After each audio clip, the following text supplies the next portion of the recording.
Hey guys, tonight, we're journeying to a place that was never quite meant to become a country, but somehow managed it anyway.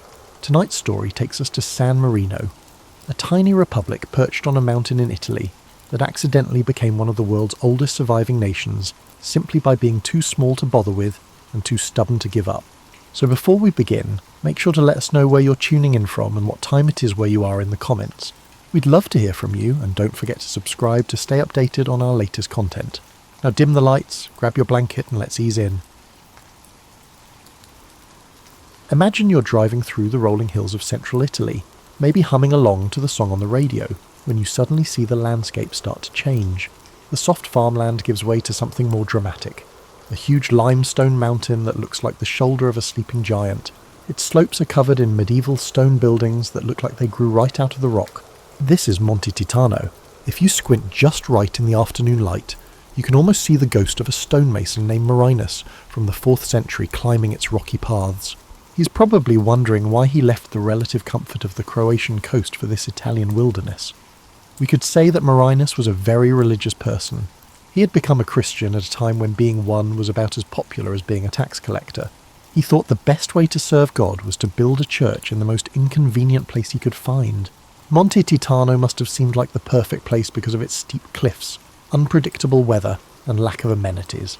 The mountain itself is an interesting geological feature. It's a piece of limestone that sticks out from the surrounding area like a medieval castle made by nature. The 3 peaks make it a natural fortress, with steep drops on most sides and only a few easy ways to get there. This rocky outcropping looks like it was made just for hermits and people who want to prove something. If you were trying to hide from the world, you couldn't do much better than this. Marinus came to Rome around 301 CE, when the Roman Empire was still trying to figure out what to do about this new Christian religion. Most people were keeping their heads down and not saying anything. But Marinus wasn't like most people. He built a small hermitage on the side of the mountain and started letting other Christian refugees stay there. Over time, he built what was basically a very small, very high-altitude religious community. In those days, the area around Monte Titano was a mix of Roman farms, forest clearings, and wild countryside that made travel and adventure in the most dangerous way possible. Wolves still roamed the hills, bandits used the forest roads as their own personal shopping centres, and the weather could change from nice to deadly in the time it takes for a toddler to get upset. But Marinus and his growing community had found something that would define San Marino for the next 1700 years. Sometimes the best way to protect yourself is to just be too much trouble to attack. The mountain was too steep for an army to climb, too far away for you to gain much from controlling it, and too poor for you to ever get back what you spent to conquer it. The people who lived there at first survived by growing what they could in the thin mountain soil and trading with the few merchants who were brave enough to make the climb. They kept goats because goats seemed to like living on the edge of cliffs, unlike sheep. They grew grapes because grapevines, like hermits, do well in rocky, hard-to-reach places.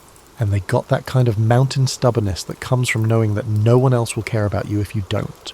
As you fall asleep tonight, picture the sound of church bells ringing off limestone cliffs, the smell of wood smoke mixing with the smell of wild herbs, and the sight of a small group of people who chose the hard path because it was the right one. They had no idea they were making the groundwork for one of the most successful countries in the world by accident. They were just trying to make it through each day on a mountain. San Marino is the answer if you've ever wondered what it would be like to live in a place where you could walk from one end of your country to the other in about an hour. It's about the size of a small American suburb, but it has all the problems and quirks of a real nation-state. The Republic is like a ship's crow's nest that looks out over the Emilia-Romagna region of Italy. From there you can see all the way from the Adriatic Sea to the Apennine Mountains. On clear days, which happen a lot because the mountain is so high, you can see all the way to the Croatian coast, where St. Marinus started his journey. You can see why people in the Middle Ages thought they could see the whole world from high places when you look at this view. Guaita, Sesta and Montale are the 3 peaks of Monte Titano. Each one is topped with old fortifications, making a natural defensive triangle that has never been breached by force. Of course, this wasn't planned. When you build a settlement on a mountain with 3 convenient peaks and live in a time when people use swords to settle arguments, it's only natural that you would put watchtowers on the high points. Italians call the climate here continental Mediterranean, which sounds fancy but really just means nice weather most of the time, with enough seasonal change to keep things interesting. Summers are warm but not too hot, thanks to the elevation and the breezes that come up from the valleys around. The winters are cool and sometimes snowy, which makes the medieval stone buildings look like a Christmas card made by someone with great taste in architecture. The soil on Monte Titano is thin and rocky, which might seem like a bad thing at first. But this is the kind of land that grows great wine grapes and tough people. The vineyards in San Marino grow on terraced slopes that would scare a mountain goat. The wines they make taste like they've taken in the essence of limestone, sunshine, and sheer willpower. But maybe the most important thing about San Marino's geography is that it is surrounded by nothing but Italy. Geographers call the Republic an enclave, which means that it is a country that is completely surrounded by another country. It's like being a tiny island in a huge Italian sea, which has affected every part of San Marino's growth from the Middle Ages to now. This geographic reality made what you could call the Goldilocks effect of survival. San Marino was big enough to keep its own culture and traditions, but not so big that anyone really wanted to take it over. It was rich enough to keep its people from having to move somewhere else because they were so poor, but not so rich that it got the kind of attention that makes armies show up at your door with paperwork to take your stuff. The mountain's location also made it a natural stop for people travelling between northern and southern Italy. People who were merchants, pilgrims, or even lost nobles would climb the winding paths to Monte Titano, spend a night or two there, buy supplies, and then move on. This kept the Republic from becoming completely cut off from the outside world, but it was never enough to threaten its independence. Water was always hard to find on the mountain, so people built complex cistern systems to collect and store rainwater. You can still see the old stone channels and underground reservoirs that the San Marinese built to catch every drop of water. It reminds us that independence often means learning how to survive, especially in small places.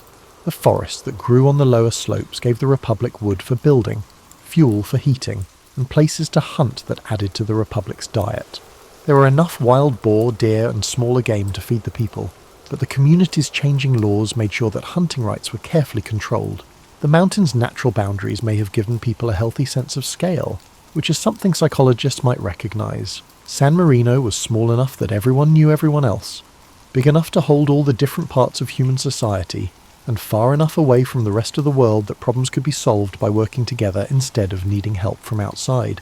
Imagine living in a house between two neighbours who spend most of their time fighting over property lines, fence lines, and whose dog is making too much noise. Now picture that your neighbours are huge medieval kingdoms with armies, goals, and a habit of settling arguments by setting things on fire instead of suburban homeowners.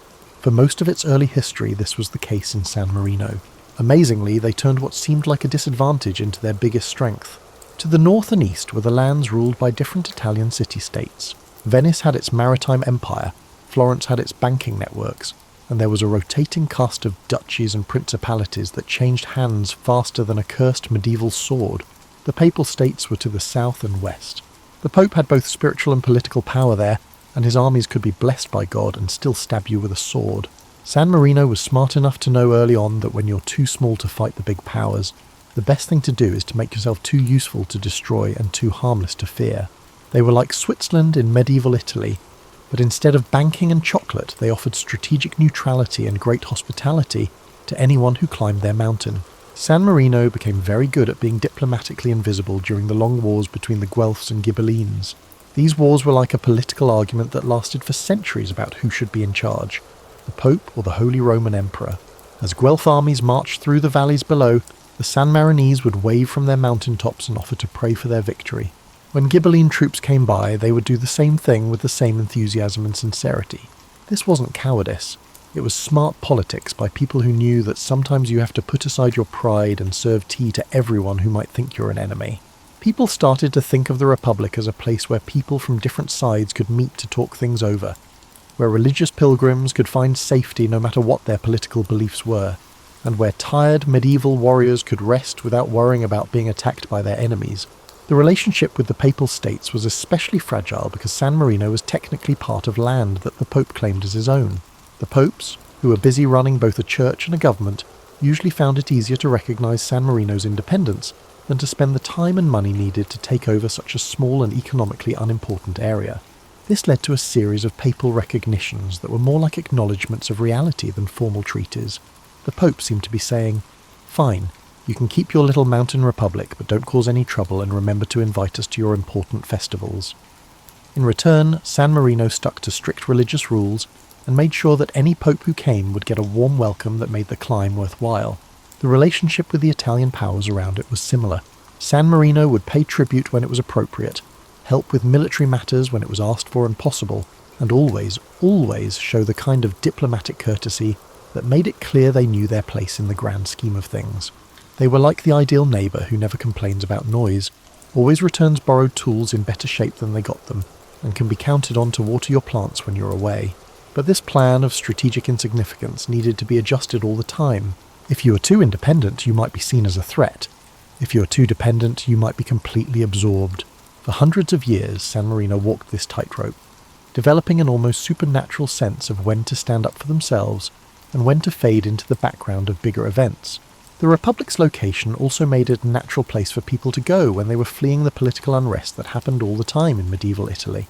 Nobles who had been kicked out of their homes, intellectuals who had been persecuted, and the occasional merchant who had backed the wrong side in a city-state dispute would all make their way up Monte Titano to wait out the storm and plan their next moves. This brought in a steady stream of outside knowledge and skills that made San Marino's culture better, without ever threatening to take it over. If you can imagine a community meeting where everyone has to be there because there is no one else to make the important decisions, you can start to understand how San Marino accidentally came up with one of the most stable forms of democratic government in the world. Their political system wasn't based on ideas, it was based on need and the kind of common sense that comes from knowing that if you fail, everyone will starve. The early San Marinese had a problem that anyone who has ever been in charge of a neighbourhood association would know about. Someone had to decide how to use shared resources, settle fights between neighbours, and deal with emergencies. But they couldn't go to a higher authority when things got tough, like most communities could. It would take days to get to the nearest duke, bishop, or imperial representative, and they were probably too busy with more important things to care about fights over goat grazing rights, or when to clean the cistern. So they did what people have always done when they lived together. They made a system that let the people who are most affected by decisions help make them. The Orengo, which is San Marino's General Assembly, grew from informal community meetings into something like a town hall democracy. But the town was actually the whole country. The Orengo wasn't a modern parliament. It was more like a big family meeting where everyone had strong opinions. Most decisions needed to be agreed upon, and the loudest voice didn't always win. In medieval times, every head of household could take part, which meant adult males who owned land. However, the property requirement was so low that it basically included anyone who owned a goat, kept a vineyard, or could show that they weren't completely dependent on someone else for survival. The dual captaincy came out of these meetings and became San Marino's most important contribution to political science. They didn't choose one leader who might be tempted by power or corrupted by authority. Instead, they chose two captains regent who served together for 6 months. It was like having two presidents who kept each other honest by making sure that any abuse of power would be seen right away by the person sitting next to you. This system came about because of real-world experience, not political theory. They had noticed that single leaders often started to believe they were more important than they really were. But committees could argue about decisions until the wolves were actually at the door. Two people, chosen for their skills and required to work together, could make decisions quickly and keep an eye on each other's possible excesses. The 6-month term limit was also useful. 6 months was enough time to deal with the complicated business of running a small republic, like negotiating with nearby powers, managing shared resources, and settling major disagreements. But it was not long enough for anyone to start thinking of the job as a career instead of a civic duty. It also meant that everyone knew that today's leader would be tomorrow's neighbour. This makes people much more polite when they are in charge. But maybe the most creative thing about San Marino's government was how it handled law and justice. Instead of using a complicated legal code that came from above, they came up with a way to settle disputes that was based on common sense and local customs. Most disagreements were worked out through mediation, with the elders of the community helping neighbours come to agreements that everyone could live with. They set up a system of courts for more serious cases that focused more on fixing things than on punishing people. If someone damaged their neighbour's property, the goal was to fix the damage, not to get back at them. If someone broke the rules of the community, the usual response was to try to get them back in good standing instead of kicking them out for good. This method worked in part because San Marino was small enough that everyone's reputation mattered, and social pressure was more effective than formal punishment. But it also worked because the people in the community knew that in a place where everyone depended on everyone else to live, breaking up relationships was a luxury they couldn't afford. The way the Republic handled taxes was also very practical. Instead of a complicated system of taxes and fees, they mostly relied on people giving them goods and services. Everyone in the community pitched in to help build fortifications by doing work or bringing materials, depending on what they could do. Everyone pitched in to help pay for diplomatic trips or to host important guests, based on what they could afford. This system of government had to create something amazing. A political culture where leadership was seen as service instead of privilege, where decisions were made together instead of by one person, and where the health of the community was more important than individual goals. It wasn't perfect, no human system ever is, but it was very strong and surprisingly good at managing the difficult task of keeping a small mountain republic free for more than 17 centuries. It's funny how a community suddenly realizes it has become a country, like someone who starts collecting stamps as a hobby and then finds out they're running a philatelic empire. San Marino slowly came to this realization. One day, they were just a group of people living on a mountain, trying to keep their traditions and independence. The next day, they were a sovereign nation with diplomatic ties and everything. There wasn't a declaration of independence, a revolutionary war, or even a very dramatic ceremony to mark the change. Instead, it happened through a series of small acknowledgements, practical agreements, and the gradual building up of precedents that eventually led to something that looked like statehood. It was like becoming famous without realizing when you stopped being a private person. In 1631, Pope Urban VIII officially recognized San Marino's independence. This was the first sign that the small community had crossed an invisible line into becoming a real country. It wasn't that the Pope was being especially nice. It was more like a busy landlord officially saying that the tenants in the small apartment upstairs could take care of themselves, and probably didn't need to be directly supervised. But getting the Pope's approval was one thing. Living in a world where nation-states were getting stronger was something else entirely. During the 17th and 18th centuries, Europe saw the rise of territorial consolidation, where bigger powers took over smaller ones through war, marriage, or just to make things easier to run. San Marino's continued independence started to seem less like a strange thing from the Middle Ages, and more like a political miracle. They were able to stay alive because they were very good at what we might call strategic irrelevance. They were too small to be a threat, too poor to be worth conquering for economic reasons, and too well positioned to be completely ignored.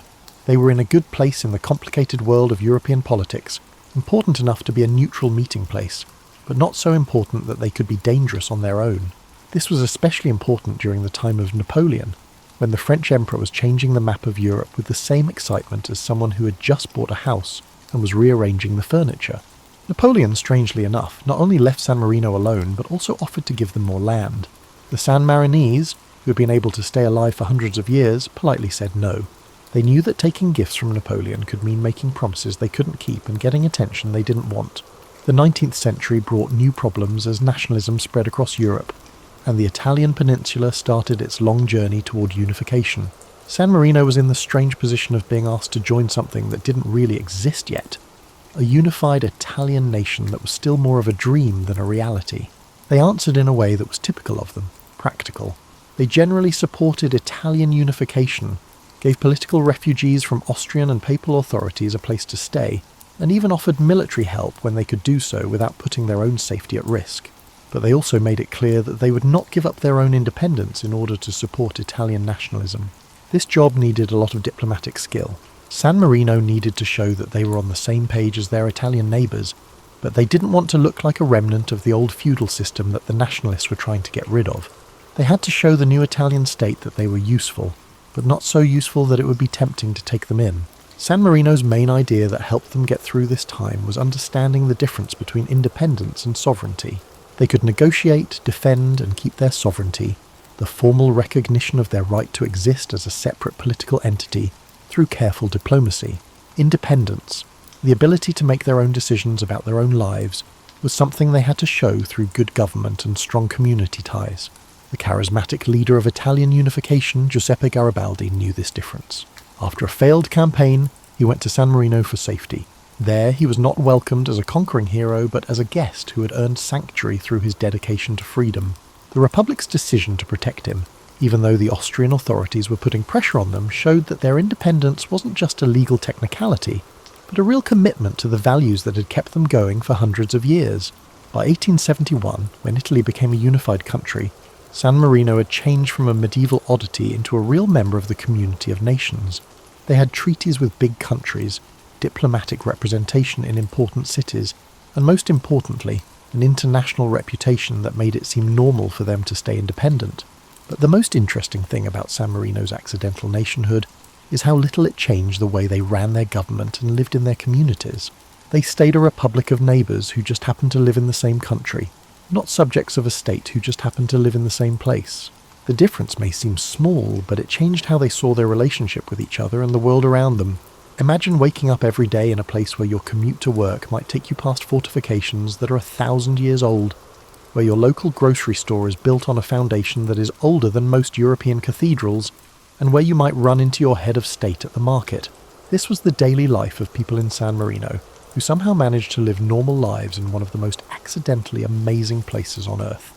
The mountain itself set the pace for daily life in the Republic. The eastern slopes of Monte Titano woke up early. The warm gold light painted the limestone walls of the old towers, and the light slowly spread across the terraced vineyards and olive groves that clung to the mountain sides. The air in the morning smelled like wild herbs like rosemary, thyme and sage that grew in the rocky crevices.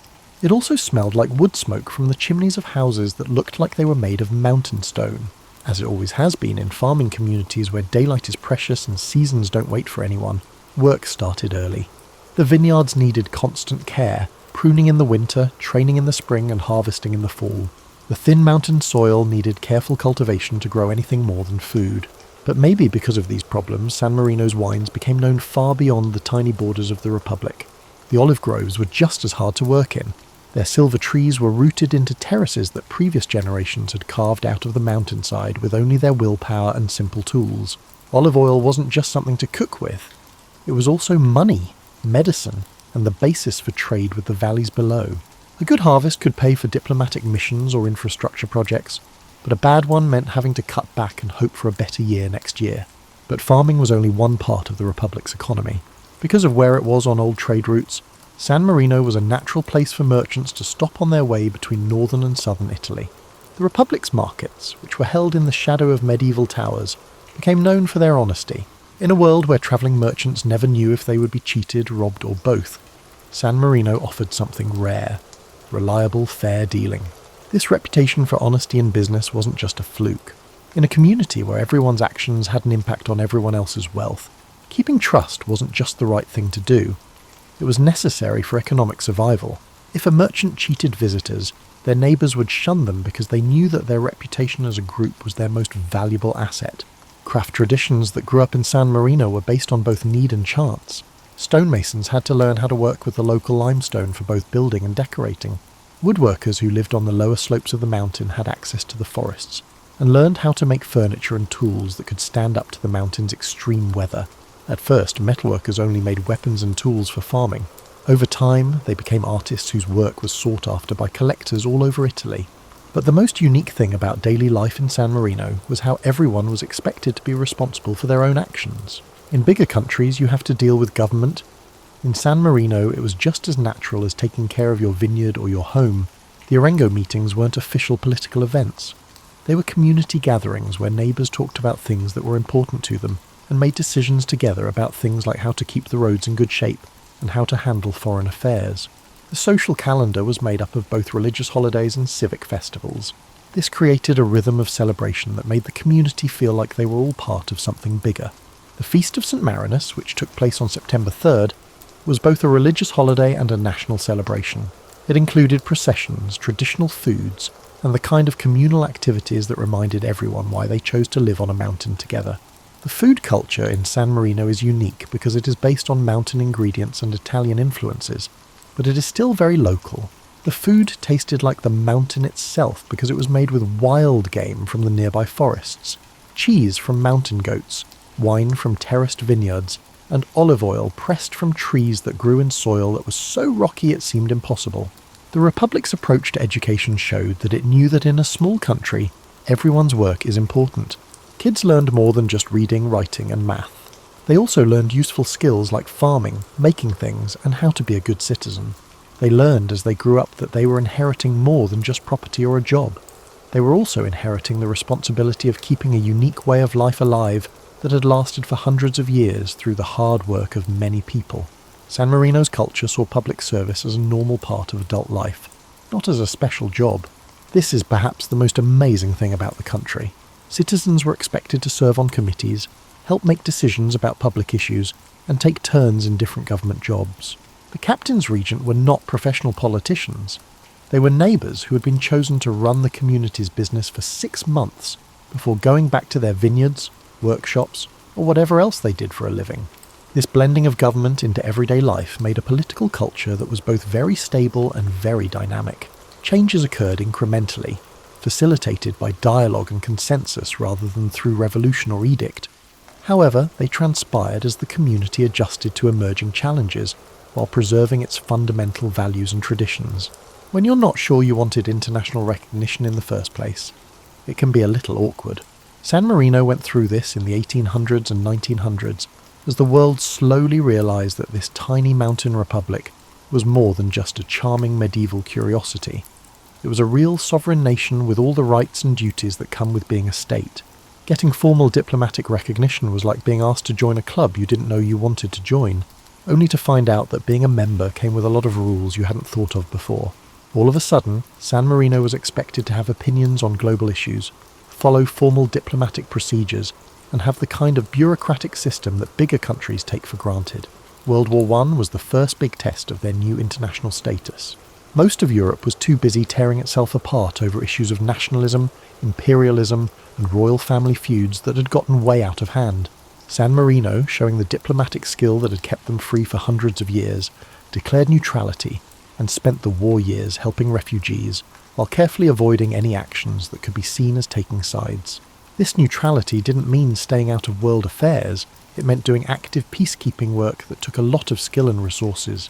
The Republic became a safe place for people fleeing the violence, a place where people from both sides could talk to each other, and a sign that not every disagreement had to be settled with guns.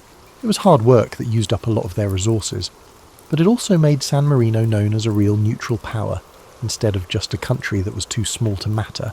During the interwar years, fascist movements spread across Europe, and the old way of doing diplomacy fell apart into ideological conflict. San Marino was in a strange situation because it was surrounded by Mussolini's Italy, while trying to keep democratic institutions that their powerful neighbour saw as outdated.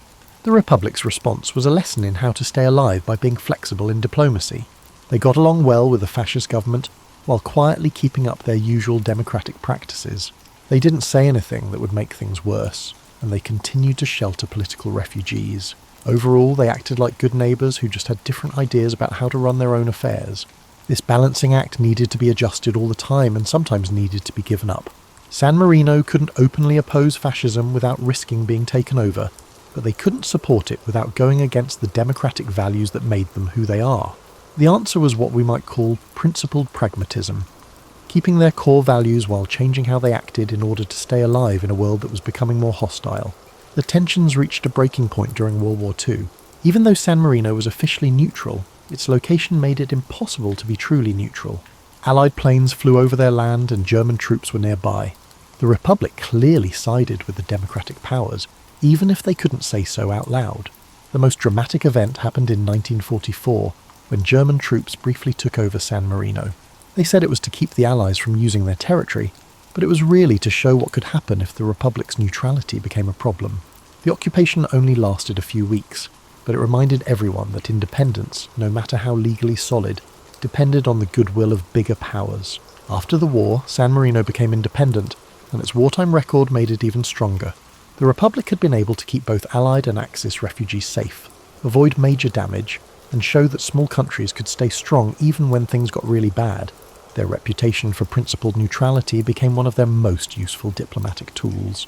But being recognised came with new duties that sometimes clashed with the old ways of doing things.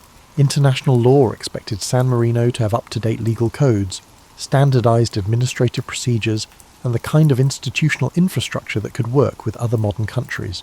This meant slowly changing informal community practices into formal government systems.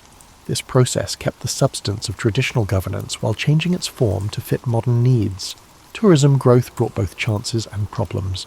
San Marino is the world's oldest republic, and its beautiful mountains and well-preserved medieval buildings make it a great place for travellers who want something different from the usual European tourist experience. Tourism brought in money and made the republic known around the world, but it also threatened to turn it from a real community into a kind of historical theme park. To keep this balance, they needed the same kind of wisdom that had helped San Marino stay in power for hundreds of years. They needed to be able to welcome visitors without being overwhelmed by them, to show off their history without being stuck in it, and to stay true to who they were while taking advantage of the economic opportunities that tourism brought. The San Marinese solution was to welcome tourists while making it clear which parts of their society were open to business and which were still private community matters. People could visit the old fortifications, buy local crafts and taste the wine, but the Orengo meetings were still only for citizens, and self-government went on mostly the same way it always had. Take a seat and think about this amazing fact. In an age when huge corporations span continents and global powers measure their power in billions of people, San Marino has not only survived but thrived as a country with only 34,000 people living there and governing themselves on a mountain that you could walk across in an afternoon. It's like finding out that a community still runs by town hall meetings and everyone really goes, even though we live in an age of smartphones and space travel. The story of how San Marino went from being a medieval mountain village to a modern European nation-state is one of adaptation without abandonment. The country kept the basic principles of traditional government, while also adopting the technologies and institutions needed for a modern state. It's like fixing up a house that is hundreds of years old by adding modern plumbing and electricity, while keeping the stone walls and wooden beams that give it character. The Republic had to come up with some creative ways to solve problems that bigger countries don't have to deal with when they join the modern international system. How do you keep diplomatic ties with dozens of countries when your whole country could fit in a medium-sized sports stadium? How do you build a modern economy when your whole country could fit on a big college campus? During peak season, when tourists outnumber residents by a wide margin, how do you keep real traditions alive? San Marino's way of dealing with these problems showed the same practical wisdom that had helped them stay alive for 17 centuries.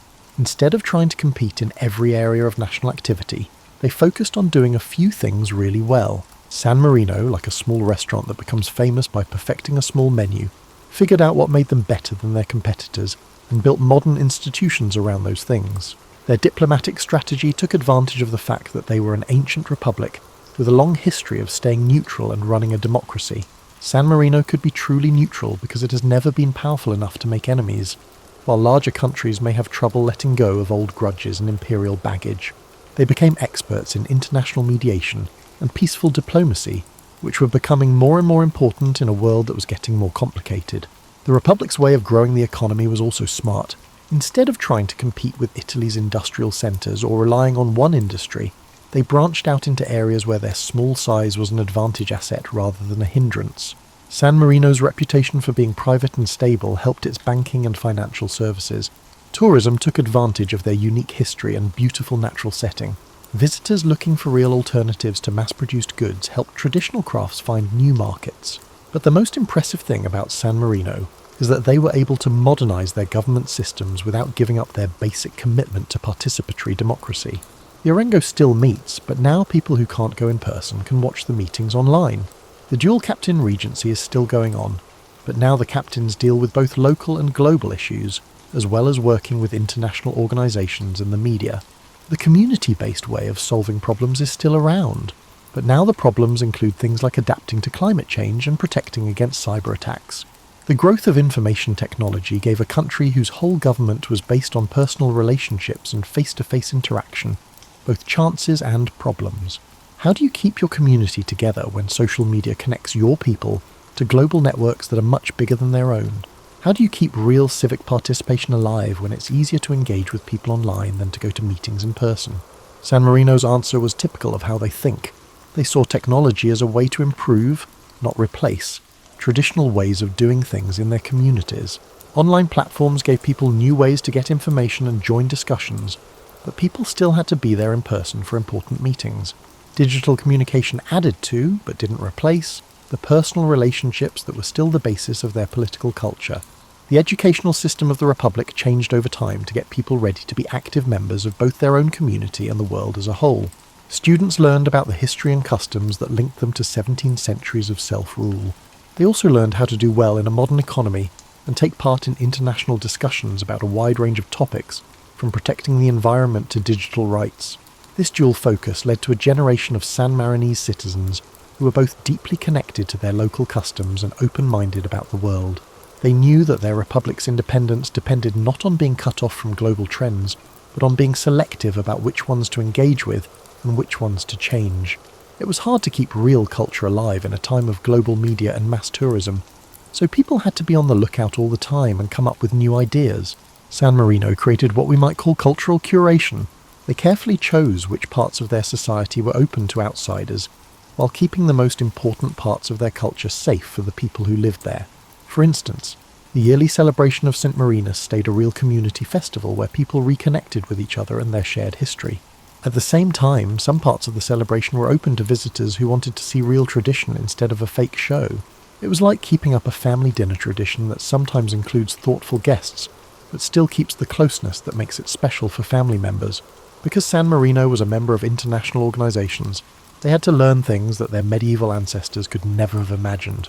They needed to take a stand on climate change, which is surprisingly complicated for a mountain republic, digital privacy rights, which are important for their banking sector, and international trade agreements, which are very important for their economy, which relies on tourism. But they dealt with these world problems using the same community-based decision-making processes that had worked for them for hundreds of years. The way the Republic dealt with the European Union was a great example of how they handle problems in the modern world. San Marino didn't want to join the EU, but they made cooperation agreements that let them benefit from European integration while still being independent. They used the euro as their money, took part in European programs that helped their people, and made sure that their rules were in line with European standards when it made sense to do so. They did all of this while still being able to make their own choices about their own future. This selective integration showed that they had a deep understanding of how small countries can do well in a globalized world. San Marino didn't see globalization as a threat to their independence. Instead, they saw it as a chance to use their unique traits for the good of everyone. Because they were smaller, they could be more flexible and responsive than bigger countries.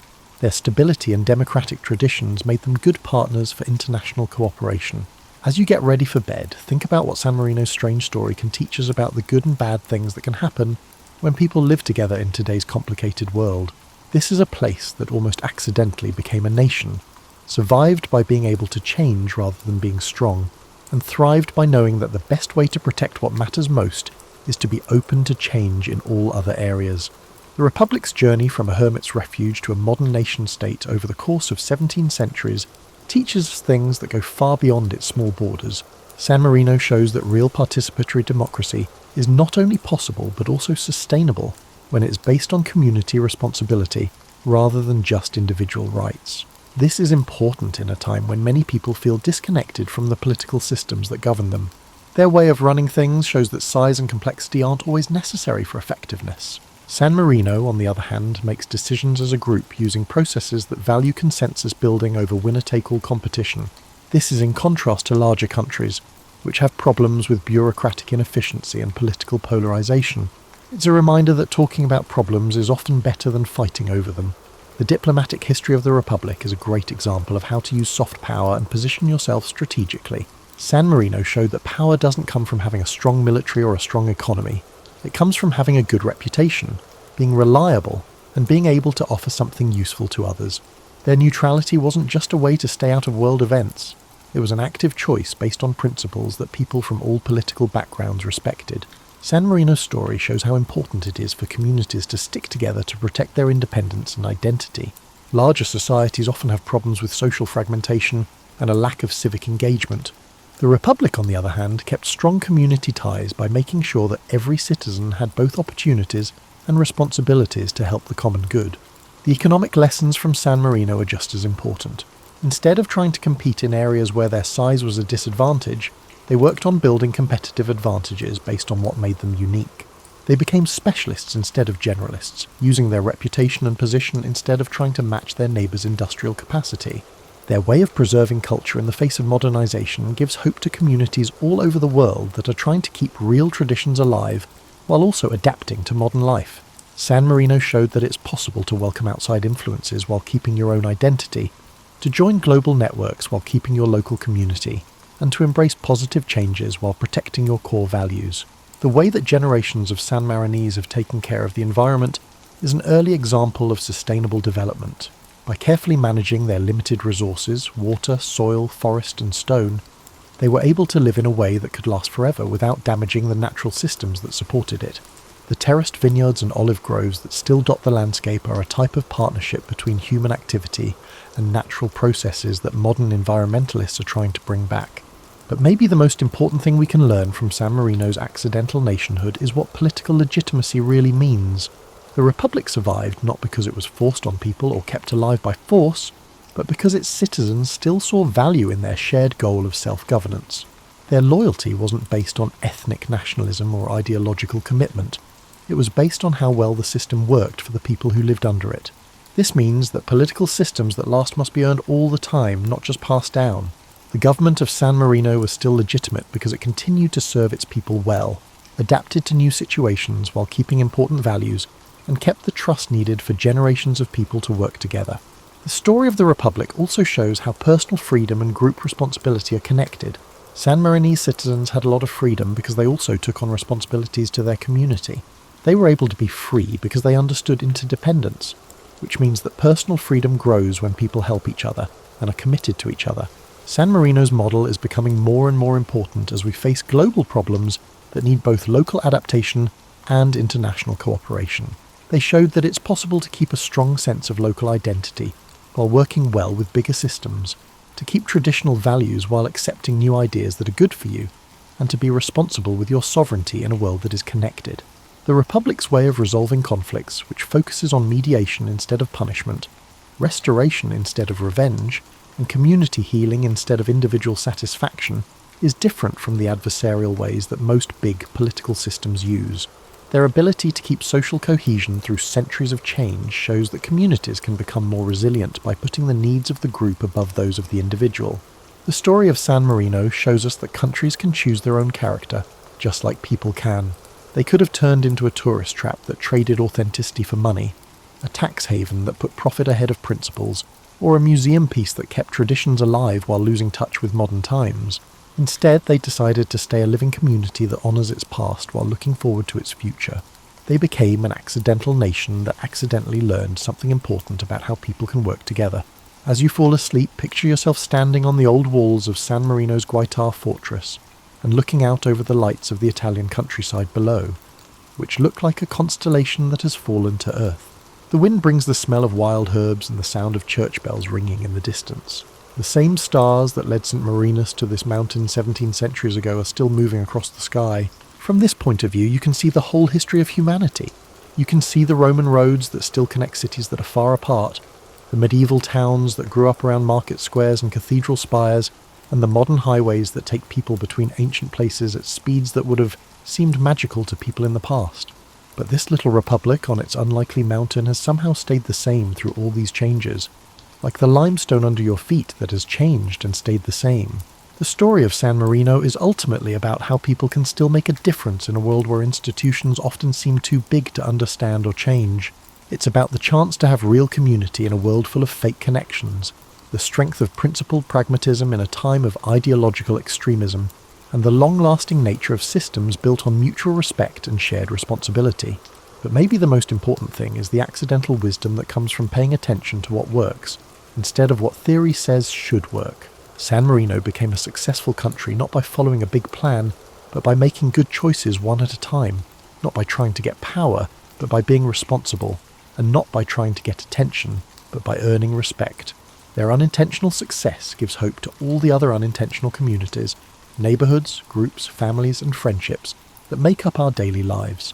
Like San Marino, these smaller human systems often work best when they focus on working together in a practical way, rather than on abstract ideals, when they value flexibility over rigidity, and when they remember that the goal isn't to become something impressive but to stay true to themselves. As sleep approaches, the lights below start to blur, but the lesson is still clear. Even though the world can seem too big and complicated to navigate, there is still room for small communities where everyone's voice matters, where neighbours know each other's names, and where the business of living together is done with the kind of practical wisdom that turns survival into thriving. San Marino became a country by mistake because it wouldn't stop being a community. We can make something lasting, real, and worth keeping for the generations that will have to deal with the results of our choices in the communities we accidentally create by choosing where to spend our time, energy, and care. Sleep well, knowing that the lights are still on in the world's smallest republic, which is on a mountain in Italy. Tomorrow's Captain Regents might be tonight's vineyard workers. Ancient stones protect modern dreams, and the accidental nation is still on its unlikely journey into a future that is uncertain, but hopeful. The Republic of San Marino is still around, not because it was meant to be great, but because for 17 centuries, ordinary people made extraordinary choices to protect something valuable, change something useful, and make something beautiful out of the simple things that people could work together on, like mountain stone. We all have the chance to build something worth keeping in our own small ways and in the communities we choose. This can happen by accident, but it can also happen with purpose, care, and the kind of practical wisdom that turns good neighbours into lasting nations.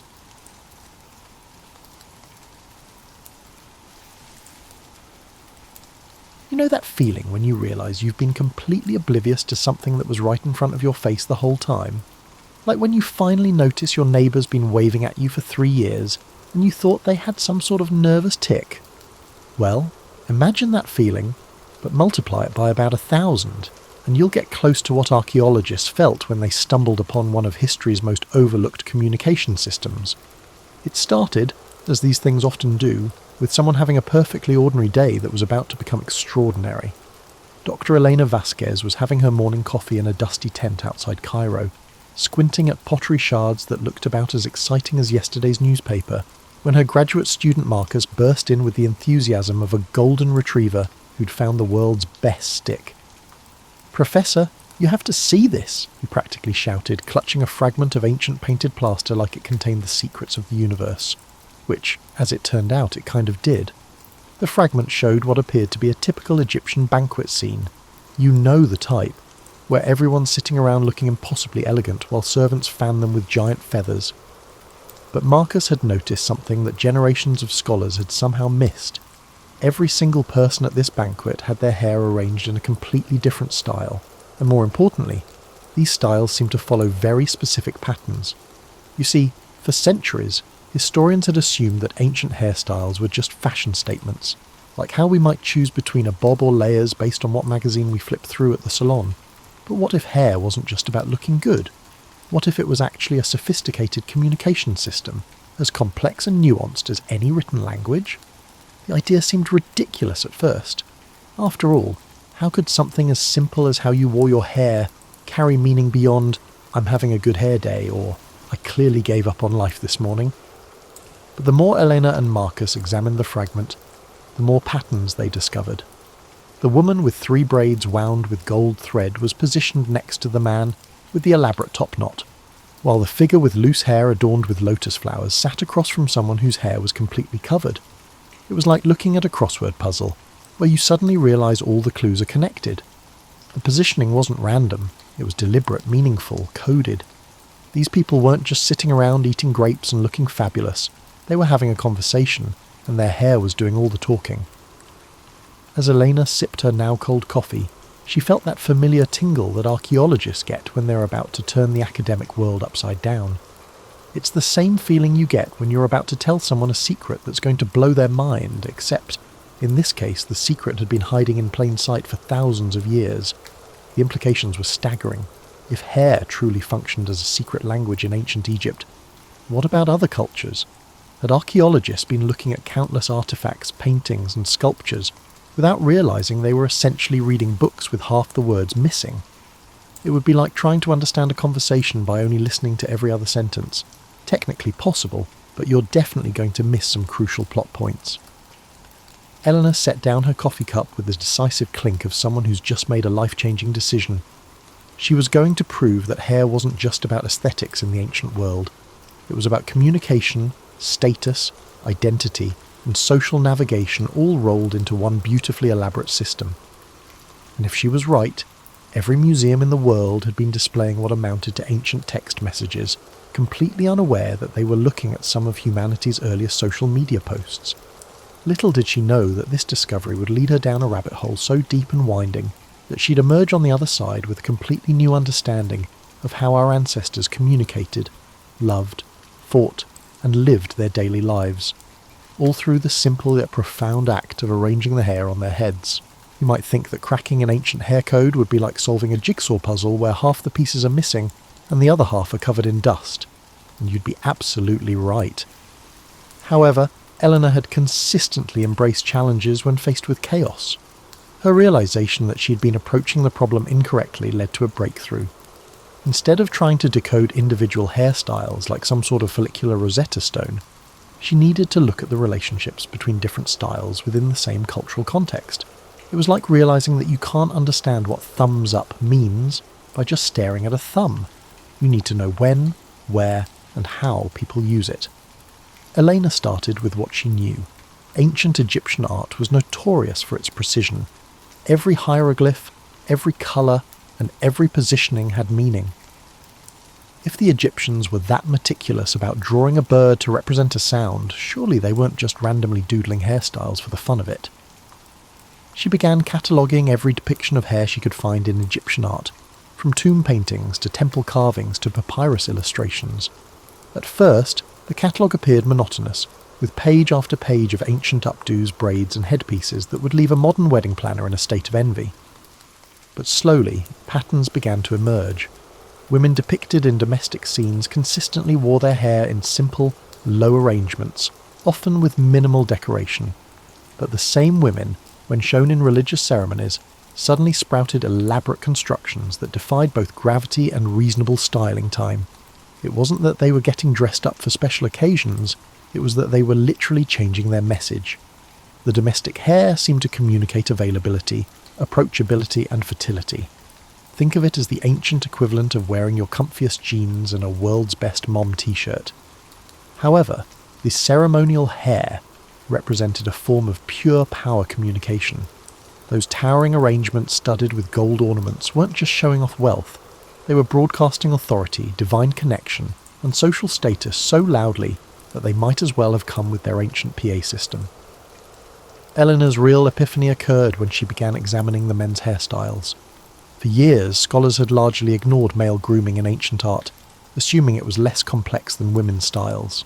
This, Elena realised, was like assuming that ties are just decorative strips of fabric instead of recognising their role as subtle indicators of profession, personality and occasion.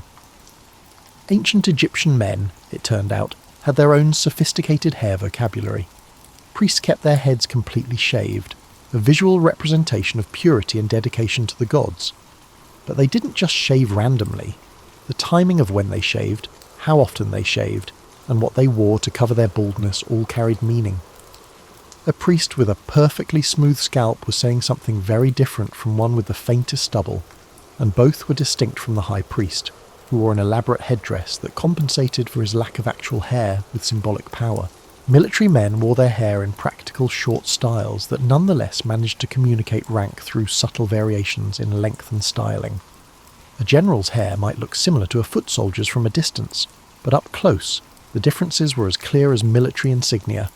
The general's hair would be precisely trimmed, perhaps with small braids that indicated his victories, while the soldier's simpler style communicated his readiness for battle and his place in the hierarchy. Elena found herself staying up late into the night, poring over images by lamplight like a detective solving a cold case. Each new piece of evidence added another layer to the picture. Hair wasn't just communication, it was a complete social operating system. It told you who they were, what they did, their social status, if they were single, what gods they worshipped, and maybe what they had for breakfast. The more she learned, the more she realised that modern people had completely lost touch with this ancient wisdom. We might spend fortunes on haircuts and products, but we use our hair primarily for personal expression, rather than social communication. Imagine if your hairstyle could tell everyone you met your job, your relationship status, your political affiliations, and your current mood, all without saying a word. It would be like carrying around a constantly updating personal billboard, and everyone around you would be fluent in reading it. As Elena's research progressed, she began to suspect that the Egyptians weren't unique in this practice.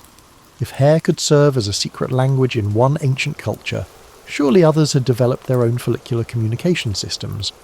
The question was, how many civilizations had been having entire conversations over our heads for thousands of years, and we'd just been admiring their fashion sense? You know how sometimes you meet someone who completely shatters your assumptions about what they're going to be like? Elena felt that way about the Vikings when she started investigating their relationship with hair. She'd expected to find a bunch of rough-and-tumble warriors who maybe braided their beards when they remembered to, not a sophisticated culture with a hair communication system that made modern social media look primitive. The Vikings, it turned out, were absolutely obsessed with hair. However, it was not about vanity or fashion in the way you might expect. For them, hair held immense significance, influencing everything from social status to the likelihood of survival during a raid. Elena discovered these facts when she started examining Viking burial sites with a new perspective. Instead of just cataloguing the weapons and jewellery buried with the deceased, she began paying attention to how their hair had been arranged for their final journey. What she found was remarkable. Every single burial showed evidence of deliberate hairstyling, even when the body had been buried quickly or in difficult circumstances. Viking men, contrary to popular belief, didn't just let their hair grow wild and free like extras in a heavy metal music video. They maintained their hair with the same attention to detail that they applied to their weapons. A warrior's hair told the story of his life. Each braid might represent a successful raid, a defeated enemy, or a heroic deed. Long hair was a symbol of strength and virility, but one had to earn it. You couldn't just decide to grow your hair long. Your community had to recognise that you'd achieved something worthy of long hair privilege. The really fascinating part was how Viking hair customs differed based on your role in society. Jarls, the Viking equivalent of nobles, wore their hair in complex arrangements that took serious time and skill to achieve. The practice wasn't just showing off. It was a practical demonstration that they had enough wealth and status to spend hours on grooming instead of manual labour. Their hair was essentially a walking resume written in keratin, but the Vikings also used hair to communicate temporary states and intentions. A warrior preparing for battle might braid his hair in a specific pattern that announced his readiness to die gloriously, while someone seeking to negotiate a peaceful resolution would arrange their hair to signal non-threatening intentions. It was like having a universal mood ring that everyone in your culture could read from across a longhouse. Eleanor was particularly amused to discover that Viking women had their own elaborate hair hierarchy that made modern office politics look straightforward. Unmarried women wore their hair loose and flowing, advertising their availability with every strand. But the moment they married, that changed dramatically. Married women covered their hair almost completely, not out of modesty as scholars had long assumed, but as a form of social communication that said, "I'm taken, and my husband is powerful enough to afford a wife who doesn't need to advertise herself." The hair covering itself was a marvel of coded communication.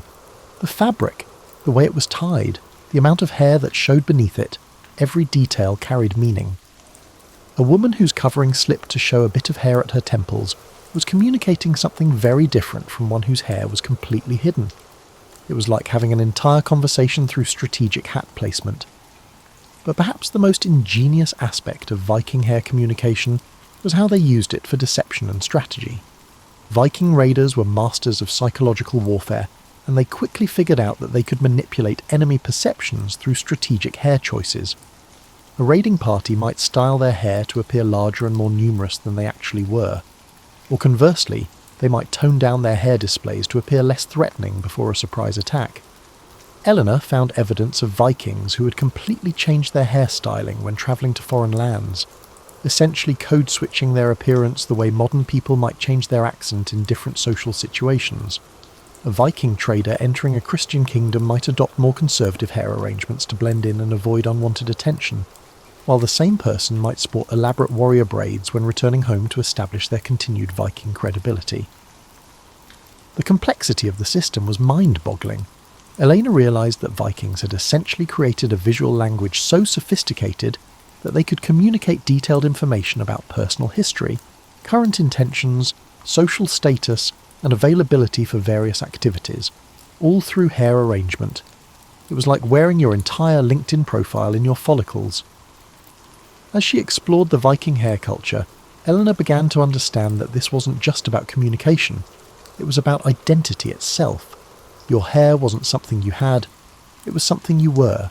Changing your hairstyle wasn't a fashion choice, it was a declaration of personal transformation. No wonder the Vikings considered forced haircutting one of the worst possible punishments, equivalent to stealing someone's voice or erasing their identity. The more Elena learned about Viking hair practices, The more she realised that modern people had lost something profound when we abandoned these complex systems of visual communication. We'd gained individual freedom of expression, sure, but we'd lost a shared language that could convey incredibly nuanced social information at a glance. Elena discovered that ancient Asian cultures had developed communication systems so intricate that they made Viking hair codes resemble finger painting next to the Sistine Chapel. The deeper she dug into Chinese, Japanese and Korean historical records, the more she realised she'd stumbled into the equivalent of discovering that ancient people had been writing novels with their follicles. Ancient Chinese hair culture, Elena found, was basically a three-dimensional language, with grammar rules more complex than Latin. During the Han Dynasty, your hairstyle didn't just tell people who you were, it told them exactly where you fit in the cosmic order of the universe. There was no pressure there. The Chinese had developed what Elena came to think of as architectural hair, styles so precisely constructed that they required engineering skills alongside beauty knowledge. A proper court lady's hairstyle might take 3 hours to create and require multiple assistants, special tools, and enough hairpins to stock a small hardware store. But every single pin, every twist and every ornament placement followed strict rules that communicated everything from the woman's family background to her husband's political affiliations, to her personal virtues and accomplishments. Eleanor was particularly fascinated by the discovery that Chinese women could essentially update their status by changing small details in their hair arrangement. Moving a decorative comb from one side to the other might signal that they were ready to receive visitors, while adjusting the angle of a hairpin could indicate their mood or availability for conversation. It was like having a constantly editable social media profile that everyone around you could read in real time. But the real genius of the Chinese system was how it incorporated time and season into hair communication. Summer styles were different from winter styles, not just for practical reasons, but because they communicated different aspects of a person's character and social role. Spring hair arrangements might emphasize youth and renewal, while autumn styles could highlight wisdom and preparation for challenges ahead. Your hair was essentially a calendar that also happened to be a personality test. Japanese hair culture, Elena discovered, had taken the concept of coded communication and elevated it to an art form so refined that it made ballet look clumsy. The elaborate hairstyles of geishas weren't just beautiful, they were walking encyclopedias of information for anyone who knew how to read them. The geisha's hair could tell you not only her level of training and experience, but also what season it was, what district she worked in, whether she was entertaining a regular patron or meeting someone new, and dozens of other subtle social cues. The shape of her top knot, the number and placement of ornaments, the way her hair was sectioned and folded, every detail was deliberate and meaningful. Eleanor found records indicating that accomplished geishas could communicate complex messages to each other across a crowded room, simply by adjusting their hair ornaments. A slight shift in the angle of a decorative comb might warn a colleague about a difficult client, while touching a specific hairpin could signal that a patron was particularly generous that evening. They'd essentially developed their own secret professional network using nothing but strategic hair adjustment.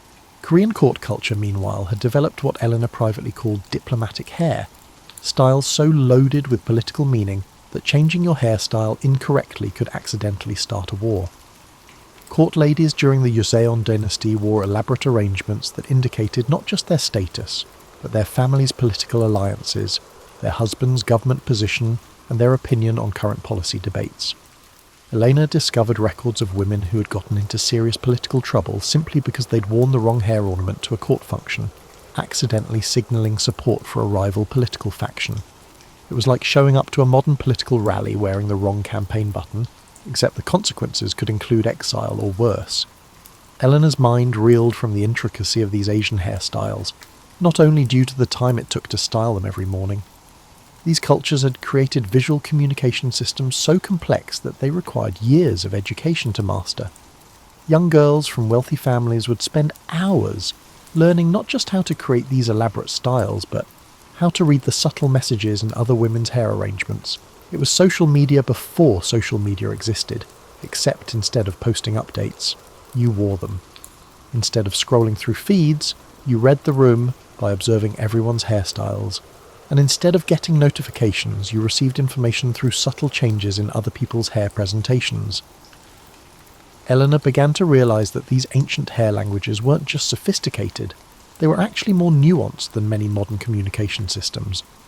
We might have emojis and status updates, but could you communicate your entire family history, current mood, political affiliations, professional status, and availability for social interaction all through a single photograph? These ancient cultures could do exactly that, and they carried their messages with them everywhere they went. As Elena's research progressed, she started to wonder, had we gained convenience in modern communication but lost something profound about human connection? When everyone around you can read detailed information about your life and current state simply by looking at your hair, perhaps you develop a different kind of social awareness and empathy.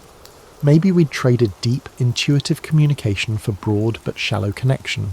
Just when Elena thought she'd mapped the outer boundaries of ancient hair communication, she discovered that the Celts had been weaving messages into their hair with the same intricate artistry they brought to their metalwork and manuscripts. If Asian cultures had turned hair into architecture, the Celts had transformed it into storytelling. Elena's introduction to Celtic hair culture came through an unlikely source, a medieval Irish monk's complaint letter. Brother Finnegan, writing in the 8th century, was apparently fed up with how long it took to decode the messages that Celtic women were literally wearing on their heads when they came to the monastery seeking sanctuary. His frustrated scribblings reveal that Celtic hair braiding wasn't just decorative, it was narrative. Each braid pattern told a story, and not just any story, but often the woman's entire family history going back generations. A Celtic woman's hair might contain the tale of her great-grandmother's heroic defence of the clan lands, her mother's tragic love affair, and her own recent adventures, all woven together in patterns that functioned like a portable library. Eleanor imagined these women walking around like living, breathing audiobooks, except instead of listening, you had to know how to read braid patterns. The complexity was staggering. Eleanor found evidence that master braid readers could determine not just what stories were being told, but how the woman felt about those stories based on subtle variations in tension, direction, and decorative elements woven into the patterns. A tightly woven section might indicate pride in a family achievement, while looser braiding could suggest sorrow or regret about a particular event. Celtic men, not to be outdone, had developed their own hair-based communication system that was equal parts practical and poetic. Warriors wore their hair in patterns that announced their battle achievements, but they also incorporated elements that told the stories of their fallen comrades. It was like wearing a memorial and a military record simultaneously, except infinitely more personal and meaningful. Elena was particularly moved to discover that Celtic hair patterns often included memory braids, sections specifically dedicated to keeping the stories of deceased family members alive. A mother might weave the pattern that represented her lost child into her hair, ensuring that the child's memory travelled with her wherever she went.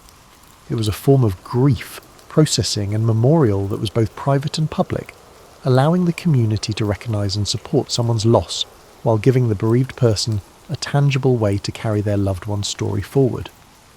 But perhaps the most ingenious aspect of Celtic hair communication was how they used it for matchmaking and courtship. Young people could communicate incredibly detailed information about their romantic availability, preferences, and family background through strategic hair arrangement. A woman might weave patterns that told potential suitors about her family's cattle holdings, her own domestic skills, and even her personality traits, all while appearing to simply wear her hair in an attractive style. Elena discovered records of elaborate courtship negotiations conducted entirely through hair pattern exchanges. A young man might ask his sister to visit a potential bride's family and read the girl's hair to gather information about her suitability, while the girl's relatives would be simultaneously analysing the messenger's hair patterns to assess the suitor's family background and prospects. It was like having detailed dating profiles that you wore on your head. Eleanor called the Celts travelling hair, patterns that showed where a person was from and how they got there. This practice was incredibly practical, in a world where knowing someone's origin and journey could be crucial for determining whether they were friend, foe, or trading partner. Your hair essentially functioned as a passport and travel itinerary combined. Eleanor found evidence that Celtic druids had elevated hair communication to a spiritual level, using elaborate arrangements to commune with deities and channel otherworldly wisdom. The druid's hair pattern might incorporate symbols representing the phases of the moon, the changing seasons, and various natural forces, creating a living mandala that connected the wearer to the cosmic order. It was like wearing a direct line to the divine, except instead of a phone, you used intricate braiding techniques passed down through generations of spiritual practitioners. But what really impressed Elena was how the Celts had managed to make their hair communication system adaptable across different social situations. The same basic braid pattern might be worn loosely and casually for everyday activities, tightened and decorated for formal occasions, or modified with specific additions for ritual or ceremonial purposes.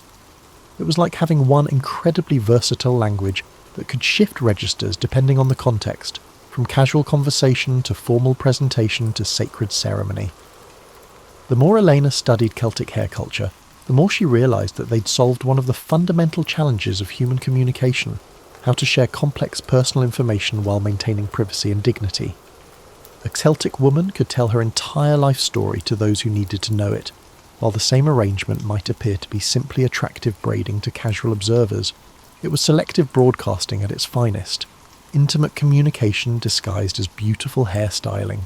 As Elena pieced together the complex mysteries of Celtic hair messaging, she began to understand that these ancient people had created something remarkable, a communication system that was simultaneously practical, beautiful, emotionally meaningful, and spiritually significant.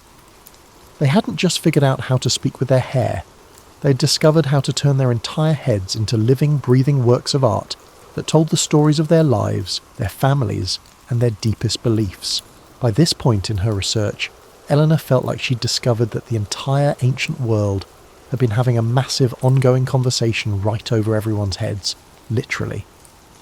But the more cultures she investigated, the more she realised that hair communication wasn't just a collection of isolated cultural practices. It was something much more profound, a universal human impulse to turn our most visible feature into a language of identity, status, and connection. Eleanor's breakthrough came when she started mapping the common elements across all the hair communication systems she'd studied.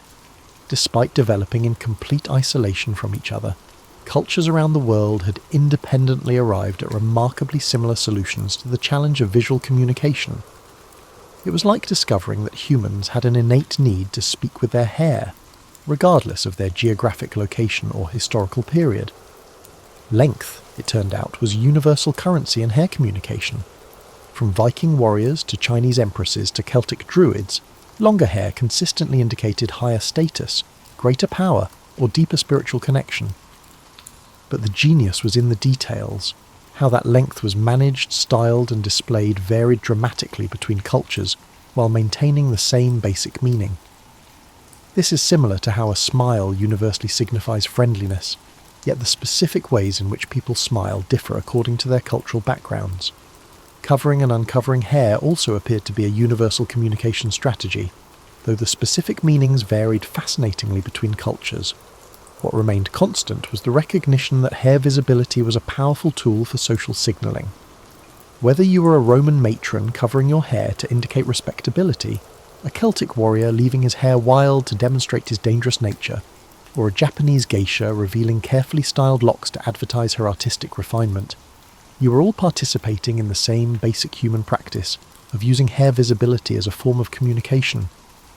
Elena discovered that braiding patterns seemed to emerge independently in every culture that developed sophisticated hair communication, but each society had found its own symbolic vocabulary within the medium of woven hair. Vikings braided stories of conquest, Celts braided family histories, and various African cultures, whose hair communication systems Elena was just beginning to investigate, had developed braiding patterns that could indicate everything from tribal affiliation to personal achievements to spiritual beliefs. But perhaps the most universal element Elena found was the use of hair communication for mate selection and relationship status. Every culture she studied had developed sophisticated ways to broadcast romantic availability, partnership status, and desirability through hair arrangement. It made perfect sense from an evolutionary perspective. Hair is visible from a distance, can be styled to enhance or disguise certain features, and changes over time in ways that can indicate health, age, and social status.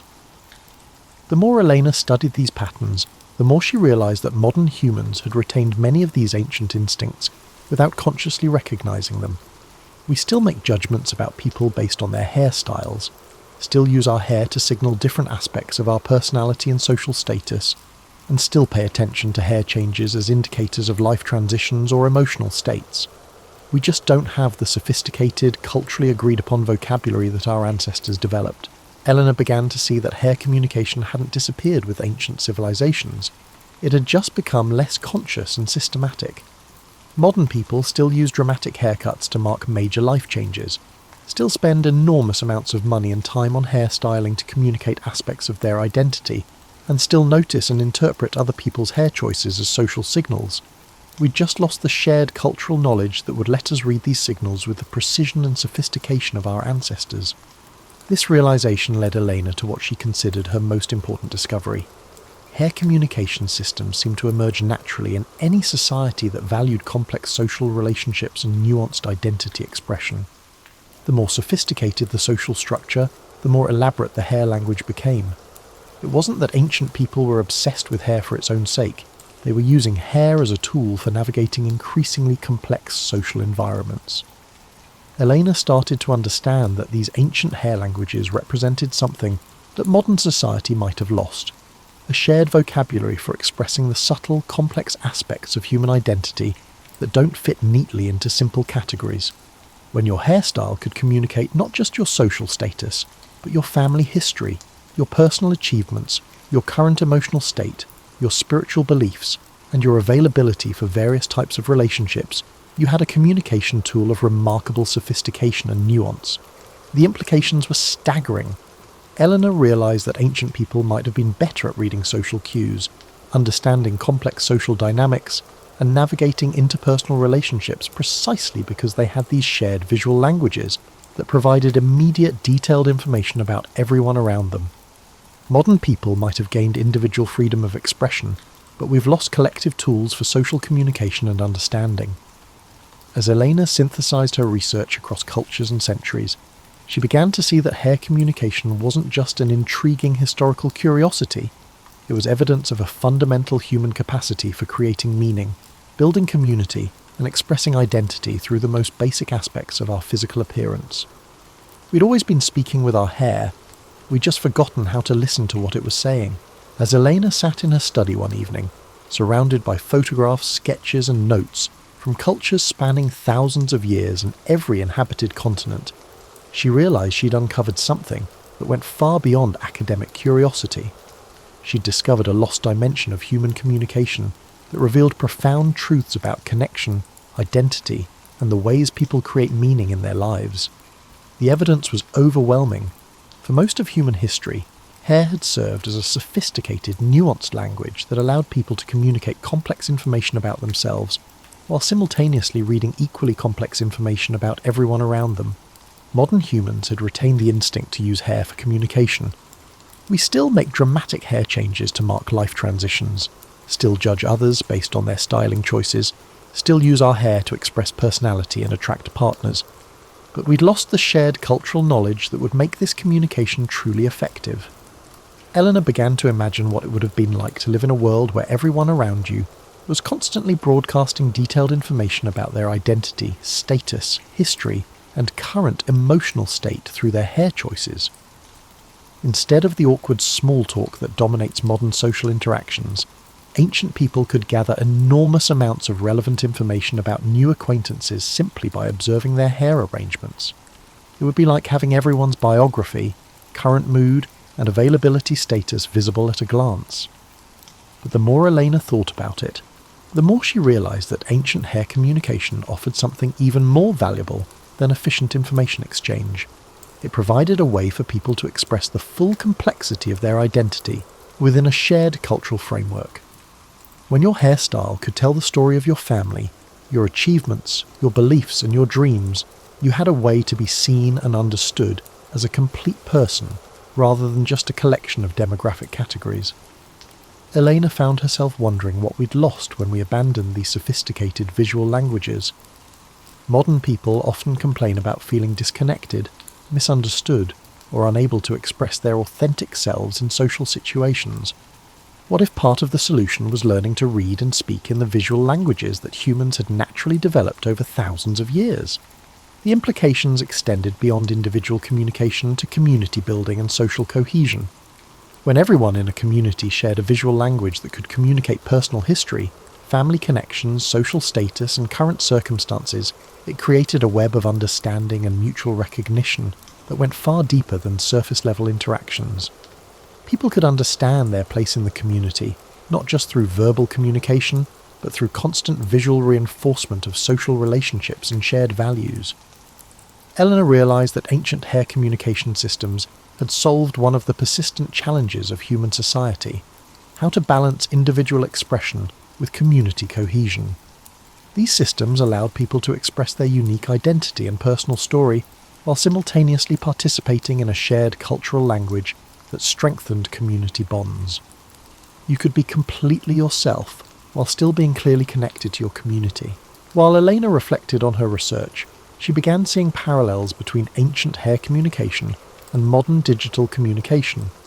Social media platforms, dating apps, and professional networking sites all attempt to help people broadcast information about their identity, status, and availability, essentially the same functions that hair served in ancient cultures. But where hair communication was immediate, nuanced, and integrated into daily life, digital communication often feels artificial, performative, and separated from authentic human connection. Perhaps most importantly, Eleanor realised that hair communication had been inherently democratic. Unlike written languages that required literacy and education, or complex social protocols that required training and etiquette, hair communication was accessible to everyone. Rich or poor, educated or illiterate, everyone had hair, and everyone could participate in the visual conversation that helped bind communities together. Elena's research had started with curiosity about ancient aesthetics, but it had evolved into something much larger: a recognition that humans have always had sophisticated ways of communicating identity, building community, and creating meaning through the most basic aspects of physical appearance. We hadn't lost the ability to communicate through hair. We just lost the shared cultural knowledge that would make that communication effective and meaningful. As she prepared to share her findings with the world, Elena felt both excitement and sadness. Eleanor was filled with excitement as she discovered evidence of human creativity, ingenuity, and connection that had been concealed for centuries. She felt sadness because she realized how much richness and depth of communication modern people had unknowingly sacrificed for the sake of individual freedom and simplicity. But perhaps, Elena thought as she finally turned off her desk lamp and headed to bed, understanding what we'd lost was the first step toward recovering some of what had made ancient communities so skilled at reading, understanding, and connecting with each other.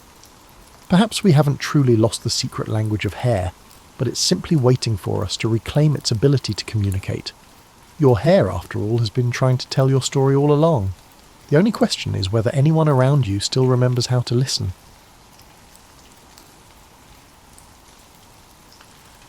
Imagine waking up one morning and finding out that your neighbour became a millionaire by picking up shiny rocks from a riverbed. That's pretty much what happened in 1848 when James Marshall saw something shining in the American River at Sutter's Mill in California. What began as one man's curious observation would soon lead to the largest voluntary migration in human history. People from every continent except Antarctica loaded their lives into wagons and ships and set off in search of dreams that shone like fool's gold in their minds. The California gold rush wasn't the first in the world, but it was the most famous. This is partly because it happened at the same time as the invention of the telegraph and mass-produced newspapers. Within months, word spread to the East Coast, Europe, Australia, and even small villages in China. It spread faster than a fire in dry grass. Farmers in Iowa were leaving their plows, shopkeepers in Boston were closing their stores, and whole families were selling everything they owned to try to get rich in the Sierra Nevada foothills. But California was only the start.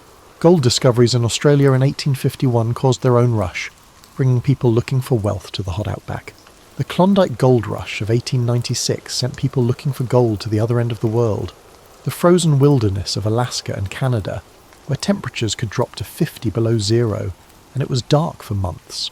The Witwatersrand goldfields in South Africa turned empty Veld into one of the world's largest cities almost overnight. There were different things about each gold rush, but they all had some things in common that seem almost magical when you think about them. People like teachers, farmers, blacksmiths, and seamstresses suddenly thought they could survive in places that would be hard for even experienced outdoorsmen. It was like having gold gave you some kind of magnetic power that made you ignore common sense and the need to protect yourself. It's interesting to think about the psychology of gold fever as you go to sleep. Gold doesn't go bad, rust, or lose its value overnight like other kinds of wealth. For thousands of years, people have thought it was valuable. It was used in the burial masks of pharaohs and the crowns of kings. The weight of gold in your hand, how it catches light, and how it doesn't tarnish or decay are all very satisfying. In a world that is always changing, gold stands for stability and safety in a universe that is always changing. For the miners going west, gold was the ultimate American dream. The idea that anyone, no matter where they came from or how much they knew, could change their life with hard work and a little luck. Gold didn't care if you were a Harvard graduate or couldn't read your own name. It didn't care about your family tree. What mattered most was your willingness to go through hard times and your ability to see opportunities when they were right in front of you. Getting to the goldfields was often just as hard as mining for gold. Think about putting everything you might need for months or years into a space smaller than your bedroom closet, and then travelling thousands of miles through places that were more in your head than on reliable maps. The overland route to California went through deserts where water was hard to find and valuable, mountain passes that could be blocked by snow even in the summer, and rivers that could be calm one day and raging torrents the next. People who took the sea route had to deal with different problems. It could take 6 months to sail around Cape Horn, and the water was some of the roughest on Earth. Men who had never been to sea were crammed into ships that were meant to carry cargo, not passengers. This would make modern cruise ship passengers ask for their money back. Those who could afford to go through Panama had to deal with tropical diseases, dangerous river crossings, and sometimes weeks of waiting for ships on the Pacific side. But people came anyway, drawn by stories that got more and more amazing with each telling. Stories about miners finding nuggets the size of turkey eggs, rivers so full of gold that you could fill a pan in minutes, and regular people becoming incredibly rich in just a few weeks. Most of the time these stories were exaggerated or made up, but they had just enough truth in them to keep the dream alive. It's amazing how these individual dreams, when added together, changed whole continents. In places where only coyotes and rattlesnakes had lived before, cities sprang up overnight. The search for gold led to the growth of economies, transportation systems, and social structures in whole areas. The effects on the environment and culture would last for generations, long after the gold that was easy to get was gone. As you drift off to sleep, think about how brave, or maybe foolish, it was to give up everything you knew for the chance of something that might not be real. These weren't trained explorers or professional adventurers. They were just regular people who thought the chance of making a lot of money was worth the risk. Their stories show us that sometimes the most important events in history are caused by people who refuse to believe that their situation will never change. Imagine yourself standing in the middle of what would become downtown Sacramento on a July afternoon in 1850.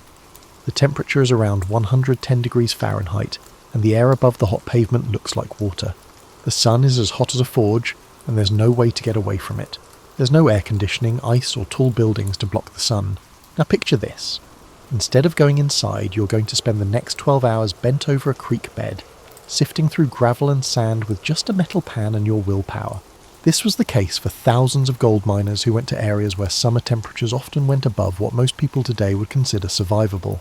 The California Central Valley, the Australian outback, and parts of Nevada and Arizona weren't places where people were supposed to work outside during the hottest times of the year, but they worked, driven by dreams that burned hotter than the sun above their heads.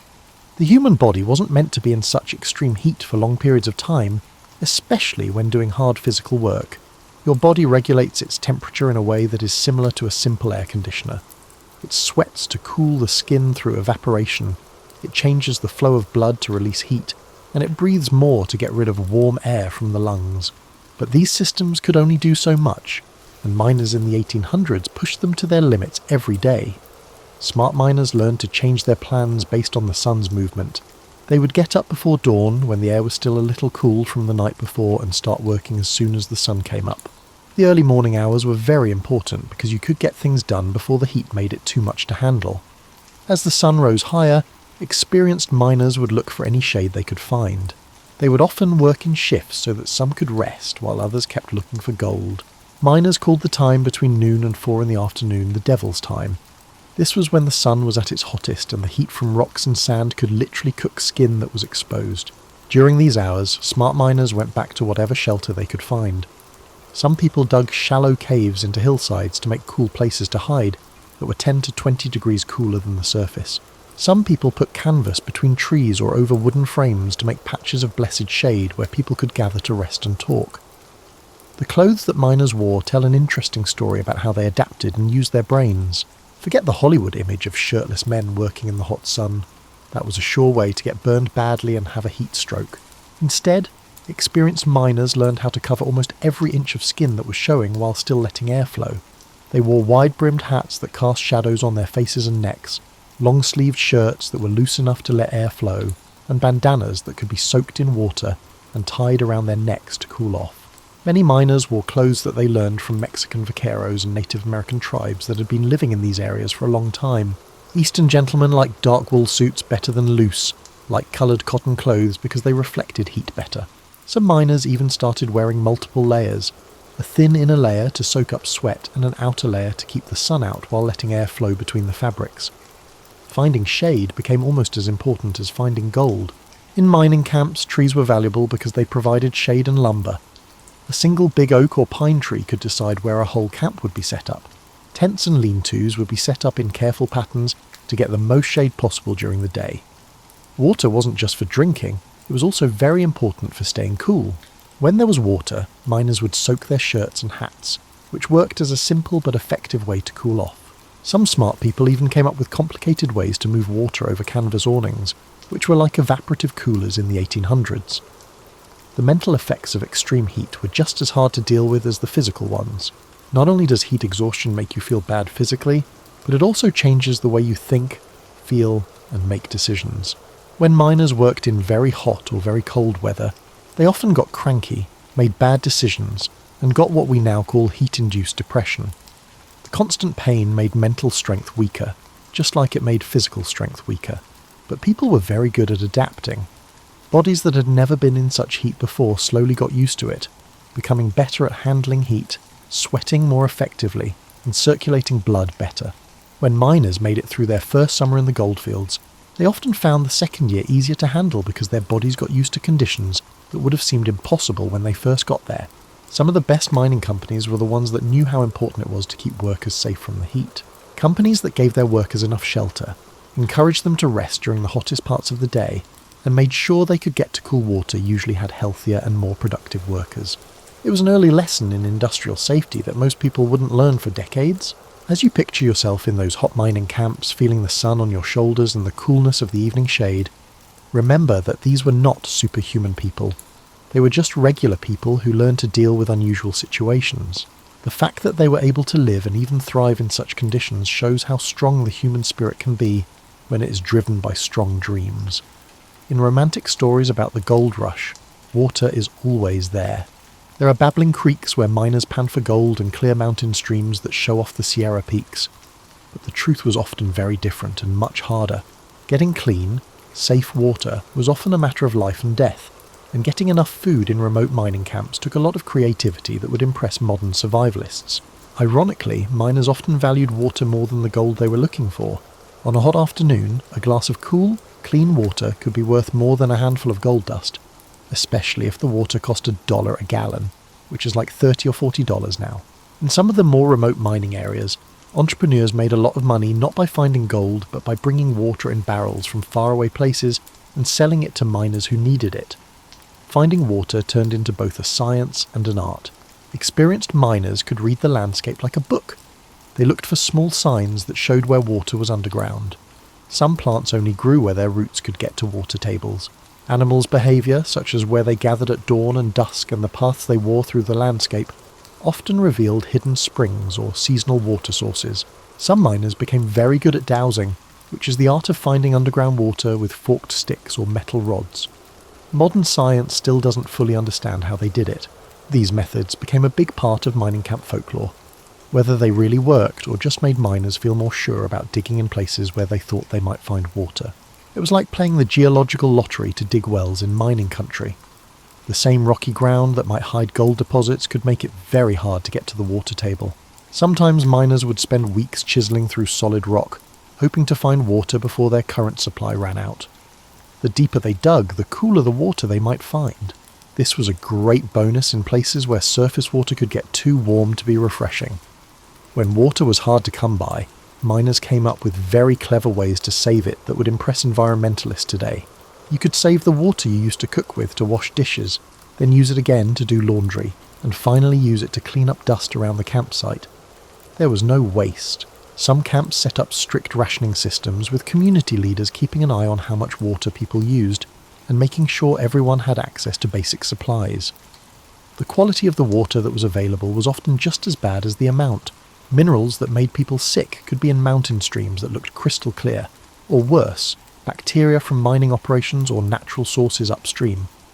Miners learned how to tell if water was good by its taste, colour and smell. They also figured out how to clean up water that wasn't clean. Boiling water was the best way to clean it, but it needed fuel and time that weren't always available. Some miners used simple filters made of cloth, charcoal and sand to clean their water.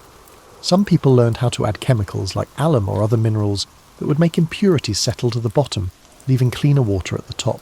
Getting food in mining camps took a lot of creativity that would be hard for modern campers. There weren't any grocery stores, refrigerators, or dependable supply chains. Everything had to be kept safe, moved over rough ground or hunted and gathered from the area around them. The outcome was a cuisine that mixed old recipes with whatever was on hand, resulting in some surprisingly creative dishes. Beans became the main food for miners and were known as miner strawberries. They were cheap, easy to carry, didn't spoil easily, and gave them the protein and carbs they needed for hard work. A pot of beans that was slowly cooked over a campfire and seasoned with whatever was on hand could feed several miners and give them energy for days of work. Salt pork and bacon did the same things. They gave you fat and protein and could last for weeks without being kept cold. The salt used to keep things fresh also helped to replace electrolytes lost through sweating in very hot weather. Smart miners learned how to get the fat out of these meats so they could cook other foods and make lamp oil. Hardtack, which is made by mixing flour, water and salt and baking it into biscuits that are as hard as rocks, became another staple because it could last for months without going bad. To make hardtack easier to eat, miners would soak it in coffee or water. Sometimes they would fry it with bacon fat to make it taste better. The joke was that hardtack was so hard it could stop a bullet, but it kept miners from starving when they ran out of other food. People didn't just enjoy coffee, they thought it was necessary for survival. The caffeine helped miners stay awake during long work days, and the hot drink kept them warm at night in the cold mountains. Coffee could be stretched by reusing the ground several times. In very bad situations, miners made coffee substitutes from chicory, acorns, or even roasted grain. Hunting and fishing added to basic supplies when there was game to be caught. Deer, rabbits, and game birds gave us fresh meat, and streams and rivers might have fish in them when they weren't too muddy from mining. Some miners learned how to find edible plants by learning from Native Americans which roots, berries, and greens could add to their diet. It was very important to learn how to preserve things. To make fresh food last longer, miners learned how to smoke meat, dry fruits and vegetables, and salt fish. Some camps set up community smokehouses so that everyone could keep meat when they had too much to eat right away after a successful hunt. People in mining camps can't ignore the social side of food. Shared meals became important community events where miners could relax, catch up on news, and keep the social ties that made living alone bearable. A miner who could cook well often became well known for more than just his gold-finding skills. You can start to understand how the simple things in life became very important in the harsh environment of the mining camps when you think about how good strong coffee would taste around a campfire, how good a hot meal would taste after a long day of hard work, and how good clean water would feel on a hot day. These weren't just skills for staying alive. They were the building blocks of communities that would last long after the gold was gone. Imagine seeing a city come to life. One week there are only rocks, empty wilderness, and maybe a thin stream running through a valley. The following week, tents start to pop up like mushrooms after a rainstorm. In a month you might see the rough outlines of streets, a general store, and maybe even a saloon with canvas walls and dreams of painted signs. The amazing thing about mining camp communities was that whole societies could come together almost overnight, with rules that had to be made up on the spot.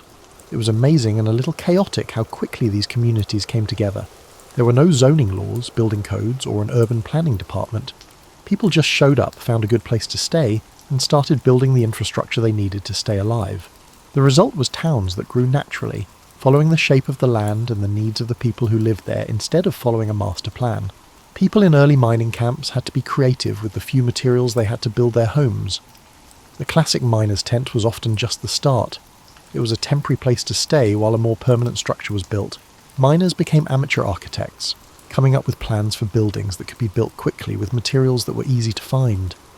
People liked log cabins where there were trees, but most mining areas had their trees cut down quickly. Instead, miners learned how to build with stone, mud bricks, or even canvas and wood frames that could be taken apart and moved if the gold ran out. Some of the more clever buildings used more than one material. For example, they had stone foundations for stability, log walls for insulation, and canvas roofs that could be easily replaced when they wore out. The way mining camps were set up looked random, but they actually made sense. For both convenience and mining, the most valuable real estate was usually near water sources. Secondary locations were chosen because they were sheltered from the wind, had access to shade, or were close to promising geological formations. Streets, if you could call them that, often followed animal paths or mining trails instead of the neat grid patterns that planned cities have. This gave mining towns a natural, almost medieval feel that visitors either loved or hated depending on how they saw it. In mining camps, people ran things democratically. Miners had to make up their own rules and ways to enforce them because there were no established legal systems or government authorities. The outcome was frequently unexpectedly advanced systems of community governance that reconciled personal liberty with communal safety. Most of the time, mining camps held community meetings to set basic rules for claims, fights, and how people should act. These weren't official court cases. They were just people talking to each other as equals and agreeing that some kind of organisation was needed for everyone to stay alive. They often put their rules on trees or buildings and enforced them through pressure from the community instead of through the police. Claim jumping, which is taking someone else's mining claim, was one of the worst things you could do in mining communities. Depending on how bad the crime was and how the community felt, the punishment could be anything from forced payment to being kicked out of the camp. People usually didn't want miners to hurt each other because it made it hard for them to work, not because it was wrong. The way people were divided up in mining camps was different from how they were in their old lives. A man's education, family background, or previous wealth mattered much less than how well he could help the community survive and thrive. A former professor might have to listen to an illiterate farmer who happened to be better at finding gold. This social fluidity led to both chances and problems. Men who had never been treated as equals suddenly found that their ideas were important in community meetings. Others who had been in charge in their past lives had to get used to being judged only on what they could do. In the early days of mining, there weren't many women, but those who did come often found jobs that weren't available in more stable communities. Some became successful businesswomen and ran boarding houses, restaurants, or general stores. Others offered much-needed and highly valued services like laundry, cooking, or medical care. Families with kids in mining camps had their own set of problems. There were no schools, no planned activities for kids, and not many other kids to play with. Some communities set up informal schools where literate miners took turns teaching basic reading and writing. Kids who grew up in mining camps often learned a lot of practical skills and became very independent, but they didn't always get the formal education that would help them later in life. In mining camps, religion was often informal, but very important. Because many camps didn't have an ordained minister, anyone who felt called to give spiritual guidance could lead religious services. These services often brought together people from different denominations and traditions, making a kind of practical ecumenism that came about out of need rather than theology. The general store was the centre of most mining towns. It was a place to get supplies, hang out with friends, and talk to people. Store owners often acted as informal banks, keeping miners' gold dust and nuggets safe. They also worked as post offices, places to send messages and places to get news from the outside world. Medical care in mining camps was basic but often new. Communities had to rely on folk medicine, trial and error, and whatever medical knowledge individual miners might have because there weren't any trained doctors around. Some miners learned how to treat common injuries and illnesses, and the respect and thanks they got for it could be worth more than gold. Entertainment in mining camps showed how hard life was, and how much people needed to have fun and relax. Music was very important to the miners. They loved people who could play instruments or sing well. Dancing, telling stories, and playing cards helped people forget about the hard work of mining and the loneliness of living in a camp. When you think about how these rough communities grew from nothing but people's willpower and need for each other, you start to see that the American frontier spirit was about working together as much as being independent. These weren't stories of lone wolves conquering the wild, but of regular people building amazing communities in the hardest of times. The romance of gold mining often centres on the moment of discovery. The glint of metal in a pan, the thrill of finding a nugget, the hope of getting rich. But the truth is that successful mining was mostly about learning how to use tools and techniques that were much more complicated and advanced than most people think. Successful miners had a mix of science, art, physical skill and sheer determination that set them apart from those who went home empty-handed. The basic gold pan, which is probably the most famous tool from the gold rush, was actually a precision tool that required a lot of skill to use well.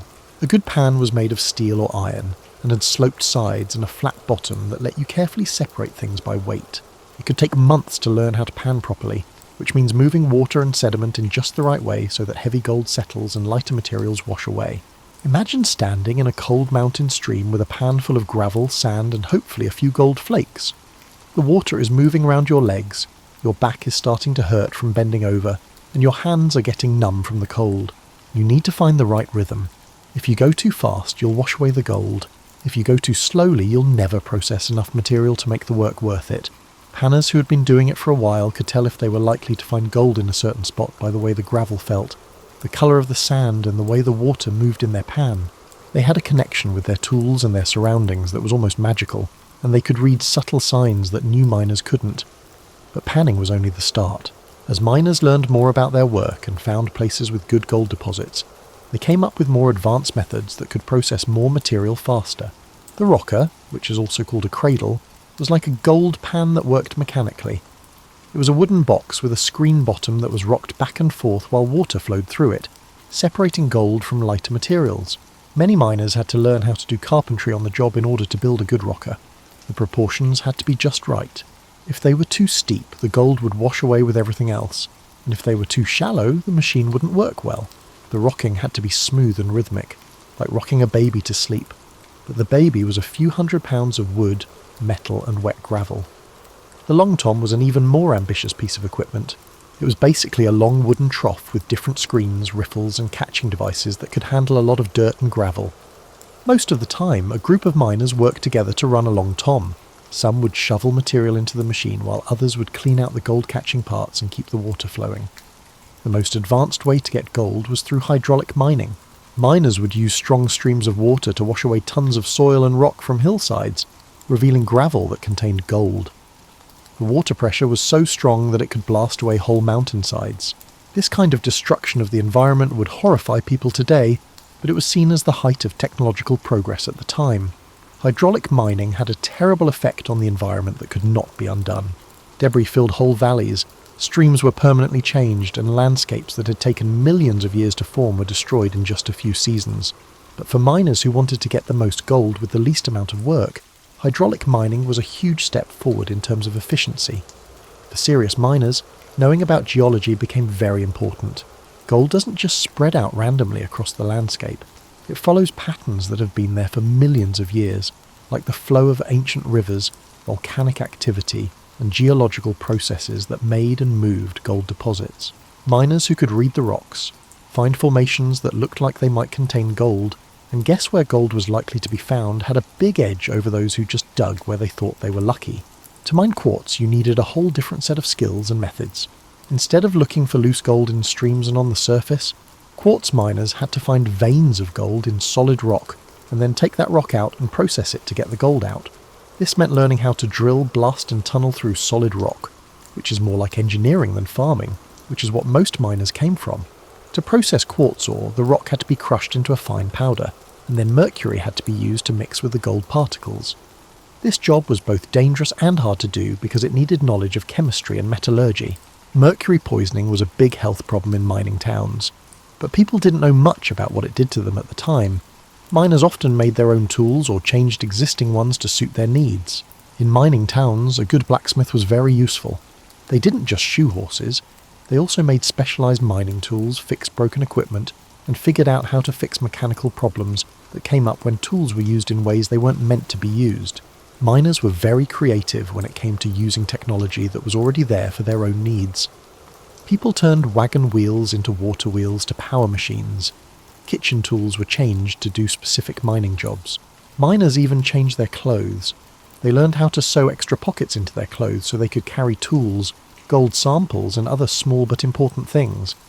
Don't forget about the social side of mining technology. Like recipes, successful methods spread through mining communities, with miners sharing new ideas and ways to make things better for everyone's benefit. If a miner came up with a better way to build a sluice box or use a rocker, he might teach his neighbours how to do it, which would create communities of practice that sped up technological progress. Quality control in mining was mostly about how skilled each person was and how much they paid attention to the details. There were no set ways of doing things or ways to ensure quality. A miner's success depended on how well he could find gold, use his tools, and avoid the many small mistakes that could cost him gold or time. As you picture yourself learning these old skills, feeling the weight of the tools in your hands and developing the small skills that made the difference between success and failure, you start to realize that gold mining was much more than just digging in the dirt.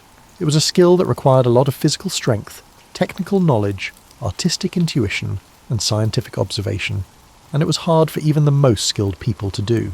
The blazing sun and extreme temperatures were certainly some of the most obvious problems that gold miners had to deal with, but they were not the only ones that tested people's strength and creativity. The full picture of life as a miner includes a list of problems that would test even the best survival experts today. Each one needs a different plan, set of skills, and amount of mental and physical strength. Disease was probably the most feared enemy in mining camps. It spread quickly through crowded areas and wiped out whole communities before anyone knew how to stop it. Waterborne diseases like cholera, typhoid, and dysentery could turn a busy mining camp into a ghost town in just a few weeks. Miners were basically defenseless against epidemic diseases that thrived in the conditions they created because they didn't know about germ theory or how to keep things clean. The irony was cruel. Communities that formed around water sources to make mining easier often polluted those same water sources with human waste, which made it easy for diseases to spread. Miners who survived bullets, heat stroke, and accidents in the mines could die from something as simple as drinking from the wrong stream at the wrong time. At best, the medical knowledge in mining camps was basic. Most miners used folk remedies, patent medicines that may not have worked, and any medical knowledge they had from family traditions or trial and error. If a broken bone isn't set right, it could mean permanent disability or death. If basic antiseptic steps weren't taken, a simple cut could get infected and require amputation or worse.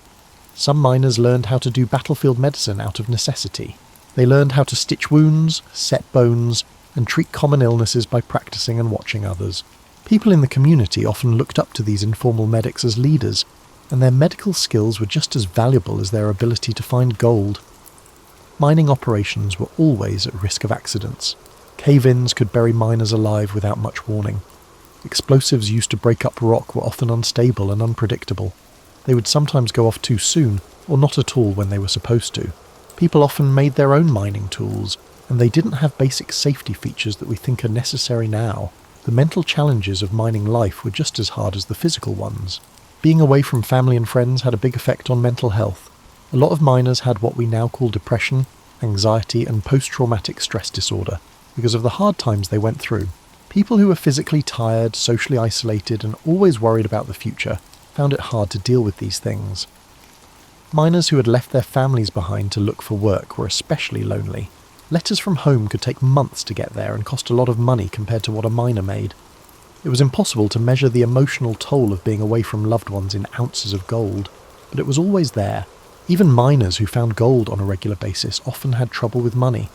In remote mining areas, the same supplies could cost 10 to 20 times as much as they would in settled areas. A simple meal could cost a whole day's pay, and basic tools could cost weeks of carefully saved gold dust. Mining communities went through boom and bust cycles which added to the stress. A miner might spend months getting a claim and building the tools he needs to work it, only to find out that the gold deposit is smaller than he thought, or that the water levels have changed and made his location unusable. To start over, you needed more than just money. You also needed a lot of emotional strength. Extreme heat wasn't the only problem with the weather. Sudden storms could hit mountain mining areas and flood claims, break equipment, and leave miners stuck for days or weeks. Miners who didn't have enough shelter or supplies could die in the winter if they were at higher elevations. Flash floods were especially dangerous in mining areas because mining activities often changed the landscape in ways that made floods more likely. Streams that had been redirected for mining could suddenly change course during heavy rains, destroying months of work in just a few hours. Living in all-male communities was hard on social relationships, which sometimes led to violence. In communities where everyone was armed and stress levels were always high, arguments over claims, equipment, or even small personal insults could quickly get out of hand. Because there were no established legal systems, justice was often informal and sometimes harsh. For many miners, gambling was both a way to have fun and a way to make things harder. After weeks of hard work, it was hard to resist the urge to gamble with the gold they had saved up on cards or dice. Some miners lost months of work in one night because of bad luck or bad judgment. This made cycles of boom and bust that lasted much longer than the normal risks of mining. Substance abuse was another way to get away from the hard life of mining, but it often made things worse. Most mining camps had easy access to alcohol, which helped people deal with physical pain, emotional stress, and being alone. But it also made people less able to think clearly, made accidents more likely, and made people dependent on it, which could be hard to break. Because mining work is seasonal, there were times when workers had to sit around and do nothing, which was almost as hard as the times when they had to work hard. When the weather made mining impossible, miners had to live off of stored resources while keeping their tools in good shape and hoping for better weather. For men who defined themselves by their work, these times of inactivity could be very bad for their mental health. For individual miners or small partnerships, equipment failure or theft could be a disaster. If a sluice box breaks or tools are stolen, it could mean weeks or months of investment that would be hard or impossible to replace. Because people shared equipment and resources, one person's bad luck often hurt whole communities. Even with all of these problems, it's amazing how many miners not only lived through them, but also kept their spirits up and their sense of humour. The capacity to discover joy and companionship amidst adversity illustrates the inherent resilience of humanity, which facilitated the establishment of enduring communities in some of the most formidable environments globally. As you get more comfortable, think about how these individual stories of hardship and hope changed whole continents. Imagine the last embers of a mining campfire glowing against the dark desert. The gold rushes weren't just things that happened in the past, they were events that changed the world and still affect your daily life today. The most obvious thing that will last is geography. Gold discoveries in the 1800s led to the creation of cities like San Francisco, Denver, Johannesburg, and many smaller towns in the American West, Australia, and South Africa. But the effect is much bigger than just the city limits. The transportation networks built to supply mining camps became the basis for transcontinental railroads, interstate highways, and shipping routes that are still used for business today.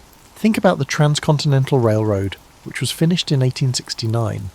People often say that it was a great achievement of American engineering and willpower, but it was really built to meet the needs of mining communities in the Western Territories. The economic reason for such a big project was the need to move supplies to miners and gold back to markets in the East. The railroad could have been delayed by decades without the gold rush, which would have changed the way the American West grew up. The environmental effects of gold mining are more complicated and sometimes worrying.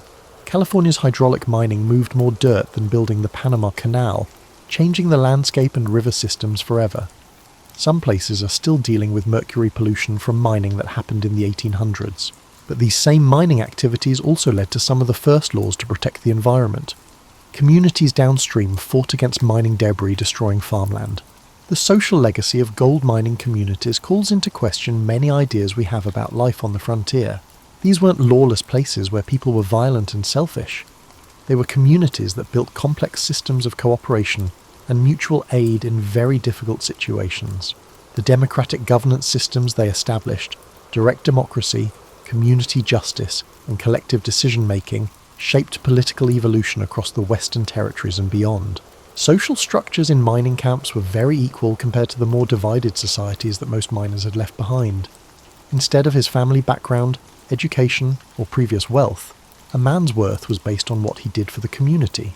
This idea of meritocracy became part of the mythology of the American West and changed how people thought in the growing country. In the 19th century, mining communities were made up of people from many different countries, which led to a level of cultural mixing that had never been seen before. Chinese miners working with Mexican vaqueros, German immigrants teaching Irish workers new skills, and Australian prospectors learning from American 49ers all contributed to cultural exchanges that benefited everyone involved and set the stage for the multicultural societies that would form in the 20th century. In mining towns, women's roles were often very different from the strict Victorian ideals that were common in more settled areas. The practical needs of life on the frontier and the lack of women gave women chances to start businesses, be independent, and have an impact on society that wouldn't be common in mainstream society for decades. Some of the first successful female business owners, political leaders, and social reformers came from mining towns, where necessity was more important than traditional gender roles. The new technologies that were made in mining camps could be used for a lot more than just getting gold. For decades, methods for moving big amounts of dirt and rock affected how buildings were made. Water management systems made for mining operations were used as models for irrigation projects all over the dry West. When former miners returned to settled communities, even simple new ideas like better camping gear and portable cooking methods spread throughout society. The financial systems that grew up around gold mining helped make modern banking and investing possible. The need to store, move, and trade gold led to the creation of safe vaults, dependable scales and assaying methods, and standardized ways to judge the value of precious metals. Some of the biggest banks in the world today started as banks that served mining communities. The boom and bust cycles that mining areas went through also taught important lessons about how to diversify the economy and make it last. Communities that were able to move away from economies that relied on mining and toward more varied economic bases often did the best in the long run. These experiences were some of the first examples of how communities that depend on resources could change when the economy changes. The tales and myths that came out of mining camps became part of the national mythology, and have had an impact on literature, movies, and popular culture for generations. The idea of the independent prospector, the idealized view of life in mining camps, and the hope of getting rich through hard work became important parts of American and Australian culture. But maybe the most important legacy was psychological and spiritual. The gold rushes showed that regular people could go through very hard times when they were driven by strong dreams. They showed that social hierarchies weren't set in stone, that new communities could be built from scratch with just human willpower, and that the promise of change, both personal and social, was worth almost any sacrifice. The mining camps also taught people how to be strong as a community. Strangers could get together, form useful societies, and help each other through problems that would be too much for one person to handle. People in mining communities helped each other out in emergencies, took care of sick and injured people, and gave each other emotional support during tough times. These informal support systems became models for how to organise communities that had an impact on social development throughout the frontier period. The gold rushes were the first truly international migration patterns of the modern era, because they happened all over the world. People from all over the world, except Antarctica, took part in gold rushes, which made it possible for people to talk to each other and share their cultures. Former miners brought back to their home countries new ideas, stories, and ways of doing things, which spread across borders. The entrepreneurial spirit that was common in mining towns had an effect on the way economies grew in the areas where gold was found. The willingness to take risks, try new things, and quickly adjust to new situations became part of the business cultures in the area that still exist today. The entrepreneurial energy that first came out during gold rushes is still going strong in some of the world's most dynamic economies. Early conservation movements were also helped by experiences in mining camps.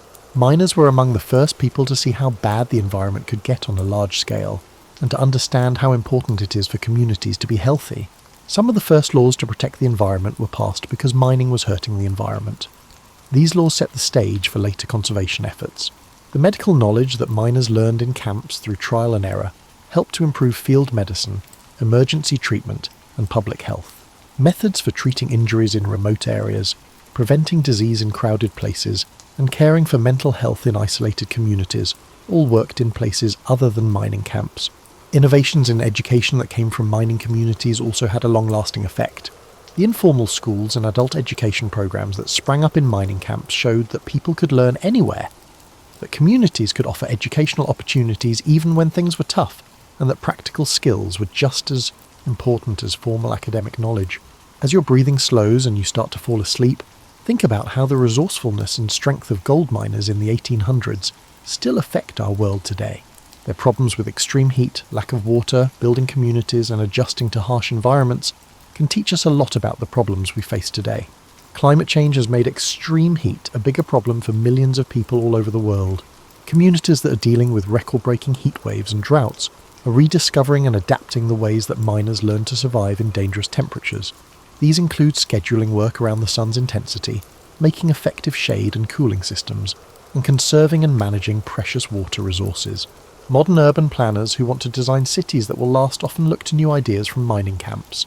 The quick formation of communities, the smart use of limited resources, and the democratic governance structures that were common in successful mining communities can be used as examples for modern problems like refugee resettlement, disaster, recovery and sustainable development in places with few resources. The miners' water-saving methods like careful rationing, systems that can be used more than once, and new ways to purify water are very similar to the methods being developed for areas where water is scarce today. People living in areas that are affected by drought are dealing with the same problems that miners did. How to live and thrive when water is scarce and unreliable. The psychological resilience that allowed miners to endure isolation, uncertainty, and physical hardship provides valuable insights for mental health professionals assisting individuals confronting contemporary stresses.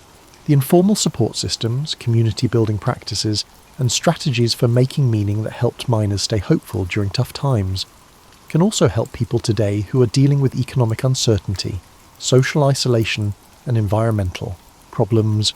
Many modern business owners look to gold rush stories for inspiration, and there are real similarities. Modern entrepreneurs often leave safe situations to chase risky chances in tough situations, just like miners. The same traits that made miners successful, being willing to change quickly, learn new skills, and keep going even when things go wrong, are what make businesses successful today. The way that mining camps came up with new ways to use old tools, made new things with limited resources, and shared improvements with the rest of the community is similar to how modern tech startups and maker communities come up with new ideas. The spirit of finding practical solutions to problems that helped miners survive and thrive is still what drives human progress today. Efforts to restore the environment in areas where mining used to take place have taught us a lot about how ecosystems can recover, how to develop sustainably, and the long-term costs of getting resources. These experiences shape modern choices about protecting the environment, developing in a way that is good for the future, and figuring out how much it really costs to use natural resources. Mining communities were international, which was a sign of our modern globalized world. The cultural exchange, communication networks, and economic relationships that formed among miners from various countries established initial frameworks for international collaboration and cultural comprehension that persist in contemporary relevance. The simple daily routines that miners came up with, like working around environmental limits, keeping equipment in good shape with limited resources, and making comfort and community in tough situations, can help anyone who is trying to live well in less than ideal conditions. The medical and health practices that developed in mining camps, especially their focus on prevention, community health, and making do with what they had, have had an impact on how we provide healthcare in places where resources are limited. The ideas that came up in mining communities in the 1800s are still used in remote medicine, emergency care, and public health strategies. Mining camps had egalitarian social structures that weren't perfect, but they were some of the first examples of merit-based societies where what you did mattered more than what you inherited. These experiences shaped the growth of democracy and still inspire movements for social and economic equality. The boom and bust economic cycles that were common in mining areas taught early lessons about how to diversify the economy, develop in a way that is good for the environment, and make communities stronger. These lessons are still used in modern economic planning and development. Communities that successfully transitioned away from mining dependence offered models for economic adaptation that continue to be applicable today. The stories and legends that came out of mining camps are still a big part of popular culture today. They also teach us important lessons about what people can do, how communities form, and how individual dreams can lead to group success. These stories remind us that regular people can do amazing things when they need to. As you drift off to sleep, think about all the people who were able to get through the heat, lack of water, loneliness, and uncertainty because they believed that change was possible. Their legacy isn't just the gold they found or the communities they built. It's also the fact that they showed that people can adapt, survive, and even thrive in the most difficult situations. The miners who worked in the hot sun, saved every drop of precious water, and built communities out of shared need and hope left us more than just stories from the past. They showed us how to be strong, come up with new ideas, and build communities that are still useful when we face problems that seem impossible to solve. Their capacity to discover joy and camaraderie amidst adversity, sustain hope in the face of uncertainty, and derive meaning from challenging experiences serves as a model for individuals navigating the complexities of modern existence. The same human traits that helped them survive and even do well in the tough conditions of mining camps in the 1800s. Being able to change, being persistent, helping each other, and being stubbornly hopeful are still what make people strong today. As the last embers of our pretend campfire fade away and the stars in the desert sky become clearer, take a moment to think about the amazing journey we've taken through the world of gold mining communities. These weren't superhuman people. They were normal people who found amazing amounts of strength, creativity and community spirit when they were faced with challenges that would test anyone's limits.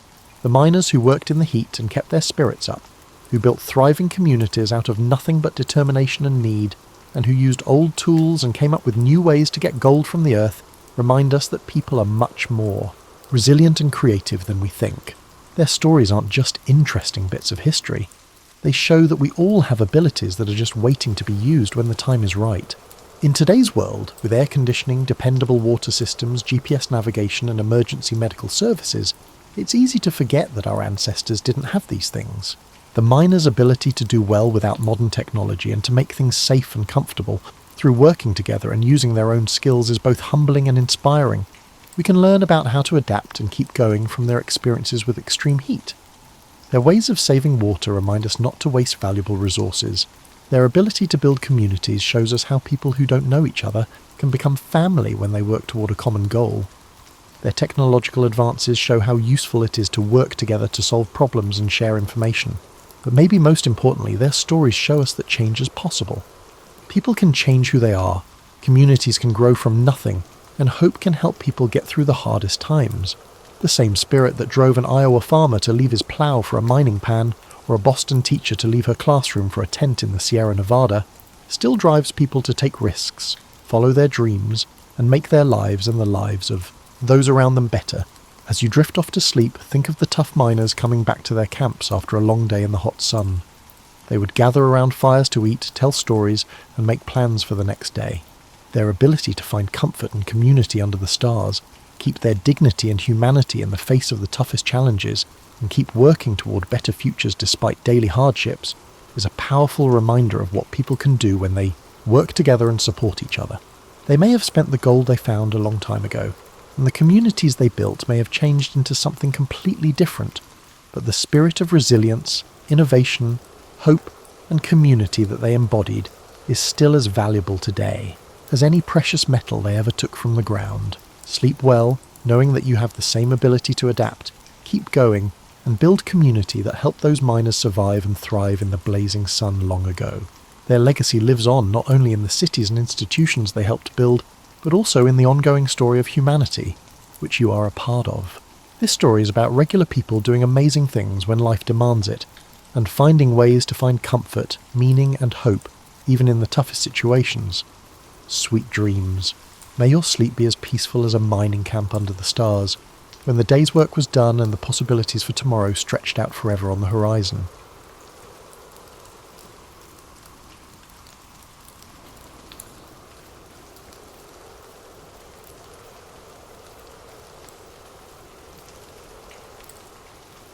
You wake up at 4:30 in the morning, and the world outside your window is still wrapped in that thick, velvety darkness that makes even the gas street lamps look like lonely fireflies. Your feet hit the cold floorboards with a thud that echoes through your modest lodgings, and you're immediately reminded that being a Victorian postman isn't exactly a profession for those who enjoy sleeping in. Your bedroom chair's uniform appears to have endured decades of use. Your dark blue coat, with its brass buttons that never quite shine the way they're supposed to, bears the battle scars of countless encounters with rosebushes, aggressive geese, and the occasional projectile thrown by less than pleased recipients of overdue bills. Your leather satchel sits nearby, already showing signs of the day ahead. It knows it's about to be stuffed fuller than a Christmas turkey.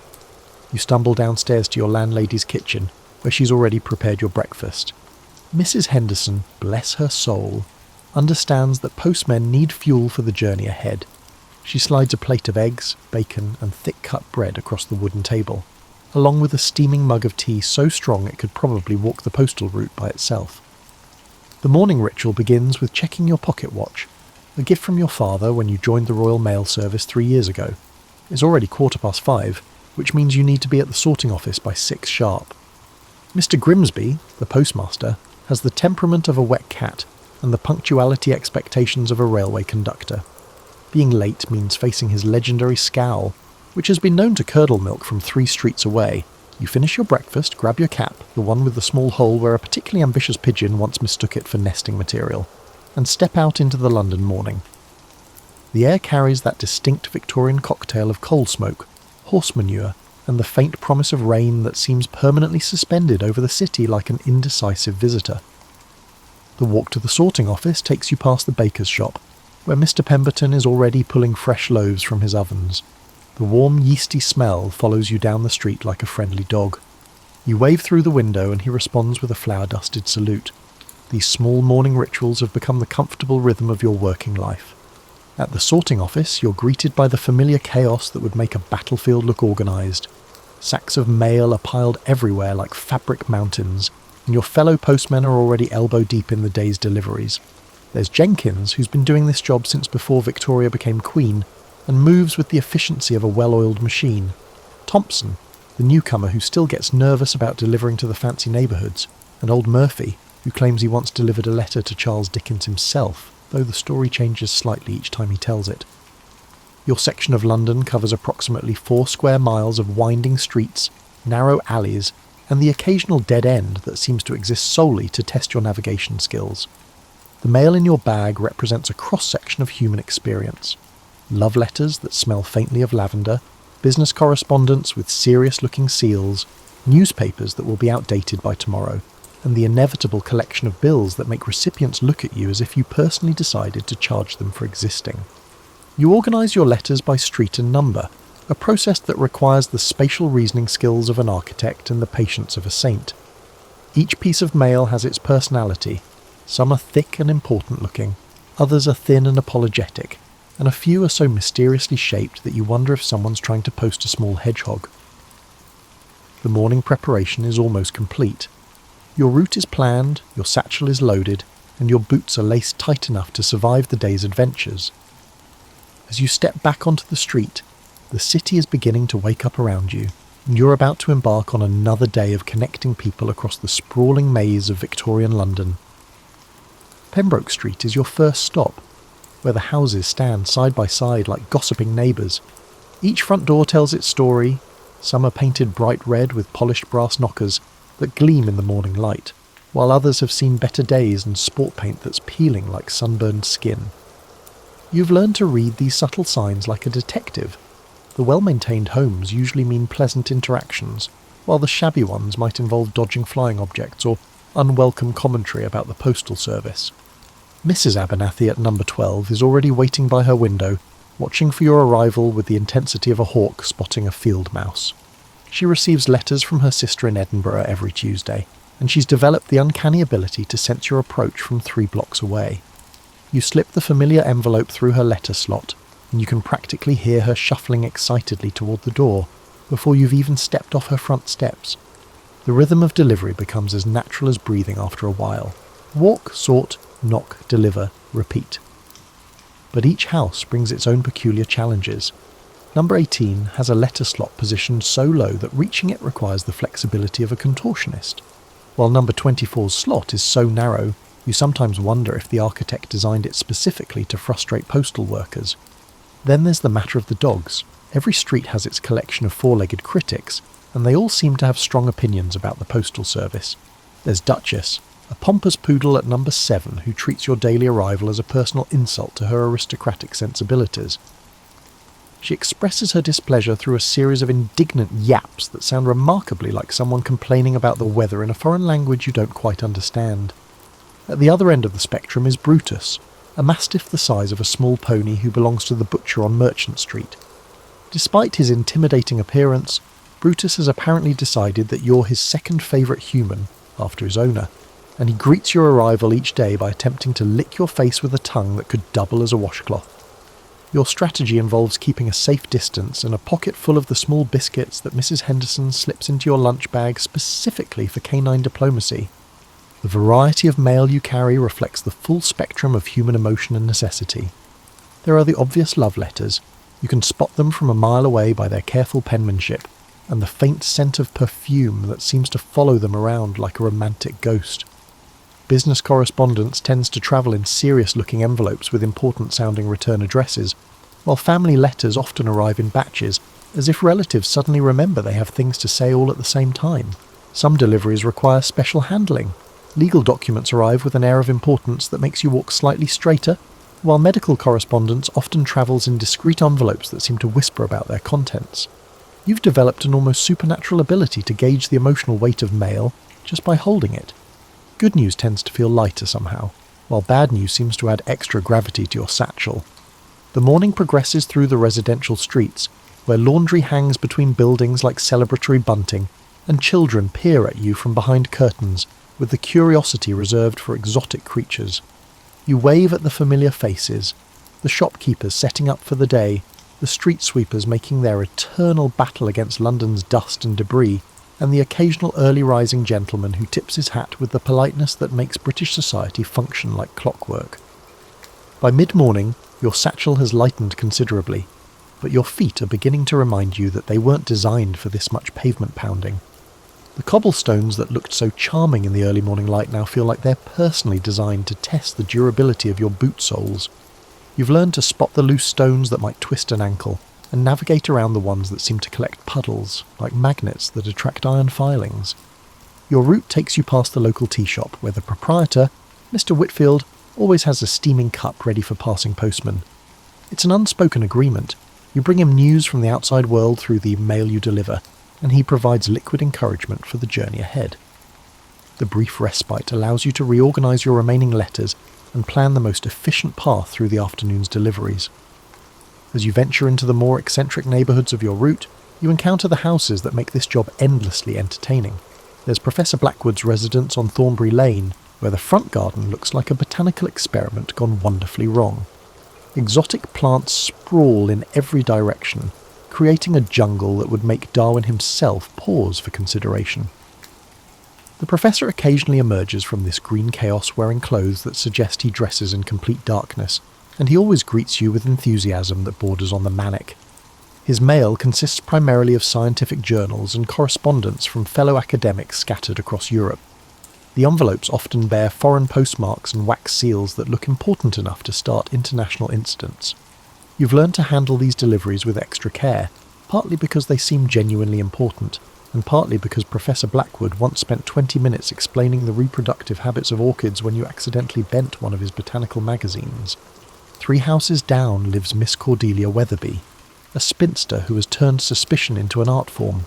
She receives your approach through her lace curtains with the wariness of someone expecting invasion at any moment. Her mail consists primarily of seed catalogues and letters from a mysterious correspondent who signs only with the initials RH. You've developed a theory that RH might be a long-lost romantic interest. But Miss Weatherby's expression when she receives these letters suggests the correspondence might be less romantic and more related to outstanding debts or legal matters. The delivery process at Miss Weatherby's house has evolved into an elaborate ritual. You approach slowly, making sure your footsteps are clearly audible to avoid startling her. You place the mail carefully through her slot, then retreat a respectful distance while she performs what sounds like a complex series of locks, chains and security measures that would make a bank vault jealous. Occasionally you hear her muttering commentary about the state of the world and the declining reliability of young people, though you're not entirely sure whether this criticism includes postal workers specifically. Then there's the Johnson household on Maple Grove, which operates like a small chaotic republic.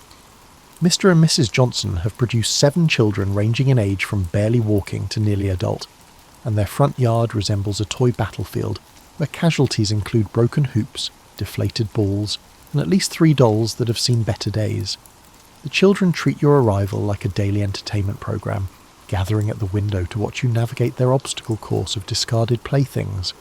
Mrs. Johnson appears at her door looking like she's been wrestling with domestic responsibilities and losing gracefully.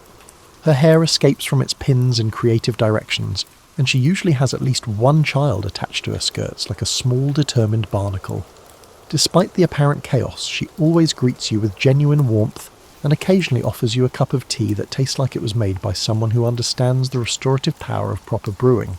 The mail for the Johnson house reflects the family's busy life. Letters from grandparents, school notices, and an impressive collection of bills that would make a mathematician weep. Mrs. Johnson accepts these with the resigned expression of someone who has learned to find humour in life's persistent financial requirements. Your afternoon route also includes the mysterious house at the end of Wickham Street, where the elderly Mr. Ashford lives alone with what sounds like a small orchestra of cats. The music that drifts from his windows suggests he spends his days playing piano compositions that sound both beautiful and slightly melancholy. His mail arrives sporadically. Sometimes weeks pass with nothing. Then suddenly he receives thick packets from music publishers or thin letters that seem to carry more emotional weight than their size would suggest. Mr. Ashford himself remains largely invisible, though you occasionally catch glimpses of movement behind his heavy curtains.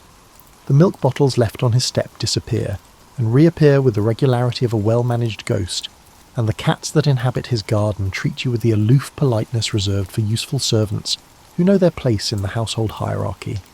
Each house on your route has developed its own personality over the months you've been delivering mail. You've learned to read the subtle signs. When the Hendersons are having financial difficulties, fewer letters, more bills. When the Clarks are expecting favourable news, Mrs. Clark watches from the window with hopeful expressions.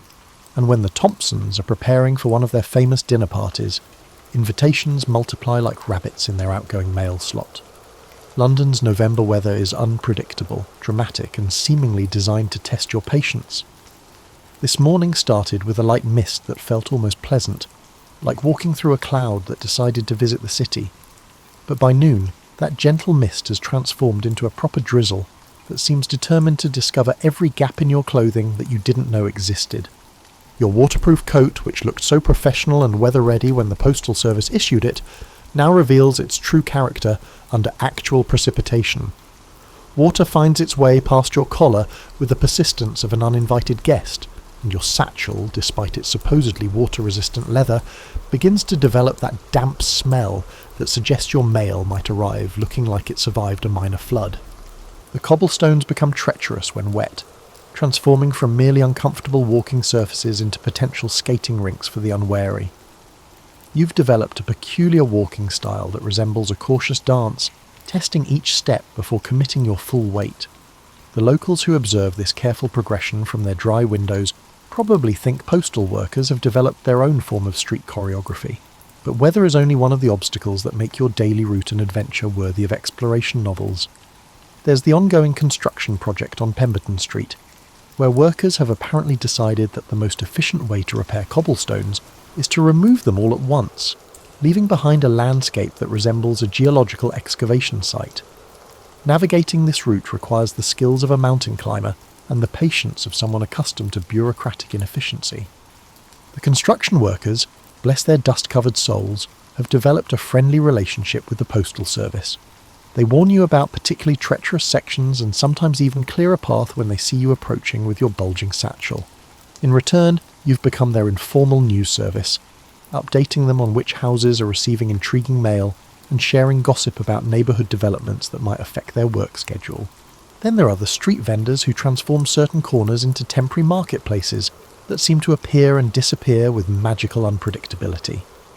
Mrs. Patterson sets up her flower cart at the intersection of Oak and Elm every Tuesday and Friday, creating a fragrant obstacle that requires careful navigation. Her roses and carnations smell heavenly, but her cart blocks the most direct path to 3 different house numbers, forcing you to develop alternative routes that add precious minutes to your delivery schedule. The flower cart also attracts bees with the enthusiasm of a royal celebration, and you've learned to approach Mrs. Patterson's corner with the wariness of someone entering a diplomatic negotiation.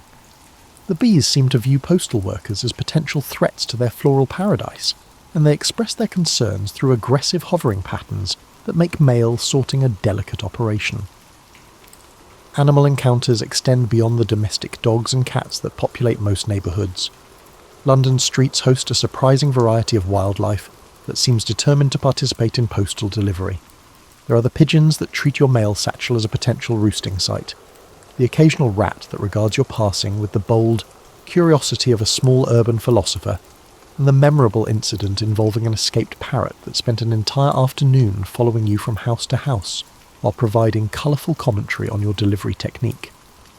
The parrot, whose vocabulary suggested it had previous experience with sailors, seemed particularly interested in critiquing your route efficiency.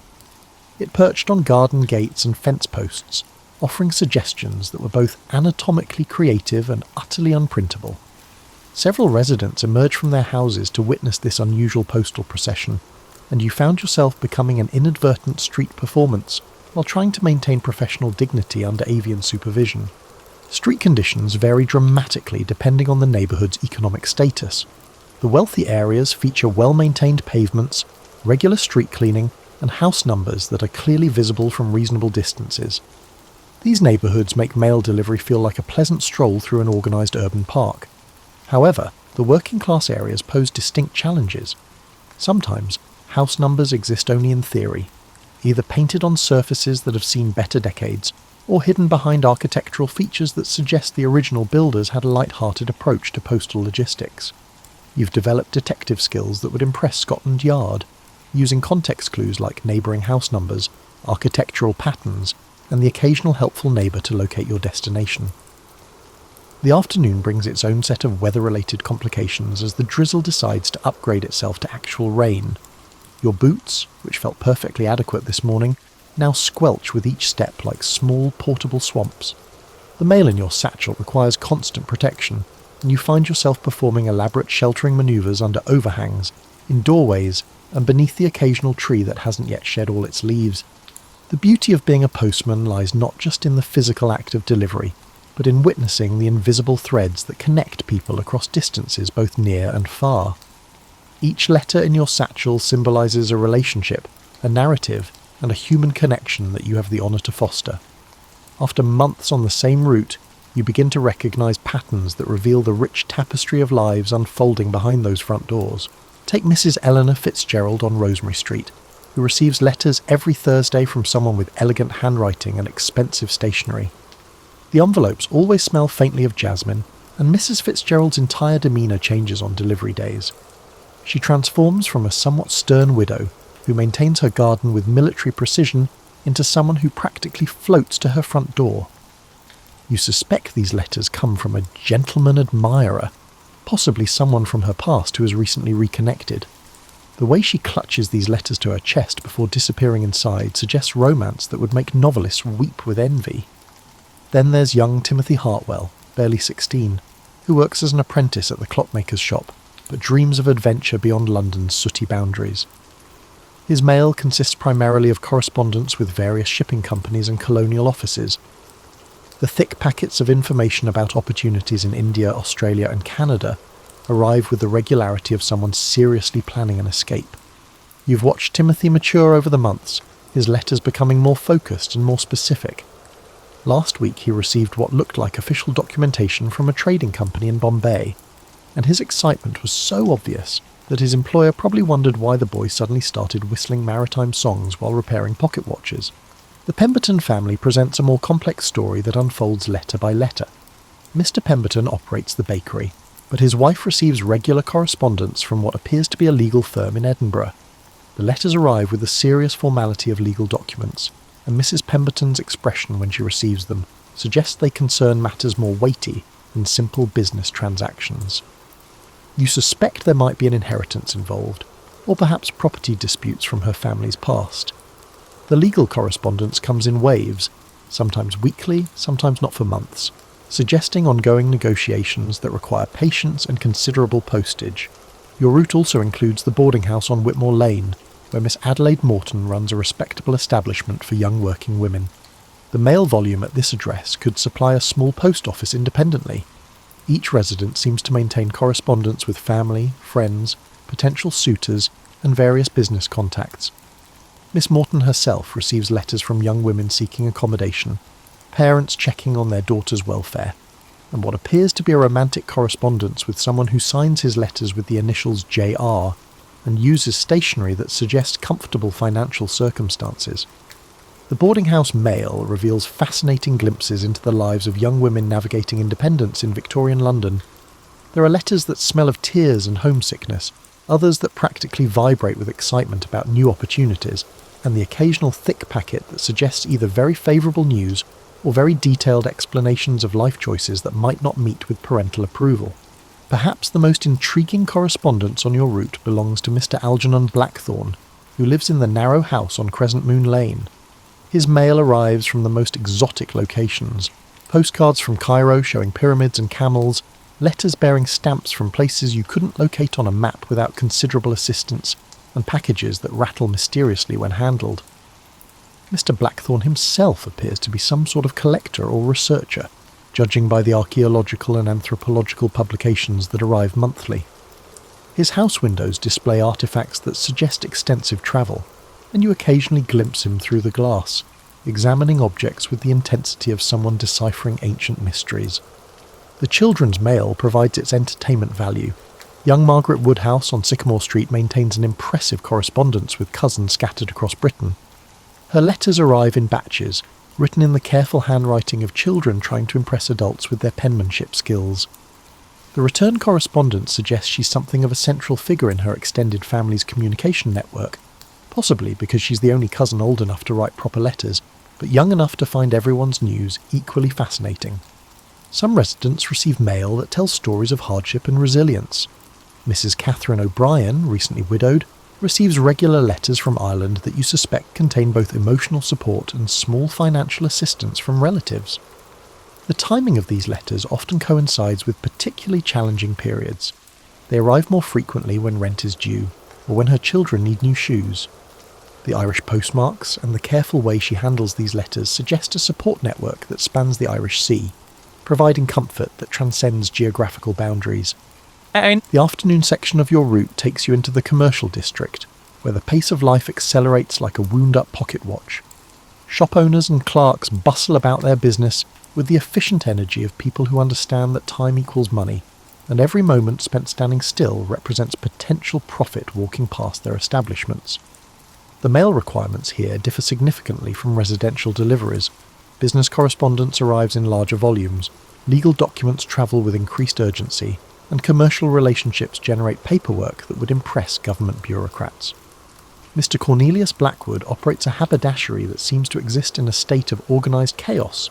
His shop overflows with bolts of fabric in every conceivable colour and pattern, buttons that could outfit a small army, and ribbons that cascade from shelves like textile waterfalls. The mail delivery here requires patience because Mr. Blackwood treats every piece of correspondence as a potential treasure that might contain life-changing opportunities.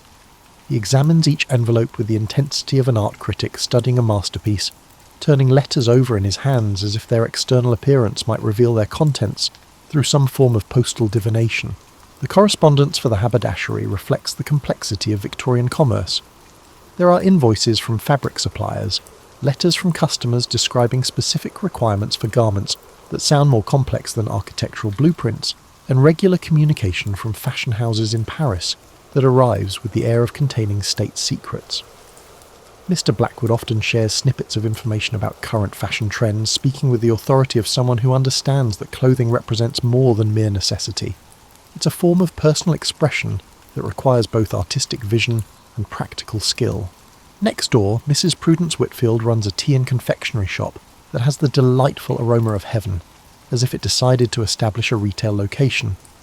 The aroma of fresh-baked scones, imported teas and handmade chocolates creates an olfactory experience that makes your afternoon delivery rounds feel like a culinary tour of paradise.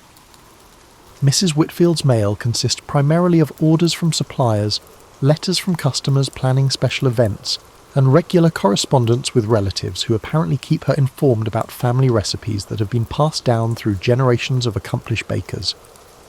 Mrs. Whitfield has developed the habit of offering postal workers small samples of her latest creations, which she claims require professional opinions from people who understand quality and appreciate craftsmanship. This generosity transforms mail delivery into an unexpected taste-testing experience that adds considerable pleasure to your working day. Her lemon drops could cure melancholy, and her shortbread cookies possess the power to restore faith in humanity's capacity for creating perfect things.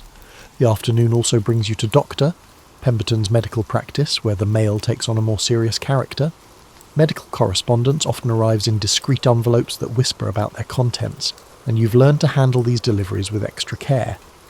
Dr. Pemberton himself appears to maintain professional relationships with colleagues across Britain and Europe, judging by the range of postmarks on his correspondence. Medical journals arrive monthly, thick with information about new treatments and discoveries that suggest the field of medicine continues evolving at a pace that requires constant study. In the doctor's waiting room, patients often watch your mail delivery with hopeful expressions, anticipating important news about their health. You've learned to maintain professional discretion about medical correspondence, understanding that the mail you carry might contain information that could significantly impact people's lives. The weight of this responsibility adds gravity to deliveries that might otherwise seem routine. Your route also includes several legal offices where correspondence arrives with the formality that suggests serious business transactions, property disputes, and the complex paperwork that accompanies Victorian society's relationship with bureaucracy. Mr. Harrison Blackstone, Esquire, operates from a narrow building that seems designed specifically for containing legal documents. His mail volume could supply a small library, and the variety of correspondence suggests involvement in everything from simple property transfers to complex business arrangements that require multiple participants and considerable negotiation. The legal correspondence often arrives in batches that seem coordinated with court schedules or important deadlines. Mr. Blackstone himself treats mail delivery as a critical component of his professional schedule, often waiting near his office window when he expects particularly important documents. The urgency with which he receives certain letters suggests that legal matters operate on timelines that make postal delivery a crucial element in the administration of justice. The commercial district also houses several businesses that seem to exist primarily for the purpose of generating correspondence. Import companies receive letters from suppliers scattered across the empire, shipping firms coordinate with captains and cargo handlers, and trading houses maintain relationships that span continents. The mail you carry represents the communication network that keeps Victorian commerce functioning like a vast, complex machine, where every letter serves as a small but essential component. As the afternoon light begins its gradual retreat behind London's perpetual curtain of coal smoke and city haze, you find yourself on the final stretch of your postal route. Your satchel, which began the day stuffed to capacity like an overfed Christmas goose, now hangs light against your hip, containing only the handful of letters destined for the furthest addresses on your circuit. Your feet have developed their own conversation with the cobblestones, a dialogue consisting primarily of complaints about the day's mileage and negotiations about tomorrow's anticipated challenges. The evening deliveries take you through neighbourhoods where gas lamps are beginning to flicker to life like earthbound stars, and the windows of houses glow with the warm yellow light that suggests families gathering for dinner, children completing homework assignments, and the comfortable domestic routines that make houses into homes. You catch glimpses of these private moments, shadows moving against drawn curtains, the silhouettes of people settling into their evening activities, and the occasional face peering out to observe the street's transition from day to night. Your last delivery of the day takes you to the cottage at the end of Honeysuckle Lane, where Mrs. Margaret Ashworth tends a garden that seems to exist in defiance of London's urban environment. Roses climb her walls with the determination of natural optimists, and her front yard blooms with flowers that suggest she possesses either supernatural gardening abilities or access to botanical magic. The letter you deliver today bears the return address of her grandson in Manchester, and her face lights up with the joy reserved for news from beloved family members. Mrs. Ashworth exemplifies why postal work transcends mere job responsibilities and becomes something resembling a calling. She depends on these letters to maintain connections with relatives scattered across Britain, and your role in facilitating these relationships makes you a participant in the preservation of family bonds that distance might otherwise strain. The gratitude in her expression when she receives mail from loved ones reminds you that postal delivery involves more than simply transporting paper from one location to another. You're carrying pieces of people's hearts wrapped in envelopes and sealed with hope. The walk back to the sorting office provides you time to reflect on the day's encounters and the fascinating complexity of human existence that reveals itself through mail delivery. You've witnessed romance blooming through carefully perfumed letters, business relationships developing across continents, families maintaining connections despite geographical separation, and individuals pursuing dreams that require correspondence with opportunities far beyond London's boundaries. Each letter you've delivered today represents someone's attempt to reach across distance and connect with another human being. The variety of handwriting styles, paper qualities and envelope choices reflects the diversity of people who rely on the postal service to maintain their relationships and conduct their affairs. Every piece of mail, from the elegant script of educated correspondence to the careful printing of those struggling with literacy, embodies the weight of human intention and the hope that communication can bridge any gaps between sender and recipient. Back at the sorting office, you join your fellow postmen in the ritual of checking in mailbags, comparing notes about the day's challenges, and preparing for tomorrow's deliveries. Jenkins regales the group with stories about a runaway pig that disrupted his morning route, while Thompson shares his encounter with a household where the entire family gathered to witness the delivery of what appeared to be adoption papers. Murphy, as usual, has discovered new evidence supporting his claim about delivering mail to renowned authors, though his story today involves a different writer than last week's tale. The camaraderie among postal workers reflects the shared understanding that this job requires more than physical endurance. It demands patience, diplomacy, weather resistance, and the ability to find humour in situations that would test the sanity of less resilient individuals. You've all developed strategies for managing difficult deliveries, dealing with problematic weather, and maintaining professional composure when faced with customers whose relationship with postal workers ranges from worshipful gratitude to inexplicable hostility. As you prepare to leave the sorting office, Mr. Grimsby approaches with tomorrow's route assignments. Your section will include several new addresses where recent residents have requested postal service, and there's mention of a package delivery that will require special handling. The prospect of new challenges and unfamiliar streets adds anticipation to tomorrow's work. Each day brings the possibility of discovering new neighbourhoods, meeting different people, and facilitating connections you haven't yet imagined. You walk home through streets as familiar as your rooms. You know which corners collect puddles after rain, which dogs will bark at your approach, and which residents can be relied upon to offer friendly greetings. This knowledge represents more than geographical familiarity. It reflects your integration into the community you serve, your role as a connecting thread in the social fabric that binds neighbourhoods together. Tomorrow will bring another early morning, another loaded mail satchel, and another opportunity to participate in the vast network of human communication that keeps Victorian society functioning. The letters waiting to be sorted and delivered contain stories you haven't yet discovered, relationships you haven't yet facilitated, and moments of human connection that depend on your ability to navigate London's streets with reliable efficiency. As you settle into bed, your tired feet grateful for horizontal rest, you reflect on the peculiar satisfaction that comes from work that serves a purpose beyond personal advancement. Being a Victorian postman means accepting responsibility for maintaining the communication networks that enable love letters to find their recipients, business arrangements to proceed smoothly, families to stay connected across distances, and communities to function as interconnected webs of mutual dependence and support. The gentle rain that begins pattering against your bedroom window promises intriguing challenges for tomorrow's deliveries, but also guarantees that your services will be particularly appreciated by people who prefer to receive their mail without venturing into weather that makes staying indoors seem like the pinnacle of human wisdom.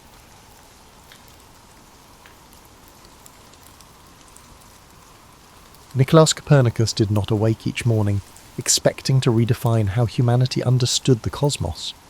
In his youth, he was a quiet observer of everyday trade, civic gossip, and the slow turn of seasons along the Vistula River.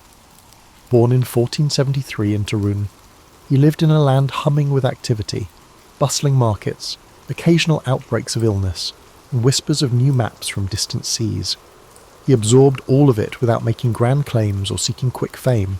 His father, a merchant of modest means, died when Copernicus was still a child. This loss shifted the boy's path, placing him under the care of his uncle, Lucas Watson Road, a bishop with strong ambitions for his nephew. But it was not a cosy arrangement free from pressure. In 15th century Europe, family alliances mingled with church roles. Watson Road made sure Nicolaus gained a broad education, perhaps believing that a well-schooled clergyman could serve both faith and practical politics. By his late teens, Copernicus studied at the University of Krakow, a lively centre of scholarship. the city's streets teemed with visiting merchants who told of copper mines and foreign trade routes. Professors taught geometry side by side with astrology, half-lost Greek texts and careful reflections on the cosmos. Nicholas listened eagerly. He devoured ideas about celestial spheres and puzzling planetary orbits, tucking them away while also training in law and medicine. As a student, he displayed no wild rebellion. Instead, he showed a quiet thirst for evidence. If a notion seemed inconsistent, such as the accepted idea that the sun spun around Earth, he filed it under needs more thought. Beyond the lecture halls, Copernicus encountered a swirl of travelling scholars. Some boasted credentials from Italy or distant corners of the Holy Roman Empire. They debated the relative positions of stars, whether Mercury followed a perplexing path, and if ancient astronomers might have overlooked simpler interpretations. Many dismissed alternatives outright, clinging to the comfort of tradition. But Copernicus felt a tug toward re-examination. Observing the sky with primitive instruments, he noted patterns that didn't align perfectly with existing models.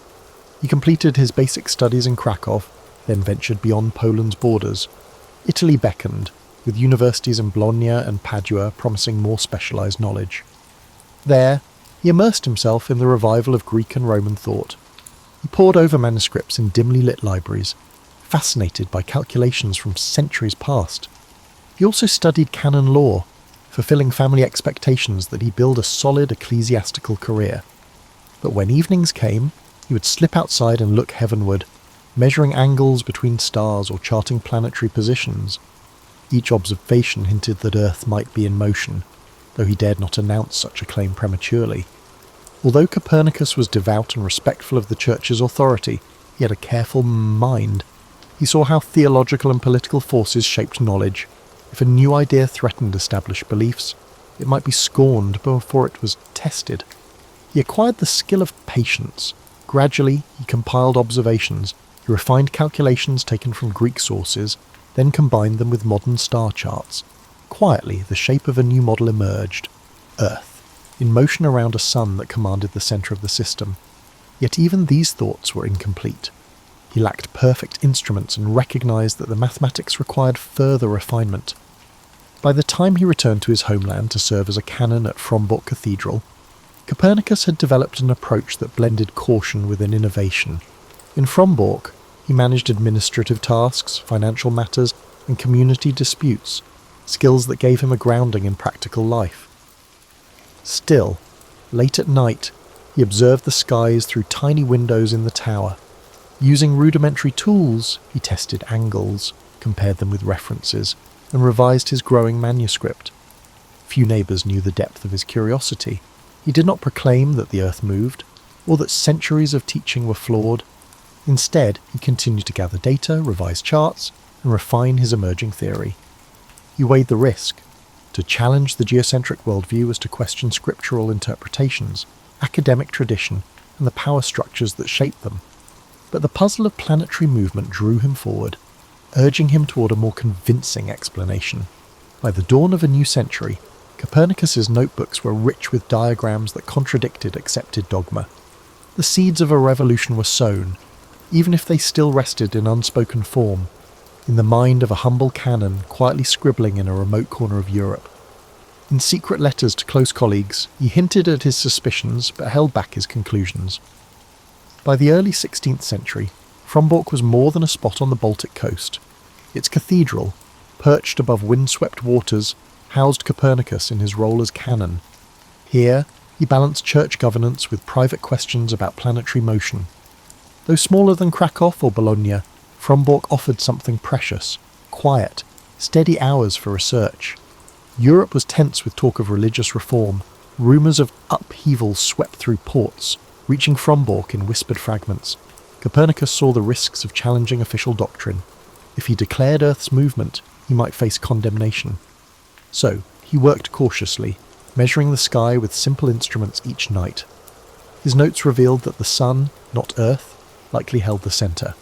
During the day, he managed church finances and mediated local problems. Officials admired his precision and calm. When currency troubles arose, he designed measures to stabilise coinage, bolstering his reputation as a logical thinker. Such behaviour helped mask his radical astronomy. The more respect he garnered for practical solutions, the safer he felt exploring unorthodox ideas in private. Still, he remained torn. In an age where the Church shaped much of scientific understanding, proposing a heliocentric system was risky. Scripture seemed to confirm Earth's central place. Copernicus grasped that mathematical evidence alone might not sway those who believed questioning geocentrism was akin to heresy. He exchanged guarded letters with scholars, sharing parts of his data but rarely revealing the full extent of his model. Frombork's quiet aided his patience. He tracked planetary paths across months and years. Errors in existing models grew too large to ignore. The orbits, once force-fit to Ptolemy's system, made sense when the sun sat in the middle. Copernicus refined these insights in drafts he showed only to trusted friends. He feared the backlash if word spread prematurely. Meanwhile, the Reformation simmered in Europe. People questioned church authority on many fronts. The old structures were weakening. Copernicus observed that the pervasive uncertainty could potentially foster new ideas, but it also heightened the likelihood of severe retaliation if these ideas contradicted deeply held beliefs.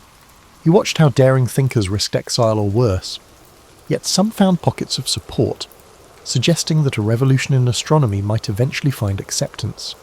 By the mid-1510s, his notebooks held a skeleton of the heliocentric model. Earth spun and circled the Sun, joined by the other planets, yet he refused to publish a major treatise. He insisted on checking every calculation. Observational evidence had to be beyond reproach. Church superiors recognized his diligence and seldom pried into his nighttime research. They assumed he was honing church-related expertise, not drafting a cosmic shift. His life looked ordinary. He ate modest meals, cared for ill colleagues, and attended to canonical duties with unwavering focus. But once darkness fell, he scaled the cathedral tower to observe the planets.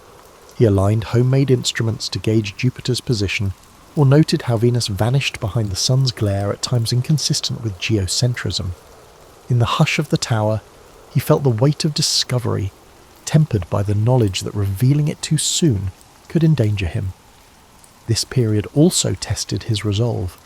Persistent calculations sometimes contradicted his earlier assumptions, forcing him to correct or refine his diagrams. Yet each setback nudged him toward a more robust framework. He realized that Ptolemy's centuries-old design no longer held up under meticulous scrutiny. If Earth truly revolved, it explained the irregular motion so many had labored to reconcile. The data whispered that ancient edifice of belief was cracking. In 1514, he drafted a concise outline called the Commentariolus. It circulated among a small circle, generating muted intrigue. Copernicus valued their feedback, which helped him hone his equations. He kept his tone measured, presenting heliocentrism as a hypothesis rather than a challenge to authority. He saw that acceptance depended on evidence, not strident proclamations, and so he persisted, day after day. He would read economic reports in the morning and engage in stargazing at night, constantly refining his observations. The locals viewed him as a prudent canon, never suspecting that his observations could unsettle the very foundation of cosmic order. Yet, in that remote corner of the Baltic, he gathered the pieces for a grand puzzle that would, in time, upend humanity's view of itself. By the end of this phase, his confidence had grown. The numbers spoke clearly to him, even if he kept them hidden from public debate. While Europe's religious tensions escalated, Copernicus quietly solidified his theory. He saw potential allies in a future shaped by fresh perspectives. By the 1520s, Europe's religious landscape was in upheaval. Martin Luther's Reformation challenged long-standing church authority, fueling tension across nations. Against this backdrop, Copernicus quietly refined his heliocentric theory. At Frombork, he juggled ecclesiastical duties with clandestine astronomical pursuits. Aware that a misstep could brand him a heretic, he shared star charts and observations through letters to scholars in Italy and Germany. Although some recognized that Ptolemaic geocentrism seemed forced, open endorsement of Earth's motion was risky. Copernicus tested each new data point, measuring planetary positions with homemade instruments. With each alignment, the sun-centered approach gained credibility, but proclaiming it publicly might trigger condemnation. The diocese entrusted him with greater responsibilities. He resolved financial disputes, attended synods, and occasionally travelled. everywhere he went. He saw how Luther's ideas shook old pillars of authority. Quietly, he noted parallels to the cosmic debate. If Europe's spiritual core could be questioned, perhaps its astronomical beliefs might also be challenged. Still, caution prevailed. He wrote in Latin, making his drafts less accessible to the uninitiated. He tested retrograde motion under the new model, confirmed that Earth's rotation explained day and night, and that seasonal changes fit a planet circling the sun. He was building a rigorous, cohesive argument. Yet rumours spread that Copernicus harboured unorthodox views. Aware that unrefined manuscripts circulated without his permission, he worried about critics who might seize on incomplete data. Despite these fears, he found encouragement in quiet corners. Trusted colleagues marvelled at how neatly the theory explained planetary wanderings. Others, fearful themselves, advised him to hold back until Europe's religious confusion abated. He heeded that counsel, but he kept gathering observations, night after night. He charted angles and times, refining calculations. He felt certain that Earth's motion was not just plausible, it was likely true. One of his challenges lay in reconciling scripture with a moving Earth. Many clerics took biblical phrases as literal proof of geocentrism. Copernicus believed the Bible employed everyday language, not strict cosmic geometry. He chose his words carefully, asserting that a sun-centered system needn't undermine faith. Privately, he wished for a church open to nature's revelations, but he recognized the risk of alienation if he pushed too hard. By the mid-1520s, Europe's political shifts touched him personally. He helped local officials with coin reforms, an effort that drew upon his mathematical precision.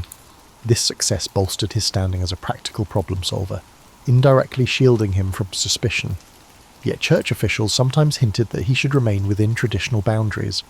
They valued his service but seemed uneasy about whispers of cosmic novelties. His progress on the manuscript advanced. The geometry no longer relied on clunky epicycles. Heliocentrism explained phenomena more directly, with fewer forced corrections. He tested Mercury's orbit, verifying that its swift revolutions made sense in the new scheme. He noted how Venus's phases and brightness variations supported a sun-centered perspective. These observations, though rudimentary by modern standards, were groundbreaking. As Europe's religious conflicts intensified, Copernicus reflected on timing. Should he reveal his findings before the Church fully stabilized? He feared that any radical claim might be conflated with Lutheran heresies. He remained loyal to Catholicism, seeing no reason why a more accurate cosmic map should threaten spiritual truths. Yet he knew that misunderstandings abounded, and dogmatic zeal could swiftly erupt into persecution. By the late 1520s, he had assembled a near-complete draft.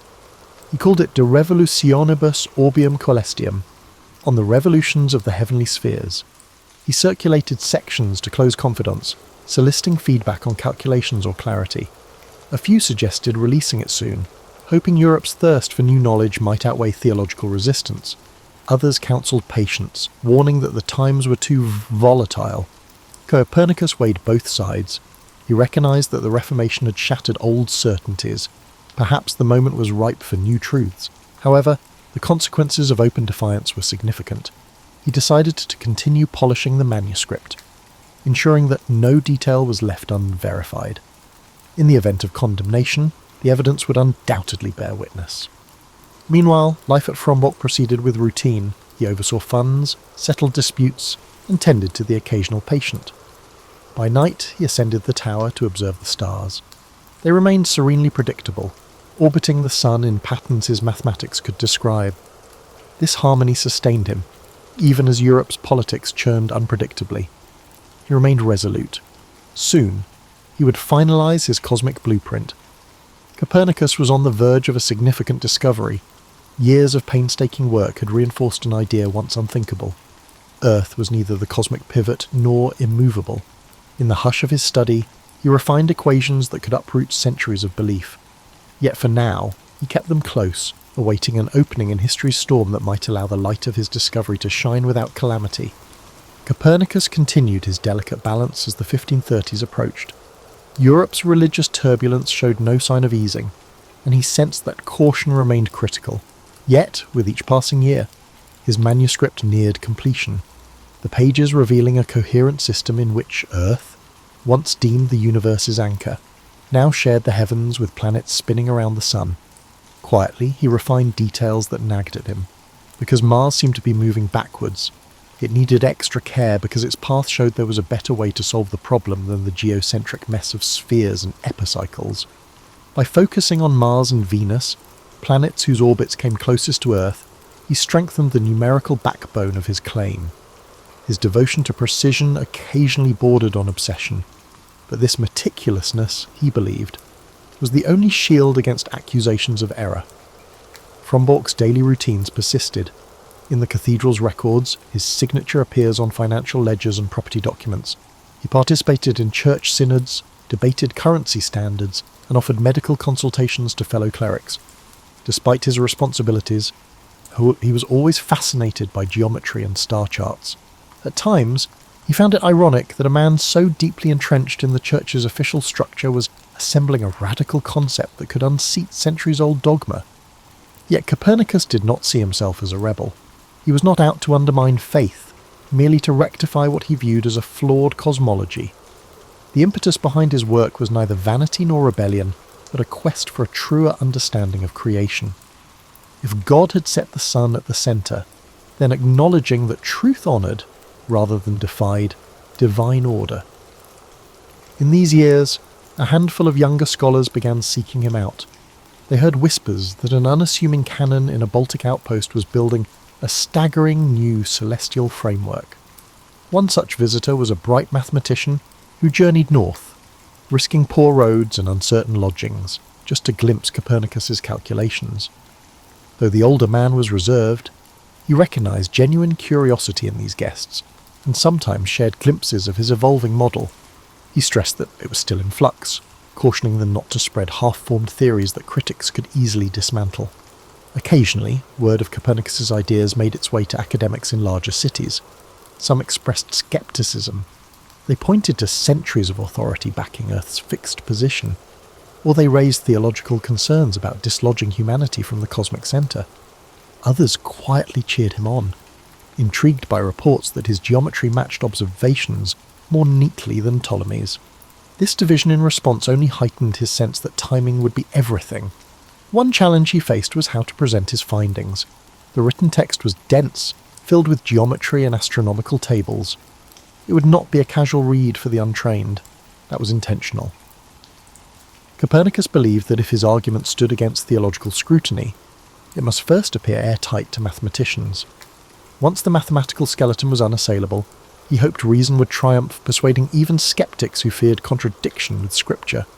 Still, he had lingering doubts about reception. Europe was in disarray, local skirmishes erupted over doctrines that now seemed fluid, and the threat of political entanglement loomed.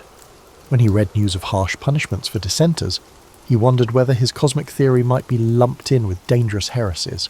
Yet he pressed on, guided by an inner conviction that the simpler explanation of planetary motion must eventually prevail. Between editing sessions, he still took time to observe the heavens. Nightly vigils were a source of comfort for him even in his 50s. The glimmer of Saturn, or the brightness of Jupiter, reassured him that the sky did not bend to human quarrels. It followed laws that beckoned to be understood. Inside Frombork's walls, Copernicus's outward life appeared unchanged. He was a dutiful canon, a measured official, and an occasionally stern caretaker of church affairs. Only a trusted few knew how deeply he wrestled with the final touches of his magnum opus. Some nights, by lamplight, he rearranged entire paragraphs, seeking a more precise way to describe planetary paths. Small errors had no place in a claim this bold. As the decade progressed, letters trickled in from scholars who'd glimpsed parts of his manuscript. Many urged him to publish. His seclusion, they argued, only delayed a necessary debate. Yet the swirling uncertainty in Europe gave him pause. He suspected that once his book was out, there would be no turning back. For now, he clung to a cautious optimism. Perhaps a new era would dawn, one open to re-evaluating ancient truths. In that hope, he saw the faint glow of a future shaped by calculation and observation. The dawn of the 1540s brought Copernicus an unexpected visitor, Georg Joachim Rheticus, a young mathematician from Wittenberg. Rheticus had heard the rumours. An ageing canon in distant Warmia was challenging the cosmos itself. Curious and bold, Rheticus travelled north to see if the stories were true. Upon arrival, he found Copernicus at his desk, surrounded by geometric diagrams, half-finished manuscripts, and star charts pinned to walls. Their initial conversation was guarded. Copernicus, ever wary, questioned Rheticus's motives. Was this gentleman a genuine scholar or a spy, sent by critics seeking ammunition against him? But Rheticus displayed both admiration and a profound knowledge of mathematics. Before long, trust replaced suspicion. The younger man pored over Copernicus's notes, impressed by the clarity with which heliocentrism solved planetary riddles. Retrograde motion, awkward epicycles, and the wandering paths of Venus and Mars became far more comprehensible in a sun-centered layout. Encouraged by Rheticus's enthusiasm, Copernicus cautiously shared more details. He explained how decades of observations pointed to the same conclusion. Earth was a planet orbiting the sun, spinning on its axis to create day and night. Rheticus, astonished, urged him to publish. If even a fraction of these calculations were accurate, the world needed to know. Copernicus hesitated. Europe's religious situation remained volatile. One misinterpretation of his work could see him branded a heretic. Still, Rheticus persisted. He offered to write a preliminary treatise showcasing the core arguments, a trial balloon to gauge reaction. Copernicus consented, handing over relevant tables and diagrams. Rheticus composed the Narratio Prima, describing heliocentrism in readable form. Circulated in scholarly circles, it sparked a mix of curiosity, praise, and alarm. Some lauded the elegant math, others bristled at dethroning Earth. The Church kept silent for the moment, perhaps not fully grasping the implications or too busy handling other controversies. Buoyed by the reaction, Rheticus urged Copernicus to finalize De Revolutionibus. He argued that reason and observation were on their side. If the book laid out each calculation thoroughly, it could withstand even hostile scrutiny. In private, Copernicus felt he was facing a pivotal moment. He had dedicated most of his adult life to this theory. If he died with the manuscript unpublished, all that effort might fade into obscurity, yet to publish was to risk condemnation. Even as he wrestled with these choices, life in Frombork marched forward. He oversaw church revenues, patched up administrative loopholes, and sometimes practiced medicine for local residents. Rheticus stayed for months, assisting with computations and clarifying textual passages. Their collaboration proved fruitful. Where Copernicus's Latin explanations felt dense, Rheticus suggested simpler wording. Where Rheticus hurried, Copernicus insisted on double-checking each figure. In time, the manuscript became more coherent and approachable. Rumours of this partnership spread, and some scholars travelled north to witness the synergy. They debated planetary speeds and elliptical hints. Though neither man realised it fully at the time, their exchange of ideas foreshadowed future scientific endeavours where collaboration would push boundaries of knowledge. Yet clouds of doubt hovered. Not everyone was ready for a world lacking Earth's cosmic privilege. Meanwhile, Copernicus received letters from distant colleagues warning him of potential backlash. A few devout theologians insisted that Scripture unequivocally placed Earth at the centre. Another faction, less tied to literal interpretations, expressed intrigue at the possibility of reconciling a moving Earth with God's grand design. In these missives, Copernicus saw both risk and hope. Divisions among intellectuals mirrored the broader rift fracturing Christendom. Increasingly, he leaned on Rheticus for counsel. The younger man advocated transparency, convinced that a well-argued treatise would find defenders among Europe's scholars. This optimism heartened Copernicus, though he remained wary. To reassure his friend, and perhaps himself, he invoked the principle that truth, grounded in measurable phenomena, should endure. If the sun truly lay at the centre, no condemnation could erase the geometry proving it. Yet, as they rechecked tables and refined the text, Copernicus's health began to wane. Long hours at his desk, combined with the stress of potential controversy, weighed on him. Still, he pressed forward. In quiet corners of the cathedral complex, he paced, mentally rehearsing how to defend his findings if challenged.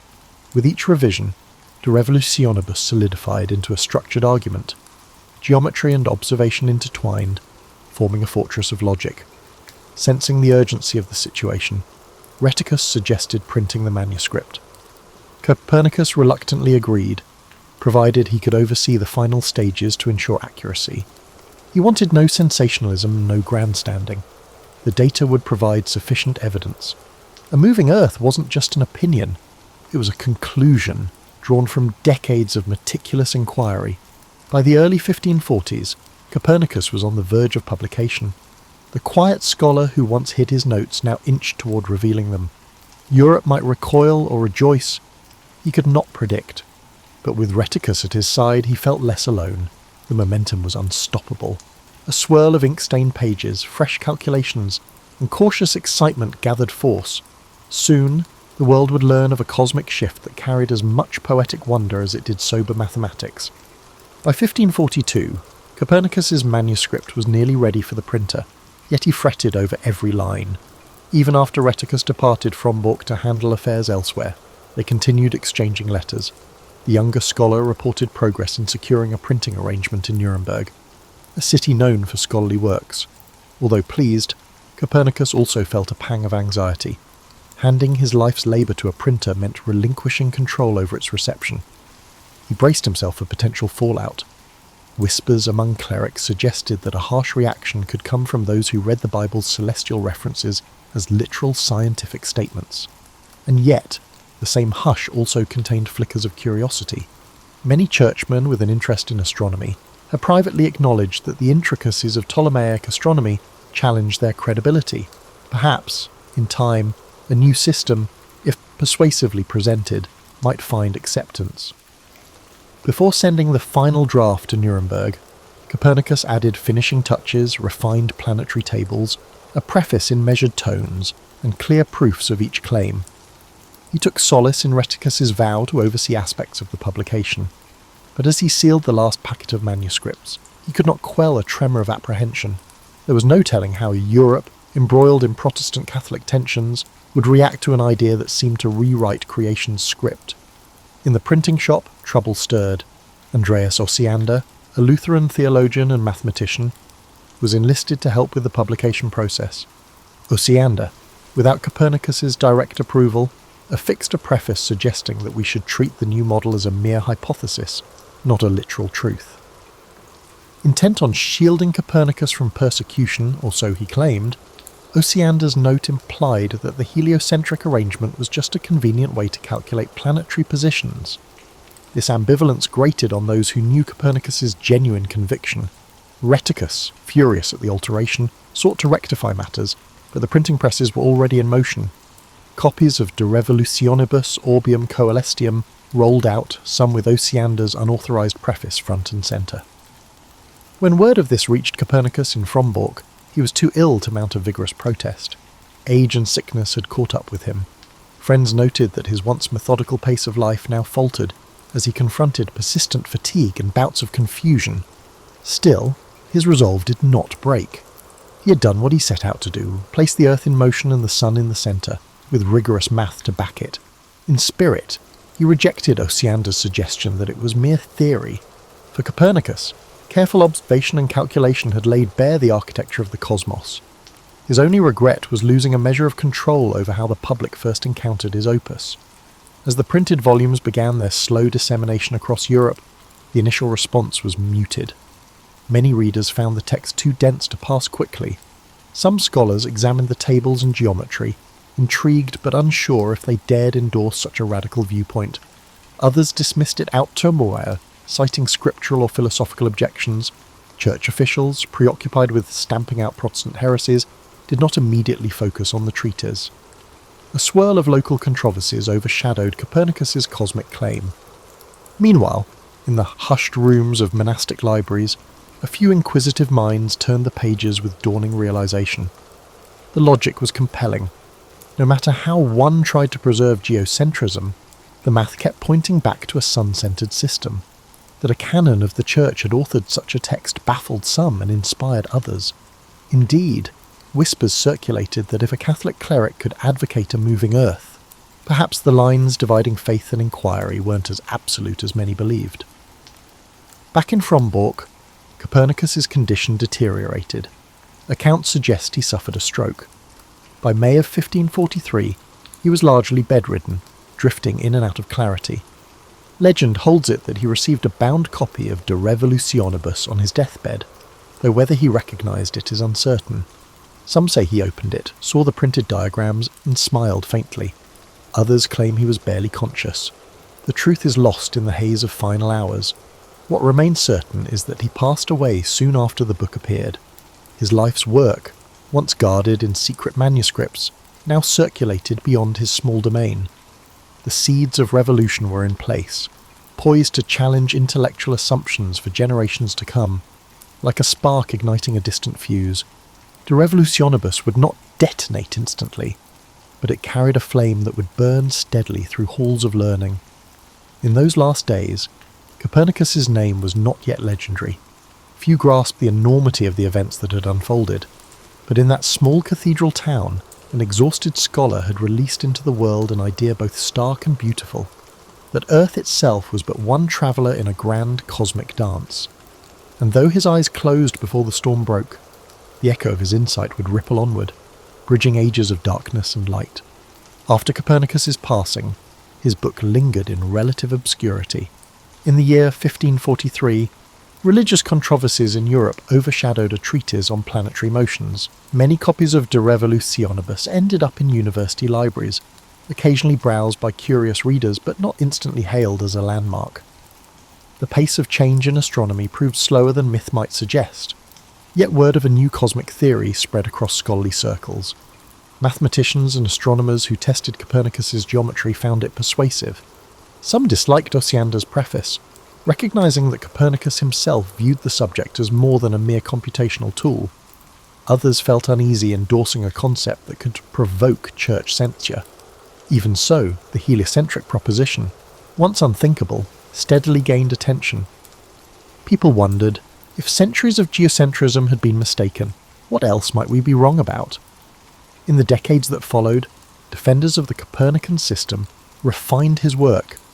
Errors or approximations in planetary tables were corrected, often with better instruments than Copernicus had possessed.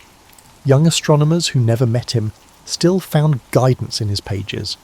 Building on the foundation he left behind, a handful of them wrote treatises supporting the heliocentric view, adding incremental proof with each fresh observation. Opposition, however, was not trivial. Traditionalists saw Copernicus's ideas as an affront to human dignity. If Earth spun through space, how did that align with the divinely ordained centre?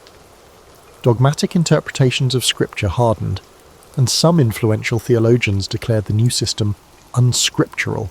In certain academic halls, supporters of Copernicus sparred with conservative voices who refused to surrender the old model. Quietly, a battle of paradigms began. One figure who championed Copernicus's heliocentrism was Galileo Galilei. Born more than 20 years before Copernicus died, Galileo's telescopic observations, decades later, provided striking evidence: the phases of Venus, the moons of Jupiter, and the sunspots that shifted daily. Though Galileo's story would unfold in its own tumultuous way, he traced a lineage back to Copernicus. Galileo might never have defied convention by pointing his lens skyward in the absence of that earlier text. Despite Galileo's eventual condemnation, Copernicus's seeds continued to sprout. Johannes Kepler, another giant of astronomy, built on Copernican principles to demonstrate elliptical orbits. Those elliptical refinements improved predictions beyond Copernicus's original data. Each subsequent advance validated the notion that the Earth travelled around the Sun. Newton's physics would later bind it all together, showing how gravity governed these celestial dances, weaving Copernicus's revolution into the broader tapestry of scientific lore. As these luminaries pushed the limits of astronomy, Copernicus's name gradually gained a venerable glow. Scholars looked back on his cautious approach and saw wisdom. He had predicted resistance, recognized the perils of an epoch riven by religious strife, and still managed to publish an audacious claim. Over time, the memory of him as a timid canon in a remote cathedral town transformed into an image of the brave father of modern astronomy. In the centuries to come, the Church itself would revise its stance. Though official condemnations of heliocentrism emerged decades after Copernicus's death, they were eventually lifted, and his works found a place in Catholic scholarship. That shift was neither swift nor simple, but it underscored how even massive institutions could adapt to new evidence, given enough time and debate. Legends about Copernicus blossomed. Some painted him as an unacknowledged rebel. others as a devout servant of the church who happened upon a startling truth. The reality was more nuanced. He was part of a lineage, ancient Greek astronomers, Islamic mathematicians, and European scholars all contributed pieces of the puzzle he finally assembled. Yet he was the one who broke from the gravitational pull of tradition, suggesting that Earth soared through space rather than resting at creation's centre. Today, in Tarun, visitors see statues and plaques celebrating the hometown astronomer. His name adorns craters on the moon, testifying to his lasting imprint on our knowledge of the heavens. Schoolchildren learn of his achievements, often without grasping the centuries of struggle it took for his ideas to triumph. In the broader sweep of history, his story warns us that even widely held beliefs can crumble under the weight of rigorous observation and honest inquiry. And so, Nicholas Copernicus's life underscores the power of quiet determination. He served as a canon, healed the sick, balanced church finances, and, through it all, reinterpreted the universe. Though he never saw the full upheaval his book would create, he lit the fuse. In the end, his legacy transcended his age, forging pathways for thinkers bold enough to look upward and question the obvious. By repositioning Earth among the stars, he gave humankind a gift both humbling and liberating. The realization that our vantage point is but one corner of a vast cosmic stage.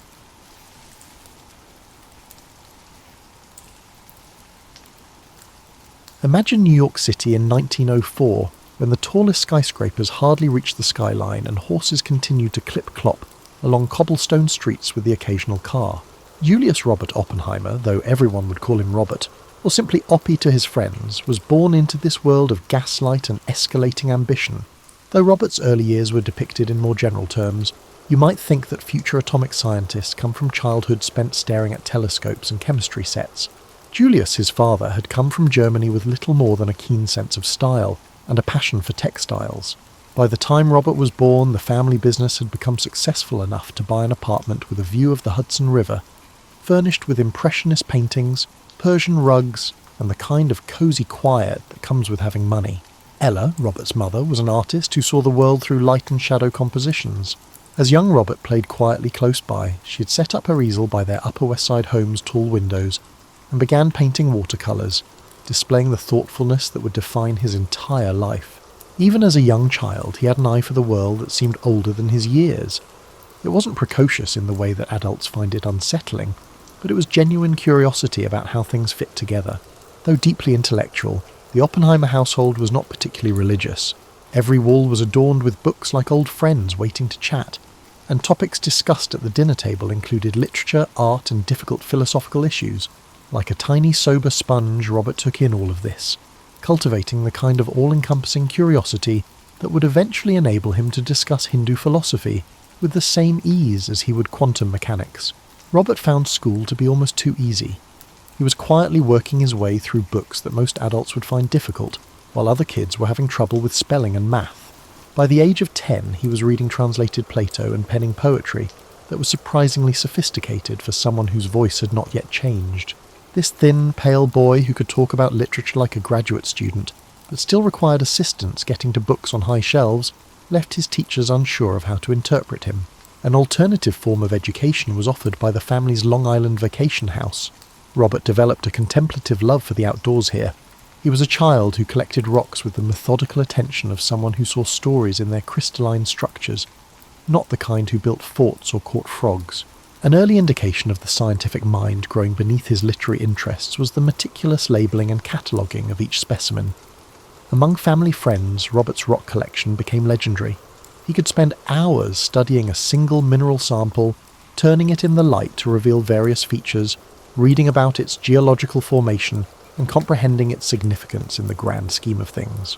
He first learned to think in deep time, to envision forces that could reshape continents and processes that took millions of years, thanks to geology. Later on, this sense of scale would enable him to understand physics concepts that other bright minds found difficult to understand.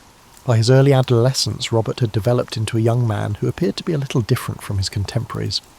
He was amiable enough, but his passions and the ferocity with which he pursued them had an unearthly quality. Robert had become enthralled with Hindu philosophy and wanted to read the original texts. so he was teaching himself Sanskrit while other boys his age were learning baseball and the first hints of romantic interest. Although Robert was undoubtedly not exempt from the joy of intellectual achievement, the Sanskrit study was more than just academic boasting. The philosophical issues these ancient writings addressed, such as what the nature of reality is, truly captivated him. How do we make sense of our position in the vast, seemingly uncaring universe? For him, these were pressing personal issues rather than abstract riddles that would shape his views on everything from moral responsibility to subatomic particles. His parents were both proud and perplexed as they observed their son's intellectual growth. Robert appeared to be developing into a person whose mind worked on frequencies they weren't always able to pick up. Despite their desire to raise a thoughtful, cultured child, they realised they were raising someone very special when he casually mentioned over breakfast that he had started a small literary magazine at school, or that he had been communicating with professional geologists about his rock collection. For Robert, the passage from childhood to adolescence wasn't totally seamless. Social situations were occasionally awkward due to his intellectual prowess. He would make references that were too complex for his peers to understand, or get so engrossed in a book that he forgot he was meant to be taking part in group activities. But instead of growing resentful or conceited over his differences, Robert acquired a kind of mild disinterest that would benefit him for the rest of his life. He discovered how to live in two different worlds at once. The world of scientific facts and the world of artistic beauty. The world of teenage worries and the world of adult ideas. Robert had already started to consider the issues that would shape his adult life as he neared graduation from the Ethical Culture School, a school that placed equal emphasis on moral growth and academic success. How can we strike a balance between social responsibility and personal success? What responsibilities do we have to serve others with our gifts? In a universe that appears to be controlled by impersonal forces, how do we find meaning? These weren't the usual worries of a college-bound 18-year-old, but then Robert Oppenheimer had never been normal. With interests ranging from poetry to geology to philosophy, he was getting ready to enroll at Harvard University with a mind that was already beginning to recognize connections that others had overlooked. The young man who had begun by gathering rocks was preparing to contribute to the discovery of the atom's mysteries. For someone with Robert's thirst for knowledge, Harvard in 1922 was like an intellectual candy store. As the majority of freshmen were learning how to organize their own laundry and deal with the social complexities of living in a dorm, Robert was taking courses from a wide range of academic specialties, much like a person at a fancy buffet who is unable to choose between the main courses and the appetizers. Do you know how some people discover their calling early on and pursue it assiduously? Robert wasn't like that. Rather, he went into college like a passionate adventurer charting a new continent. He enrolled in classes in languages, literature, philosophy, history, and almost as an afterthought, chemistry and physics. His transcript appeared to be the work of multiple students whose schedules had been inadvertently combined. During this time, Harvard was still mostly a finishing school for young men from well-to-do families, but it was also starting to draw serious academics who believed that the university was a place where genuine intellectual work could take place. Between these two realms, Robert found himself privileged enough to be at ease in social situations, but too inquisitive to be content with merely academic credentials. This intense young man would ask questions that showed he had read far more than the assigned materials, leaving his professors unsure of how to respond. Robert might tangentially bring up a Sanskrit text in a literature class to clarify a point regarding Western poetry. He would relate molecular structures to philosophical inquiries concerning the nature of existence and matter in a chemistry lab. Some faculty members felt uneasy about the interdisciplinary thinking, while others were genuinely thrilled about it. For students who shared his diverse interests, Robert's room in his Harvard dorm turned into a sort of salon. Robert would lead casual conversations that could range from quantum theory to TS, while other undergraduates were preoccupied with football games and fraternity parties. Eliot's most recent poems are about the Russian Revolution's political ramifications. Robert was genuinely interested in what other people thought about the big questions and genuinely curious about everything. So these weren't performances or attempts to flaunt himself. The academic work was almost too simple.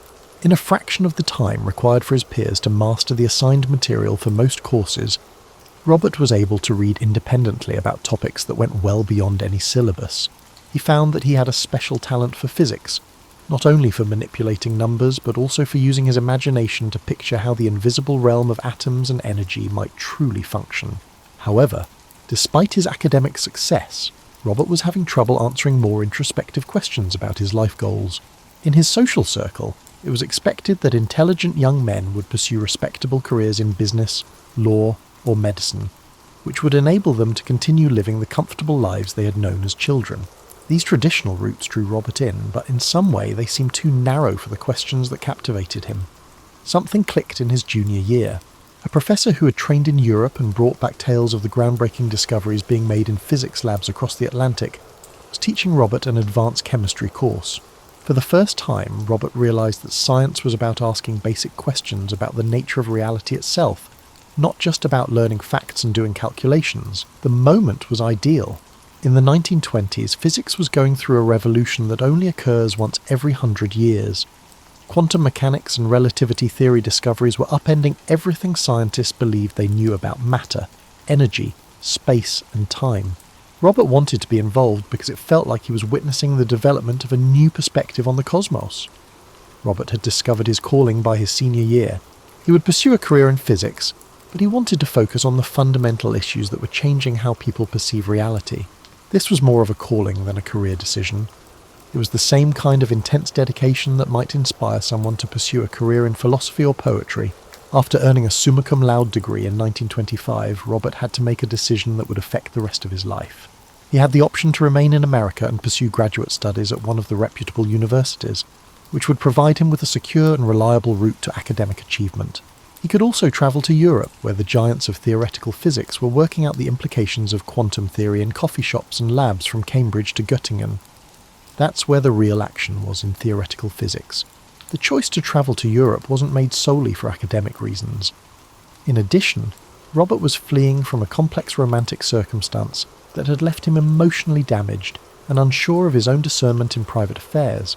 Europe provided him with both geographical separation from issues he wasn't yet prepared to handle, and intellectual adventure. Thus, in the fall of 1925, Robert found himself on a ship travelling across the Atlantic, with letters of introduction to some of the world's most renowned scientists, and a ton of questions concerning atomic structure, quantum mechanics, and the bizarre new reality that physics was unveiling. He was 21 years old, bright, a little gullible about the world outside of academia, and on the cusp of one of the most exciting eras in scientific history. The young man was travelling across the ocean to contribute to the understanding of the true nature of the universe. He had begun his college career by reading poetry and collecting rocks. Someone with Robert's ambition and curiosity had been unconsciously preparing for this kind of intellectual adventure all his life. Imagine getting off a train in Cambridge, England in 1925 with a head full of physics equations that you hope will impress the great Ernest Rutherford, and a suitcase full of clothing that suddenly seems too American. This was Robert's first introduction to the Cavendish laboratory, where men who viewed the fundamental nature of reality as a problem to be solved by meticulous experimentation and astute intuition were making some of the most significant discoveries in atomic physics. Back then, the Cavendish resembled the most exclusive workshop in the world, with scientists discussing atomic nuclei and electrons the way others might discuss the weather, and equipment that looked like it belonged in the basement of a Victorian inventor's home. Robert was in the odd position of being fully unprepared for the practical experimental methods that British physics placed such a strong emphasis on, but intellectually prepared for sophisticated theoretical work. You know how it feels to believe you are proficient at something until you observe a true expert in action? Those were Robert's initial months at Cambridge.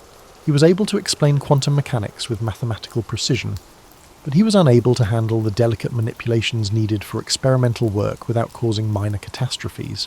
His attempts to construct equipment frequently ended in shattered glassware and outcomes that left his supervisors wondering if theoretical physics would be a better fit for this driven young American. Robert worked with the same methodical intensity he'd brought to everything else, so it wasn't a lack of intelligence or effort that was the issue. However, experimental physics necessitates a distinct way of thinking, a tactile comprehension of material behaviour, and an intuitive sense of when something is functioning correctly. The concrete world of laboratory equipment was almost alien to Robert, whose mind was already functioning at such abstract levels. In fact, Robert's growth as a scientist depended heavily on this difficult time. He had to face the possibility that his intellectual gifts might be limited, and for the first time in his academic career something wasn't coming easily. Instead of giving up, Robert took this setback as an opportunity to reflect more thoroughly on his career goals as a physicist. In contrast, the theoretical work fulfilled all of Robert's expectations. In the 1920s, the physics community was small enough for informal seminars and one-on-one discussions to quickly spread revolutionary ideas. Robert found himself at the centre of debates concerning quantum tunnelling, wave-particle duality, and other ideas that went against everything people had previously believed to be true about the physical world. Robert decided to transfer to Göttingen, Germany, where Max Born was spearheading some of the most advanced work in theoretical physics after a year at Cambridge. This choice would influence the remainder of Robert's career. This was part of a revolutionary movement that was rewriting the laws of nature, not just a change in universities. The quantum revolution began in Göttingen in 1926. When bright people realise they're making discoveries that will forever alter human understanding, the university town is filled with the kind of intellectual excitement that results. When Robert arrived, he was surrounded by young physicists from all over the world who were all interested in working with Born and his colleagues on problems that had never been solved because they had never been properly formulated before. In a way that Robert had never encountered before, the work was highly collaborative. In coffee shop conversations and seminars, ideas were freely exchanged, and progress toward understanding was more important than credit. Robert flourished in this setting and found that, rather than detracting from his physics thinking, his wide cultural background and philosophical interests actually strengthened it. Robert started working on quantum mechanical problems under Born's tutelage that called for real physical intuition about the behaviour of atoms and molecules, in addition to mathematical expertise. The quantum mechanics of molecular rotation was the subject of his doctoral dissertation, which he finished in an exceptionally short amount of time. This technical work showed his command of the new theoretical tools and opened up research avenues that would occupy other physicists for decades. What Robert discovered about the true nature of science, however, may have been more significant than the particular study. He learned in Göttingen that the best discoveries frequently result from identifying which questions are worthwhile to ask, rather than from resolving predetermined issues. He developed the ability to think like a theoretical physicist, which included being at ease with ambiguity, adept at mathematical abstraction, and constantly aware of connections that others might overlook. Robert's knowledge of politics and culture was also expanded by his time in Europe, which would have an impact on his future. This was Weimar Germany, a country struggling with economic instability and escalating political tensions as it attempted to reconstruct itself following the destruction of World War I.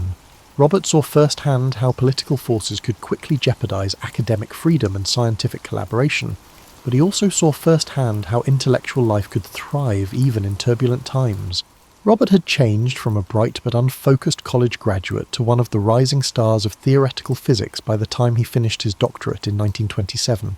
He had acquired research techniques that would benefit him throughout his career, learned to think in the mathematical language of quantum mechanics, and cultivated connections with scientists who would influence physics in the 20th century. Once a hobbyist rock collector, the young man was now prepared to contribute to the discovery of the fundamental laws governing everything from star behaviour to atomic structure. He would, however, first go back to America to assist in creating a physics community that could rival the intellectual stimulation he had encountered in Europe. Robert was carrying more than just a doctorate as he got ready to set sail again across the Atlantic. He was introducing a fresh perspective on physics that would contribute to the transformation of American science from a primarily regional endeavour into a global leader in basic research. The young man who had enjoyed reading Sanskrit was coming back as a man who could decipher nature's own hidden grammar, in contrast to the intellectual oasis he had encountered in Europe. American physics appeared to be a desert when Robert returned to the United States in 1927. The majority of American physics departments were still concentrating on real-world applications and conventional experimental methods, while European universities were humming with discussions about relativity theory and quantum mechanics.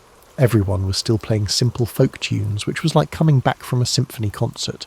However, Robert viewed this as an opportunity rather than a letdown. Even though American physics was theoretically underdeveloped, there was still an opportunity to develop something new and establish an intellectual community that could compete with the major European learning hubs.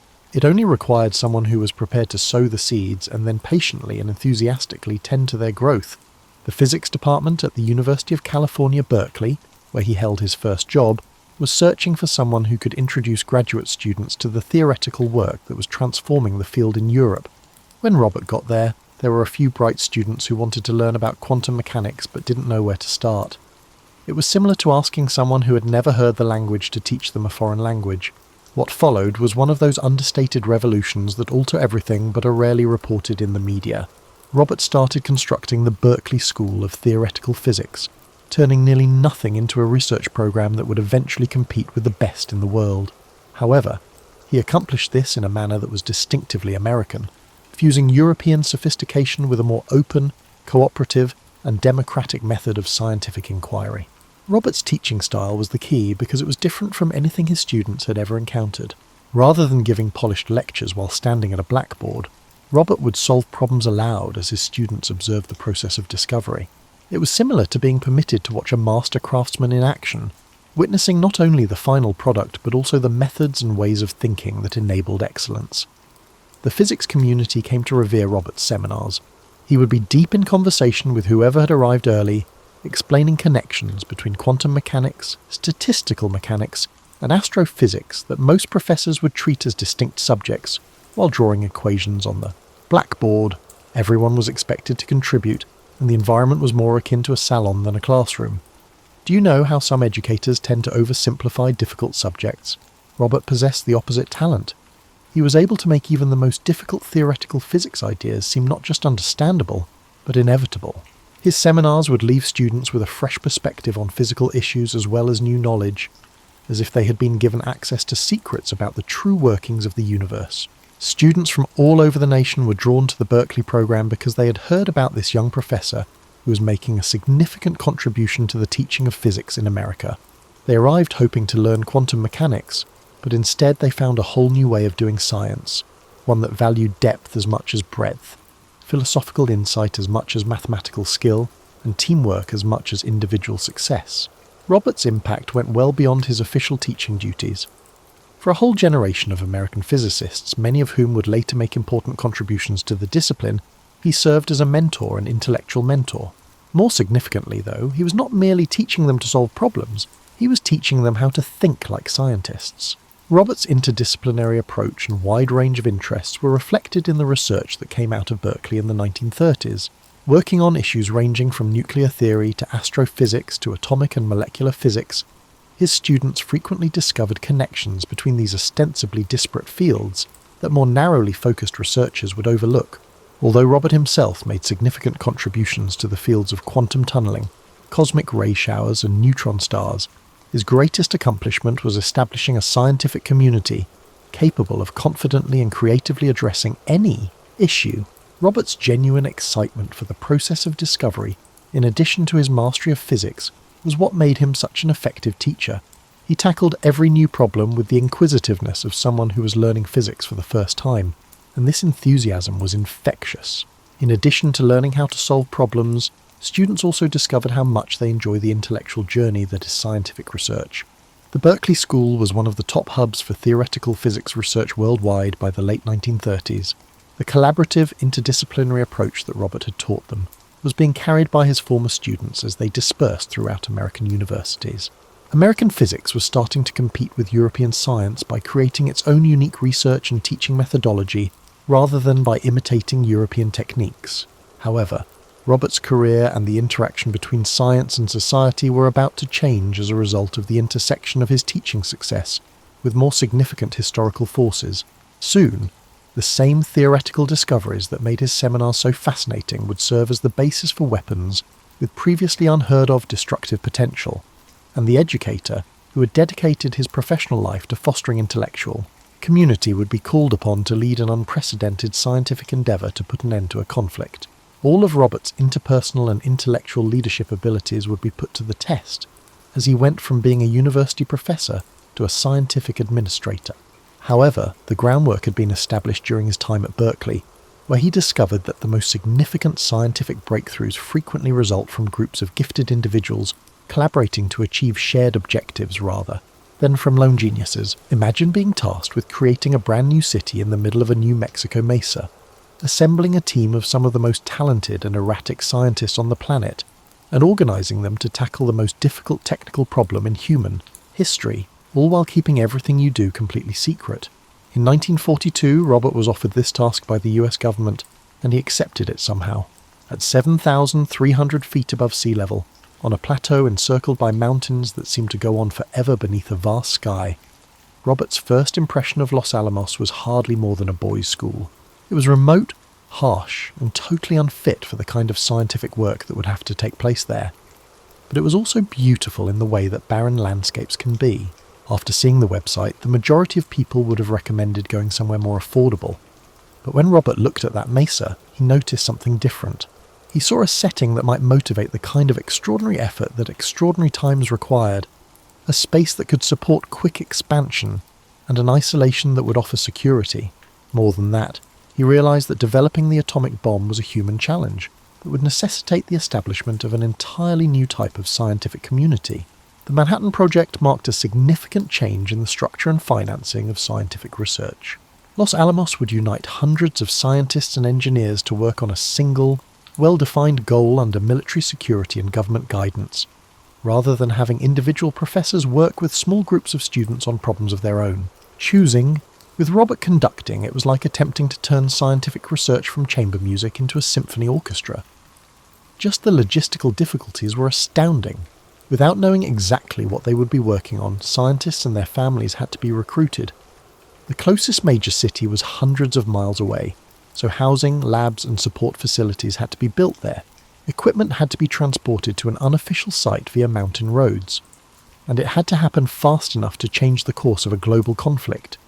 The human problems, however, were even more intricate.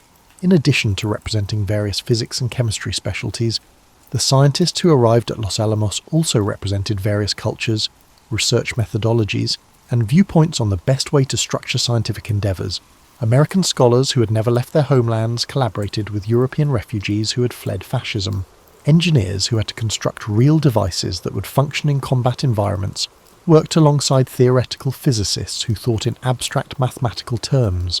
Although he undoubtedly helped solve technical problems, Robert's genius during this time was more organisational and social than scientific. Somehow he was able to maintain scientific standards under extreme time pressure, balance the conflicting demands of scientific openness and military security, and foster a sense of shared purpose among individuals who had spent their careers working independently. There had never been a community like the one that grew up at Los Alamos in the history of science. Not because they had to, but because they were engrossed in the thrill of group discovery. Scientists put in more hours and worked harder than they had ever thought possible. Suddenly, Robert's theoretical knowledge, which he had been imparting at Berkeley, was being applied to real-world issues with immediate consequences. During this time, Robert's leadership style was a reflection of all he had learned in his years as a teacher about scientific creativity and human motivation. He concentrated on fostering an environment where talented individuals could produce their best work, rather than attempting to micromanage technical details. He made sure his scientists had the tools and assistance they required while shielding them from bureaucratic meddling. He promoted the kind of casual conversations and interdisciplinary cooperation that had been so fruitful at Berkeley. For someone with Robert's wide range of cultural interests and vast personal network, the security requirements at Los Alamos presented unique challenges. His previous affiliations with leftist and communist groups, which had not seemed significant during his academic career, suddenly became issues of national security. When he was attempting to coordinate the most significant scientific endeavour in American history, FBI agents looked into his background. Maintaining his own moral equilibrium and sense of perspective while overseeing work that was specifically intended to produce WMDs was perhaps the most challenging task Robert had to undertake. After years of studying philosophical issues regarding the nature of reality and human responsibility, the man was now directly faced with the applications of scientific knowledge. The technical work moved along remarkably quickly and effectively. The kind of concentrated cooperation that only the urgency of war could foster led to the resolution of issues that might have taken years to resolve in peacetime in a matter of months. Scientists who had never held a job outside of academia were now managing intricate engineering projects and designing industrial processes. The precise blueprints for nuclear weapons were developed using the theoretical insights of quantum mechanics. Robert started to wrestle with issues that would follow him for the rest of his life as the project came to a close. What moral ramifications did what they were producing have? What effects might nuclear weapons have on human civilization and international relations? What obligations did scientists have regarding how their findings were used? These were pressing real-world issues that would soon require solutions, not abstract philosophical conundrums. When he first agreed to build a laboratory in the desert, the quiet, bookish professor who had once taught Sanskrit for fun was about to become one of the most powerful people in modern history, and the weight of that influence was starting to weigh heavily on him. Robert stood in a bunker in the New Mexico desert on the morning of July 16th, 1945, anticipating whether 3 years of the most rigorous scientific endeavour in human history would yield the outcome that theory had predicted. 20,000 yards away on a tower was the gadget they dubbed Gadget, far enough away that, in the worst-case scenario, they might live to lament their errors. You know how you feel when you've studied everything you can before a final exam, but you're still unsure if you'll be sufficiently prepared? The stakes were a little higher than a course grade, but that was Robert's mindset in the pre-dawn darkness of the Alamogordo Desert. They were on the verge of the first artificial nuclear explosion in Earth's history, if their calculations were accurate. If their calculations were incorrect, the repercussions could be anything from a regional disaster to an embarrassing failure.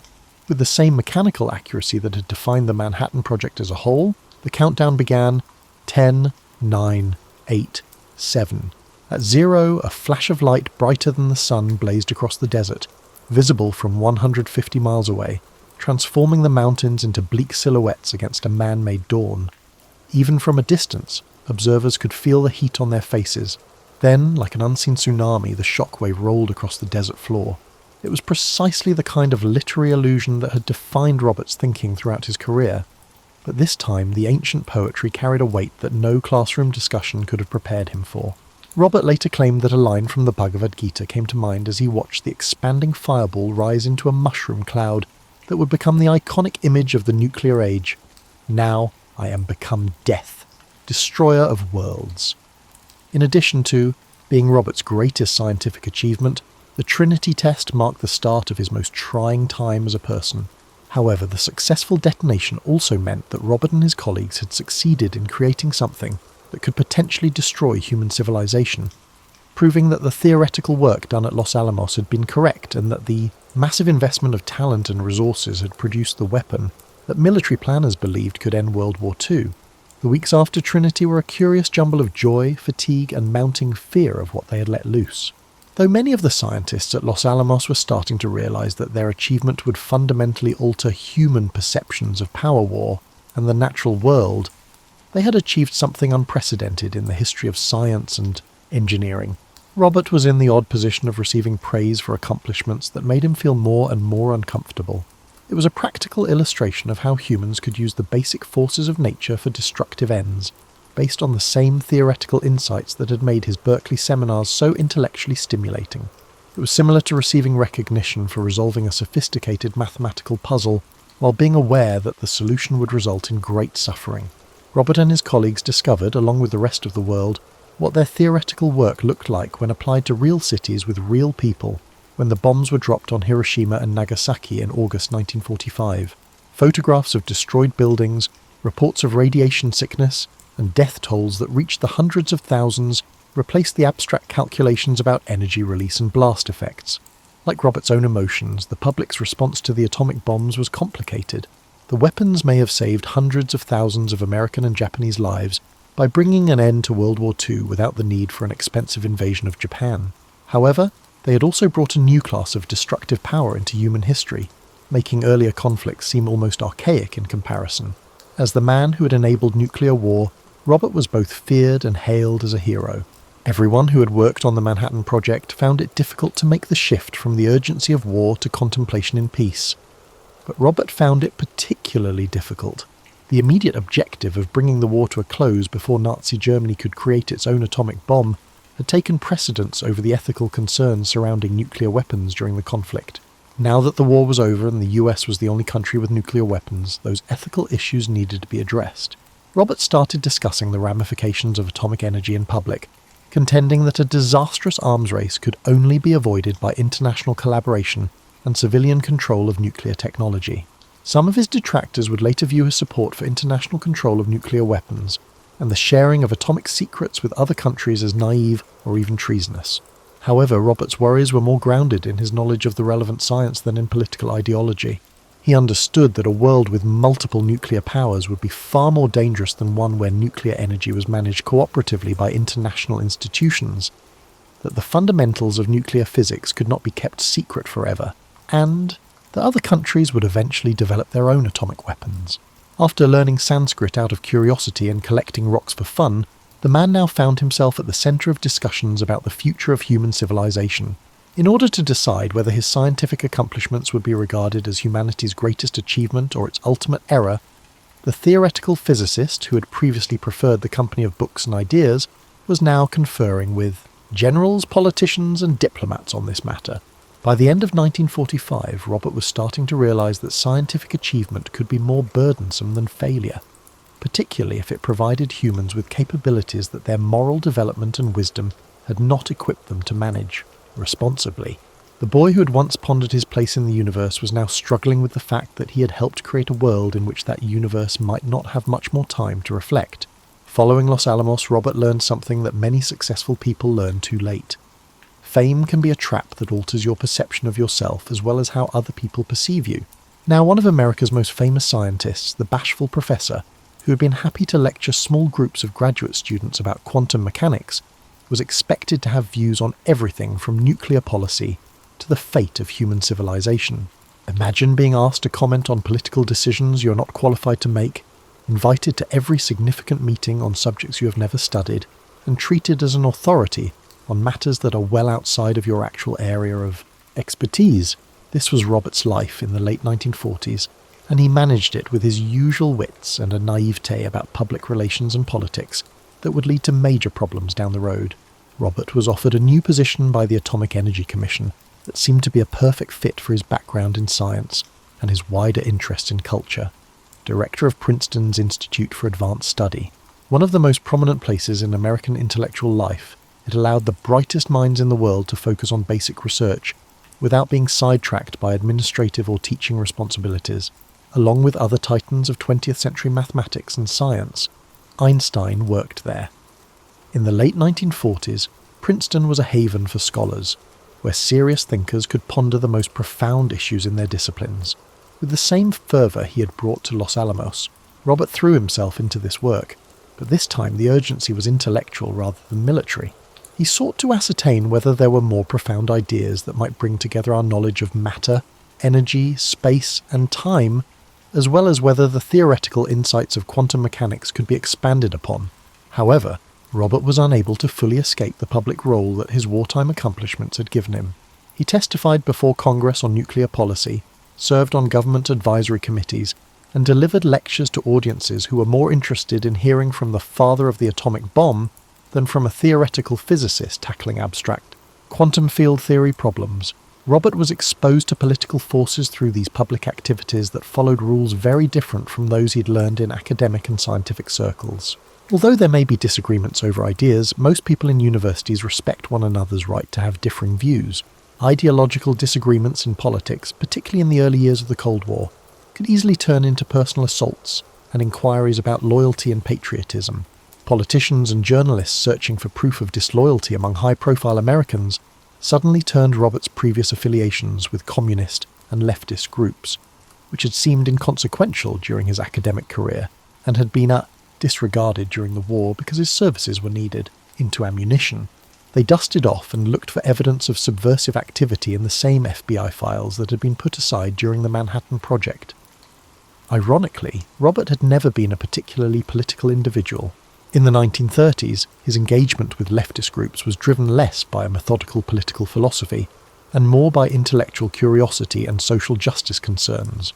Although he had attended meetings and given money to causes that seemed deserving, he had never been the type of activist who sought to overthrow the US government or advance Soviet objectives. However, context and subtlety don't translate well into political headlines, and Robert's multifaceted personality and wide range of intellectual interests made him a prime target for those who wished to paint scientists as dishonest and possibly treacherous. The man was now being questioned about his dedication to American security after spending 3 years of his life developing weapons that helped win World War II. Robert's search for meaning and purpose in research that was unrelated to immediate practical applications was reflected in the scientific work produced during this time.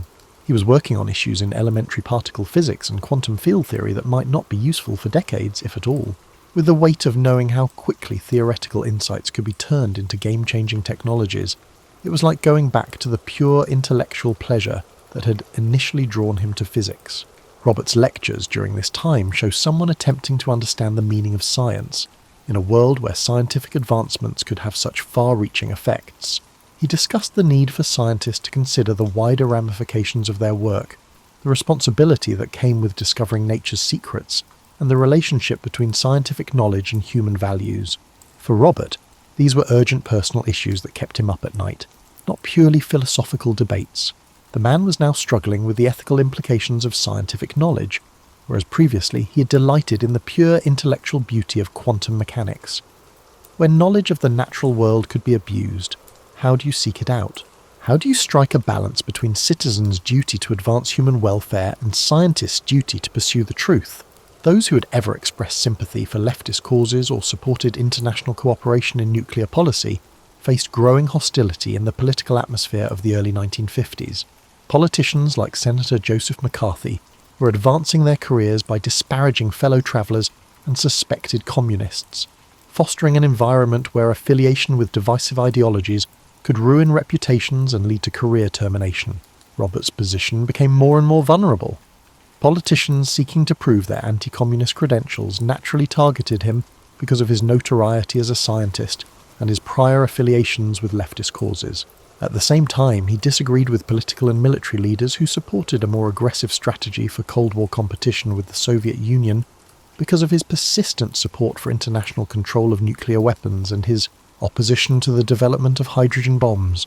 For Robert, the hydrogen bomb controversy was especially challenging. The physics that had enabled the atomic bomb was extended in the theoretical work needed to develop fusion weapons, but the potential destructive power was orders of magnitude higher. As weapons so destructive that they could have no logical strategic use, Robert contended that hydrogen bombs were both morally and militarily unnecessary.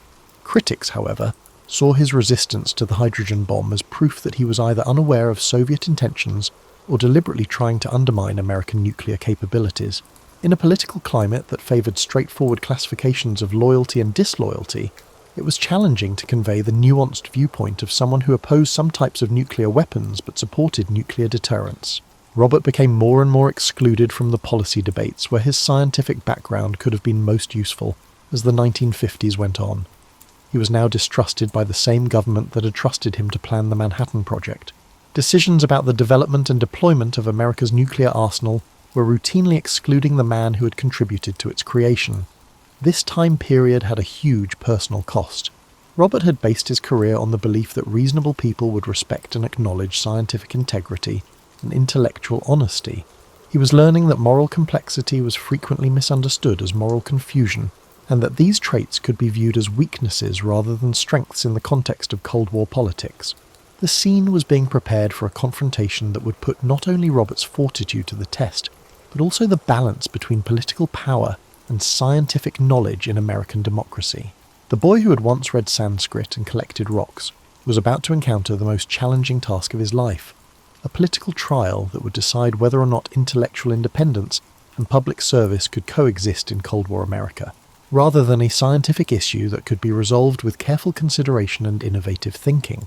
Robert was a well-respected scientific advisor until he received a letter in December 1953 that would make him a symbol of the conflicts in Cold War America between national security and intellectual freedom. His security clearance was being revoked by the Atomic Energy Commission, the same agency that had depended on his knowledge for years, due to concerns about his dependability and loyalty. Have you ever had the depressing realization that people you trusted have been gathering evidence of your alleged wrongdoing and assembling a case against you behind your back, all the while smiling and seeking your advice? That was the case for Robert when he discovered that FBI records spanning decades of his contacts' discussions and actions had been assembled into a case to bar him from any government employment involving classified material. The charges included both specific allegations and broad questions regarding Robert's moral fibre and discernment. His prior ties to communist groups were cited as proof of his betrayal. His resistance to the hydrogen bomb was seen as possibly driven more by outside pressure than by ethical and scientific considerations. His wide range of intellectual interests and complex personality was somehow turned into proof of his unreliability. Robert had to make a decision that would affect the rest of his life. He could quietly accept that his security clearance had been revoked, go back to working only on academic projects, and escape the publicity that would accompany a legal battle, or aware that this would produce a public spectacle that would subject specifics of his personal life and political affiliations to hostile scrutiny, he could insist on a hearing. Robert's choice to contest the charges demonstrated his faith in his own moral character, as well as his ignorance of the procedure he was about to undergo. He felt that reasonable people would realise that his service to the nation had always been driven by patriotism rather than disloyalty, if he could clearly explain his actions and motivations. He didn't realise how much the political landscape had changed since the war years, when his contributions had been accepted in spite of suspicions about his affiliations. With the exception of the legal protections that defendants typically enjoy, the hearings, which started in April 1954, had all the features of a criminal trial, despite being formally referred to as an administrative review. In addition to being unable to cross-examine hostile witnesses and view the evidence against him, Robert was also unable to see the case's key classified documents because his attorneys lacked security clearances. The extent to which Robert's life had been monitored by the government for years was made clear during the proceedings. FBI agents had gathered comprehensive reports on his personal relationships and political activities, monitored his conversations and looked into his friends and co-workers. The man who had dedicated his life to government service during the war was now discovering that during his most productive time, the same government had been considering him a possible security threat. According to the testimony given during the hearings, Robert did not look like the person his friends and co-workers knew.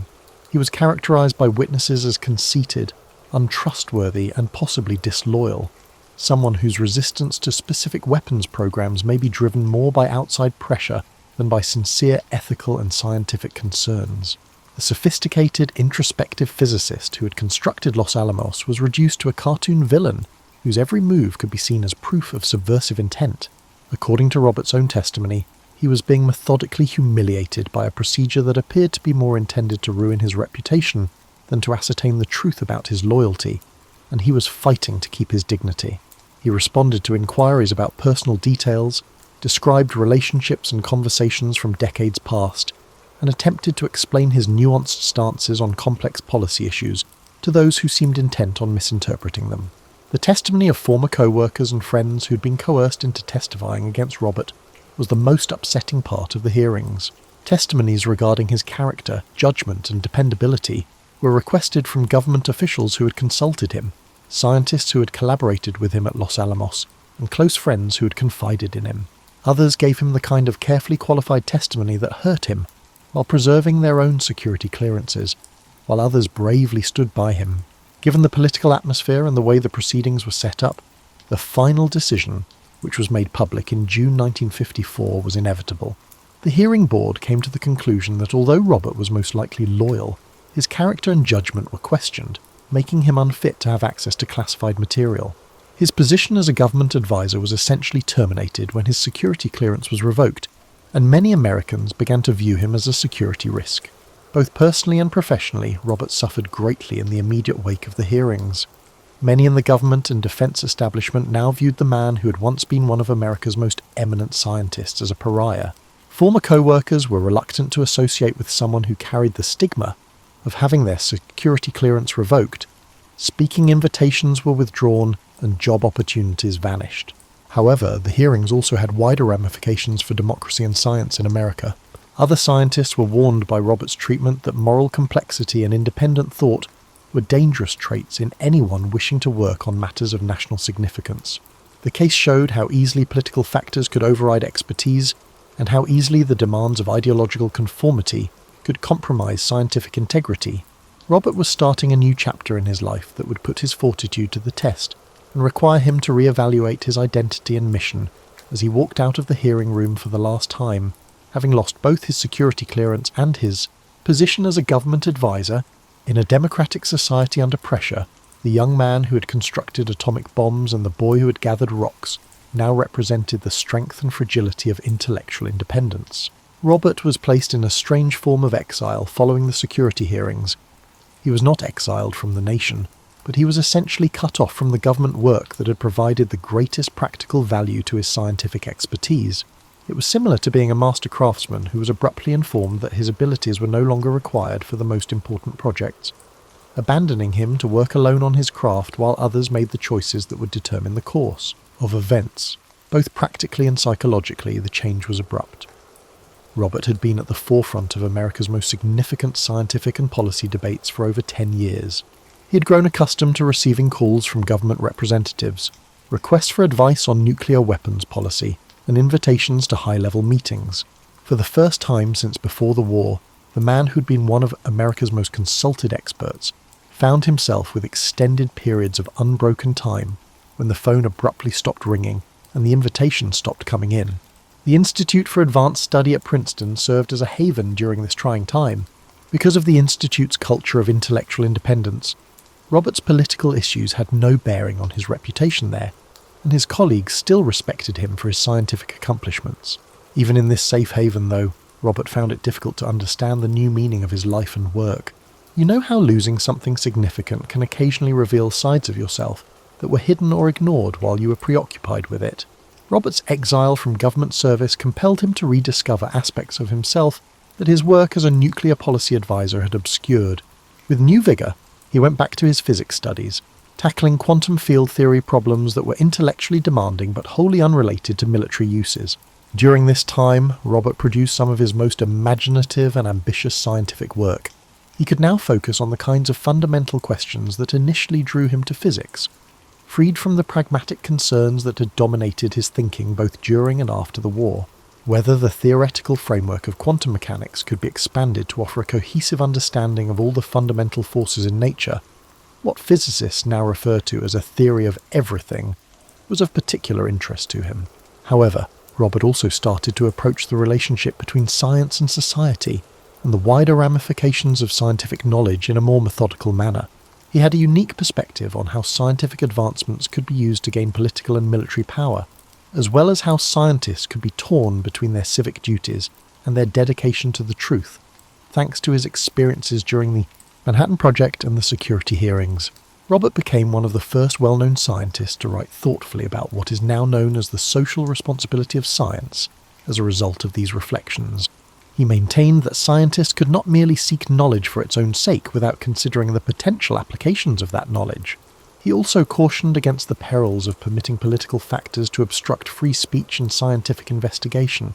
During this time, his writing and speaking demonstrated a mind still struggling with the basic issues that had captivated him since he was a young boy, but now bearing the burden of experience from witnessing the transformation of intangible concepts into revolutionary technologies. The young man who had pondered the nature of reality had grown into a man who recognized the dangers that could arise when people were able to alter reality at its most basic levels. In addition to a lingering sense of loss and dislocation, Robert's personal life in the 1950s and 1960s was characterized by a slow recovery from the trauma of the security hearings. He continued to be close to his children and stayed married to Kitty, who had been there for him during the ordeal. However, friends noticed that he was now warier than before, that the world was more hostile and unpredictable than he had previously realized. Over time, the scientific community's reaction to Robert's treatment changed. At first, a lot of scientists were hesitant to support him, because they were worried that doing so would harm their own careers. However, more scientists realized that the attack on Robert was actually an attack on the independence and integrity of science itself, as the political landscape started to shift in the late 1950s and early 1960s. During this time, Robert's writings and lectures drew audiences interested in his viewpoint on the ethical and political issues confronting contemporary society, as well as his scientific discoveries. His experiences had given him a unique authority to speak about the relationship between power and knowledge in the modern world, making him a sort of elder statesman of American intellectual life. Ironically, Robert's exclusion from government policy discussions occurred just when his insights could have been most useful. The risk of nuclear war was becoming a constant aspect of international relations. The nuclear arms race was speeding up, and new weapons were being developed that made the atomic bombs of World War II seem almost archaic. The man who had contributed to the creation of this predicament was now barred from participating in attempts to control or remedy it. However, Robert's influence during this time came from his work as a public intellectual and teacher, rather than from his direct involvement in policy decisions. His writings and speeches influenced a generation of scientists' perspectives on their roles, and his example showed that intellectual integrity could be upheld in the face of strong political pressure. As the 1960s went on, Robert started to get credit for his scientific contributions without openly criticising the way the government treated him. He was invited to deliver significant lectures, won prestigious honours, and was progressively restored to his position as a respected member of American intellectual life. But in exchange for the recognition, he agreed to stay out of the circles that made the most significant decisions regarding nuclear weapons. When the nuclear age he helped create continued to unfold in ways that exceeded even his most pessimistic predictions about the dangers of nuclear weapons and fulfilled some of his worst fears, the man who had once stood in the New Mexico desert and watched the first atomic explosion was now watching from a distance. The boy who had once gathered rocks on Long Island beaches had transformed into something Robert could never have predicted as he approached his last years. A living representation of the ethical dilemmas that occur when political power and scientific knowledge collide. The whole story of humanity's journey into the nuclear age, from the theoretical discoveries that enabled atomic weapons to the political fallout that was still being felt decades later, was etched in the mind of the elderly physicist strolling through the peaceful streets of Princeton. You know how sometimes the most significant life lessons are revealed only near the end, when all of the different experiences and decisions can be viewed as a part of a greater whole. Growing awareness of what his remarkable life had shown about the opportunities and risks faced by any society that depends more and more on scientific knowledge for its security and prosperity, characterized Robert's later years. As the political landscape shifted and more Americans started to doubt the excesses of Cold War hysteria, Robert's reputation started to slowly recover in the 1960s, but quickly gained momentum. Scientists who had kept quiet during his ordeal started to openly discuss how unfair his treatment was. Government representatives who had supported or taken part in the security hearings started to privately apologize for their involvement in what was becoming viewed as a disgraceful chapter in American history. The government's highest award for contributions to nuclear science, the Enrico Fermi Award, was given to Robert by President Lyndon Johnson in 1963. The ceremony was meticulously planned to honor Robert's scientific accomplishments without specifically criticizing how the Eisenhower administration handled him. However, the symbolism was clear. Robert was being honored for his contributions to American science by the same government that had labeled him a security risk. Robert's acceptance of the award demonstrated the elegance and nuance that had defined his whole professional life. He could have taken the opportunity to be resentful of how he was treated, or to attack the political forces that had almost ruined his career. Rather, he discussed the ongoing difficulties that society and scientists face as they consider the ramifications of nuclear technology and other significant scientific advancements. Robert's later scientific endeavours demonstrated his continuing interest in basic issues, as well as his developing realization that he was running out of time to make significant contributions. He kept considering the most profound issues in theoretical physics, but he also started to devote more of his time to instructing and guiding the next generation of scientists who would continue the work he had started. During this time, his lectures were masterworks of scientific communication that blended technical mastery with the kind of wide-ranging cultural perspective that had always been a hallmark of his thought. During these lectures, students and colleagues frequently commented that they felt as though they were watching someone who had accomplished a unique synthesis of philosophical understanding, scientific knowledge, and hard-won wisdom about human nature. Robert's impact on American science went well beyond his involvement in the Manhattan Project or his particular research contributions.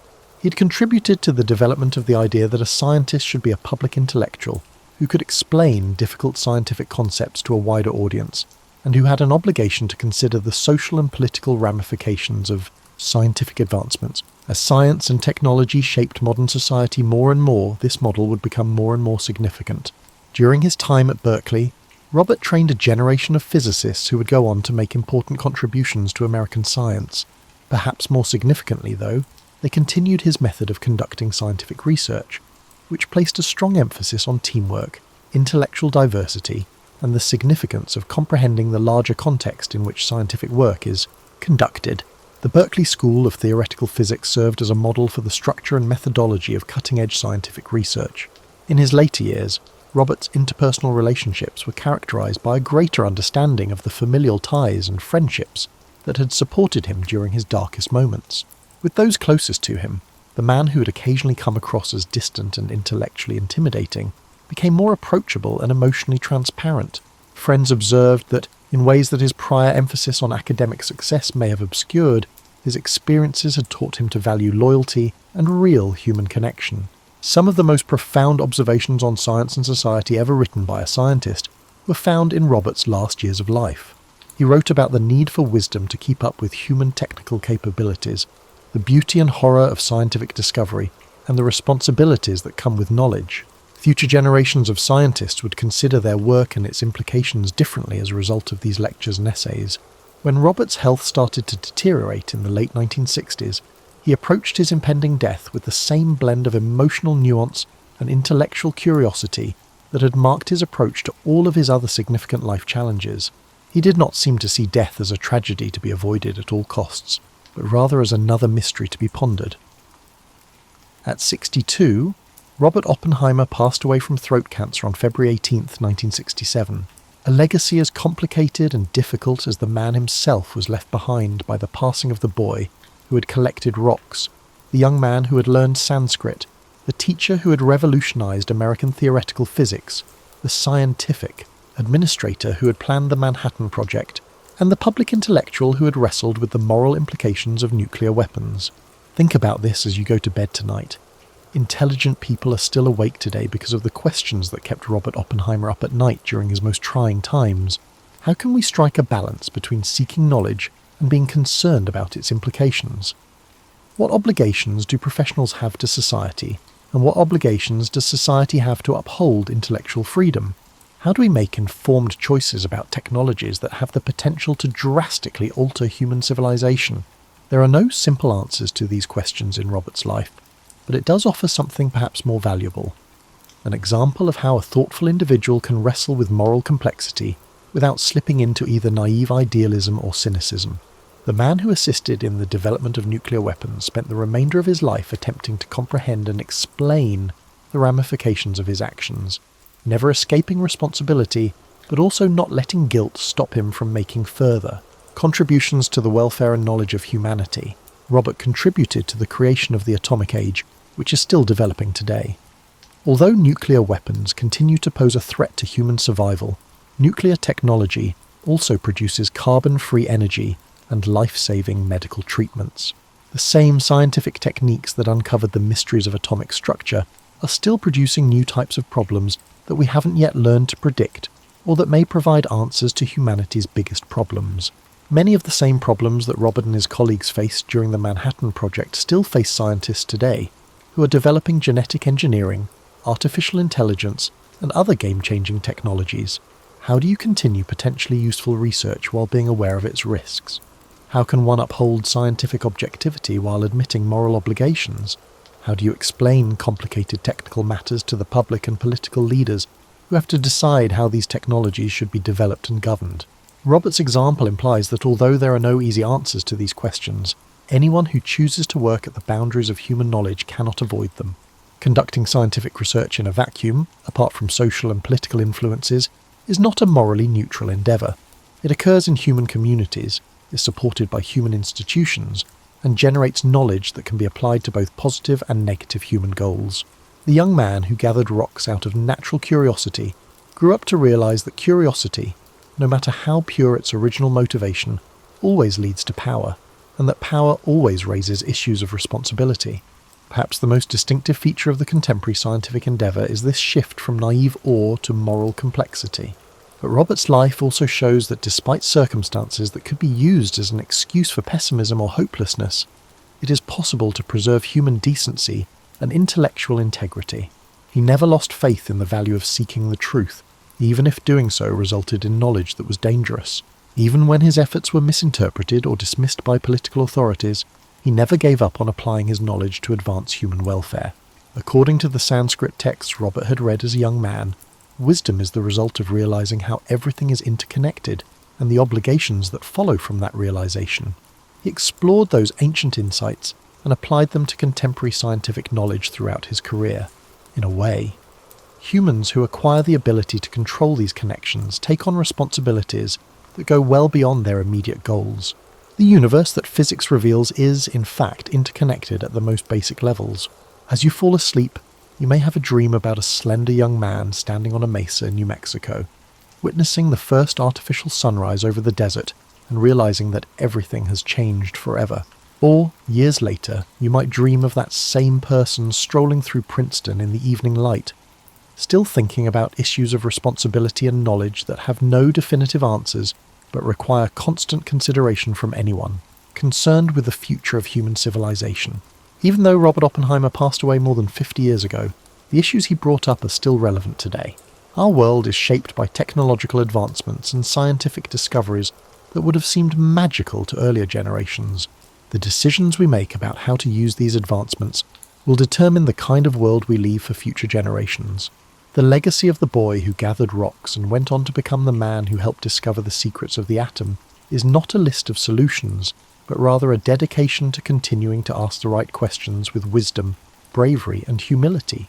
Remembering Robert's example of how a thoughtful person can engage with moral complexity while maintaining both intellectual honesty and hope for human wisdom is crucial as we grapple with the implications of artificial intelligence, climate change, genetic engineering, and other transformative technologies in our own time.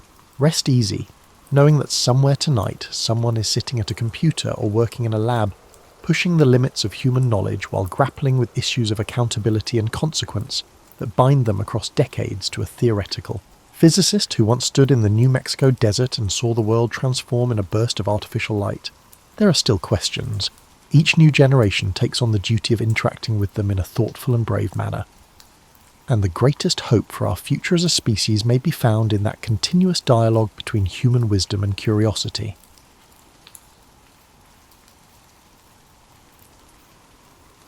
Picture yourself stepping off a time machine into ancient Rome, circa 100 AD. The first thing that hits you isn't the grandeur of the Colosseum or the marble majesty of the Forum, it's the smell. That peculiar cocktail of unwashed bodies, fermented fish sauce, and something you can't quite identify but suspect involves bodily functions, mingles with incense and olive oil in ways that would make a modern nose surrender immediately. You'd think a civilization that built aqueducts spanning hundreds of miles and invented concrete that still puzzles engineers today would have figured out basic hygiene. Well, they did. Sort of. The Romans had their own ideas about cleanliness, and some of them would make you grateful for antibacterial soap and indoor plumbing.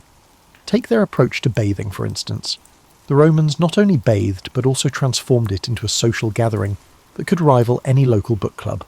The public baths, or thermae, weren't just places to get clean. They were community centres, gossip hubs, business meeting spots, and occasionally places where you might actually encounter water and soap.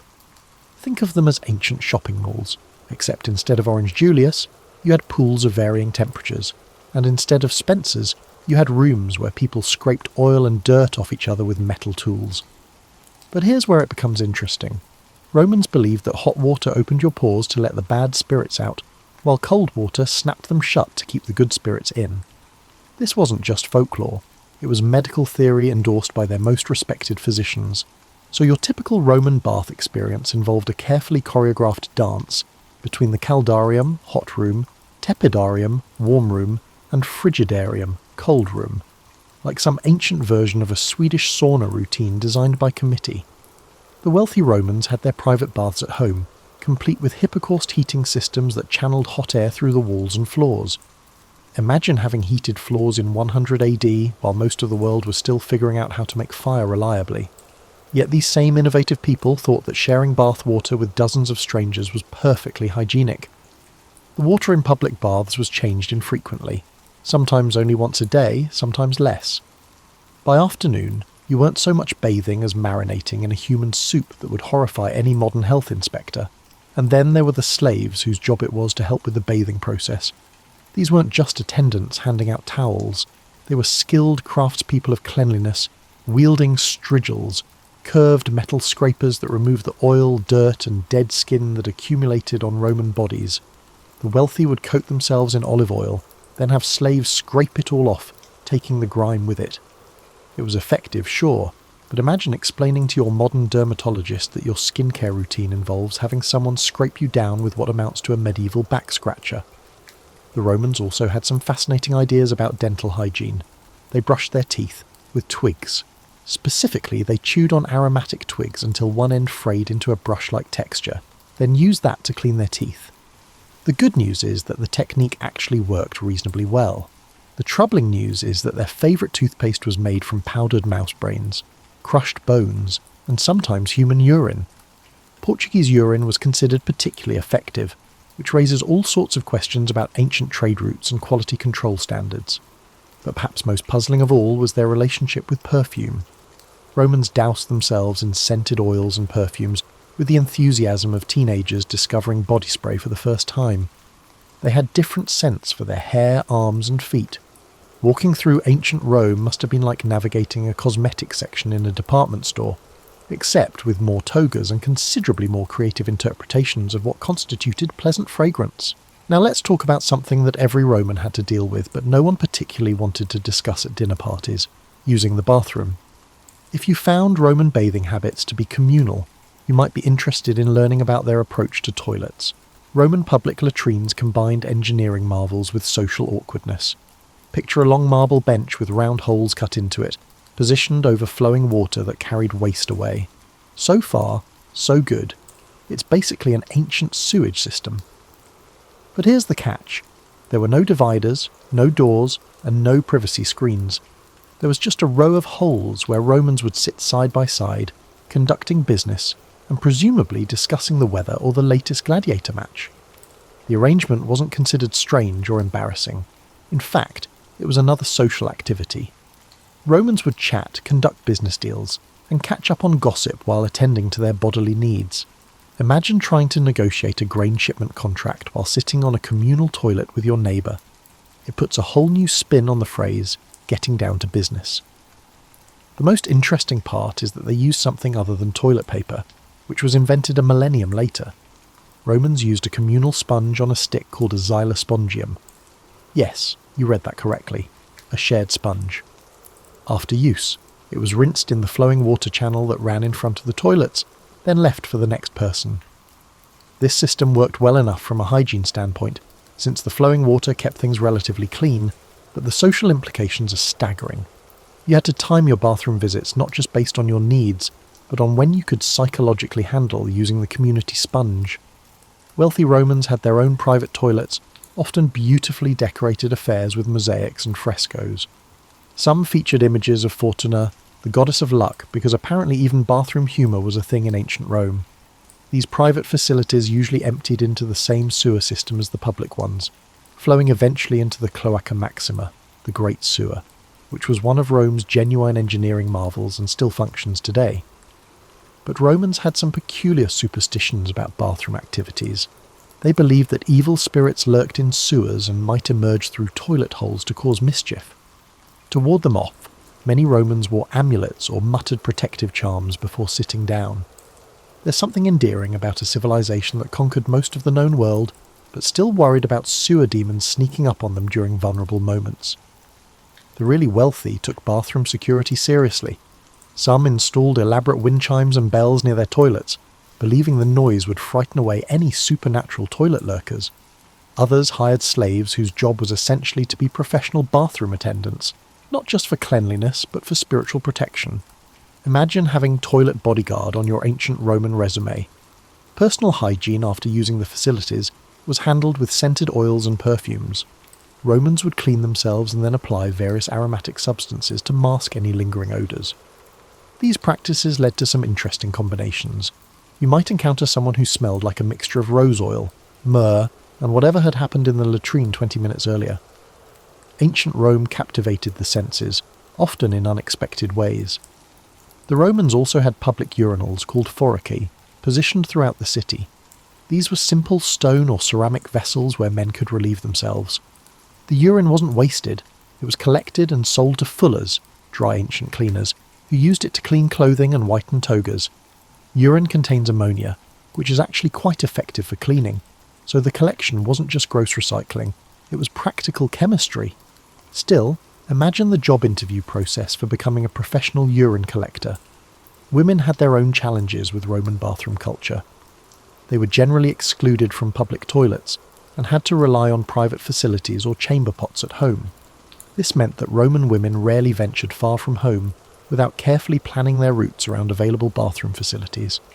It was an early form of urban planning that took biological needs into account, though not equally for all citizens.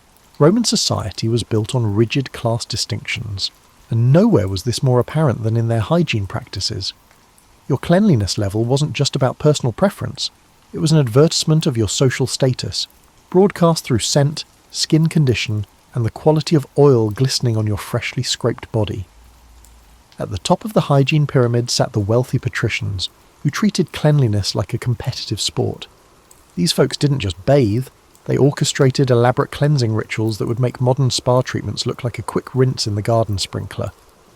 A wealthy Roman's day might begin with slaves applying various oils and unguents, followed by a leisurely trip to their private baths, then more oils, a visit to the public baths for socializing, then even more oils and perfumes for the evening's entertainment. The oils themselves were a hierarchy of their own. The cheapest bath oil was made from olives, functional but hardly luxurious. Moving up the social ladder, you'd find oils infused with roses, violets, or other flowers. At the very top were exotic imported oils from India and the Far East, scented with spices that cost more than most Romans earned in a year. These premium oils weren't just applied randomly. Wealthy Romans had personal cosmete, slaves who specialized in the application of cosmetics and scented oils with the precision of ancient perfumers. But here's where Roman hygiene becomes really interesting. They believed that different scents could affect your personality and health. Lavender oil was thought to promote wisdom, while rose oil enhanced beauty and charm. Myrrh was considered especially powerful for warding off diseases, which led to some Romans smelling like they'd been embalmed. The really paranoid wealthy would layer multiple protective scents, creating personal aromatic signatures that you could smell coming from 3 blocks away. Middle-class Romans, the plebeians with decent jobs, had their hygiene strategies. They couldn't afford the exotic oils, but they made do with olive oil and local herbs. Many grew their own aromatic plants specifically for bathing. Mint, rosemary and thyme were popular choices. These Romans typically visited public baths several times a week, timing their visits for the hours when the water was freshest and the crowds were thinnest. They developed their own social codes around bath etiquette, including elaborate systems for sharing the limited supply of strigils and determining who got to use the best spots in each room. The working poor had the most creative approaches to hygiene. Many couldn't afford regular trips to the public baths, so they developed alternatives that ranged from clever to desperate. Some would collect rainwater for washing, heating it over small fires in their cramped apartments. Others would visit the baths during the cheapest hours, usually late in the day when the water was questionable but the prices were reduced. Many simply made do with quick washes at public fountains, using whatever soap they could afford or make themselves from animal fat and ash. Slaves occupied the most complex position in the Roman hygiene hierarchy. The house slaves of wealthy families often had better access to bathing facilities than free Romans of lower classes, but only because cleanliness was part of their job requirements. Nobody wanted a smelly slave serving dinner or handling expensive clothing. These slaves often knew more about cosmetics and hygiene techniques than their masters, having learned through daily practice. Some earned their freedom by becoming professional bath attendants or cosmeti, turning their enforced expertise into economic opportunity. The military had its own hygiene culture. Roman soldiers were required to maintain certain cleanliness standards, not just for health, but for discipline. Military camps included bathing facilities and latrine systems that were often more advanced than those found in civilian settlements. Soldiers developed efficient group bathing techniques and shared resources for soap and oil. But they also had to adapt to campaign conditions where proper bathing might be impossible for weeks at a time. Military hygiene was about functionality over luxury, though successful generals often celebrated victories with elaborate communal baths for their troops. Even gladiators had their place in the hygiene hierarchy. These professional fighters were valuable property, so their owners invested in keeping them clean and healthy. Gladiator schools included sophisticated bathing facilities, and gladiators often had access to medical care and specialized oils for treating training injuries. But the irony wasn't lost on Romans. Here were slaves and criminals who had better hygiene facilities than many free citizens, simply because they were profitable entertainment. Roman medical theory regarding hygiene was a fascinating blend of practical observation, philosophical speculation, and what can only be described as enthusiastic guesswork. Roman physicians, trained in Greek traditions but adding their own cultural interpretations, developed hygiene practices that were simultaneously advanced and utterly baffling. The foundation of Roman medical hygiene rested on the theory of humours, the belief that human health depended on balancing 4 bodily fluids: blood, phlegm, yellow bile, and black bile. According to this system, different types of dirt and contamination could upset your humoral balance, leading to illness, madness, or worse. This meant that how you cleaned yourself wasn't just about removing grime, it was about maintaining cosmic harmony within your body. Roman doctors prescribed specific bathing temperatures for different ailments and personality types. If you were naturally choleric, hot-tempered, you needed cool baths to balance your excess yellow bile. Melancholic people required hot baths to counteract their cold, dry nature. But here's where it gets complicated. The same doctor might prescribe hot baths in the morning and cold baths in the evening, depending on the phase of the moon, the season, and what you'd eaten for lunch. Roman bath prescriptions could be more complex than modern chemotherapy protocols. The medical establishment also had strong opinions about sweating. Roman physicians believed that sweat carried away harmful vapours and corrupted humours, making it essential for health. This perspective led to some interesting treatments. Patients with certain conditions were prescribed sessions in the hottest rooms of the baths, sometimes for hours at a time, sweating out their illness. Others were given exercises designed to produce specific types of sweat: gentle perspiration for delicate constitutions, vigorous sweating for robust patients. There were even specialists who claimed they could diagnose diseases by examining and smelling a patient's sweat patterns. Oil played a central role in Roman medical hygiene theory. Different oils were thought to have specific therapeutic properties that went beyond mere cleanliness. Olive oil was considered warming and moistening, beneficial for dry skin conditions and cold humours. Rose oil was cooling and beautifying, prescribed for hot-natured individuals and skin inflammations. But the real medical stars were the exotic imported oils. Balsam from Judea was believed to cure headaches and promote wisdom. Nard from India was prescribed for depression and anxiety. These weren't just pleasant scents. They were considered legitimate medicines. Roman doctors also had elaborate theories about when and how to bathe for optimal health. Most believed that bathing immediately after eating was dangerous, as it could disrupt digestion and cause the food to corrupt in your stomach. The recommended waiting period varied from 2 to 4 hours, depending on what you'd eaten and your constitutional type. Some physicians prescribed pre-bath exercises to open the pores properly, while others recommended specific breathing techniques during bathing to ensure proper circulation of vital spirits. The relationship between diet and hygiene was considered crucial. Roman medical texts are full of warnings about foods that could make your sweat smell foul or cause your skin to break out. Garlic and onions were thought to produce corrupt humour that emerged through the skin. Fish sauce, beloved by Romans but notorious for its pungent smell, was believed to cause marine humours that required special cleansing techniques involving sea salt and specific aromatic herbs. Women's hygiene was subject to especially complex medical theories. Roman physicians believed that women's monthly cycles created special cleansing needs and opportunities. Certain herbs and oils were prescribed specifically for female patients, often with the goal of regulating their supposedly unstable humoral balance. Pregnancy brought its own set of hygiene rules, with detailed prescriptions for bathing temperatures, oil applications and cleansing schedules designed to ensure healthy babies and safe deliveries. Perhaps most fascinating were the Roman medical beliefs about mental illness and hygiene. Doctors genuinely believed that certain types of madness were caused by corrupted vapours rising from unclean bodies to affect the brain. This led to hygiene-based treatments for depression, anxiety, and what we might now recognise as psychological conditions. Patients were prescribed elaborate bathing regimens, specific oil treatments, and sometimes even therapeutic massages with aromatic substances designed to restore mental balance. The wealthy could afford personal physicians who would create customised hygiene protocols based on detailed examinations of their patients' constitutions, lifestyles, and health histories. These medical hygiene plans were very detailed, specifying when and how to bathe, what to think about, what prayers to recite, and how to breathe during cleansing rituals. Money talks in any civilization, and in ancient Rome, it spoke with a distinctly soapy accent. The hygiene industry, employing thousands of people in jobs ranging from respectable to eyebrow-raising, created economic opportunities that would not resurface until the emergence of the modern beauty industry. Let's start with the public baths themselves, which were massive commercial enterprises. A typical Roman bathhouse employed dozens of workers, furnace operators who kept the hypocaust heating systems running, water managers who maintained the complex plumbing, attendants who helped customers navigate the facilities, masseurs who worked out the kinks in Roman muscles, and security personnel who kept order among naked, relaxed, and sometimes intoxicated patrons.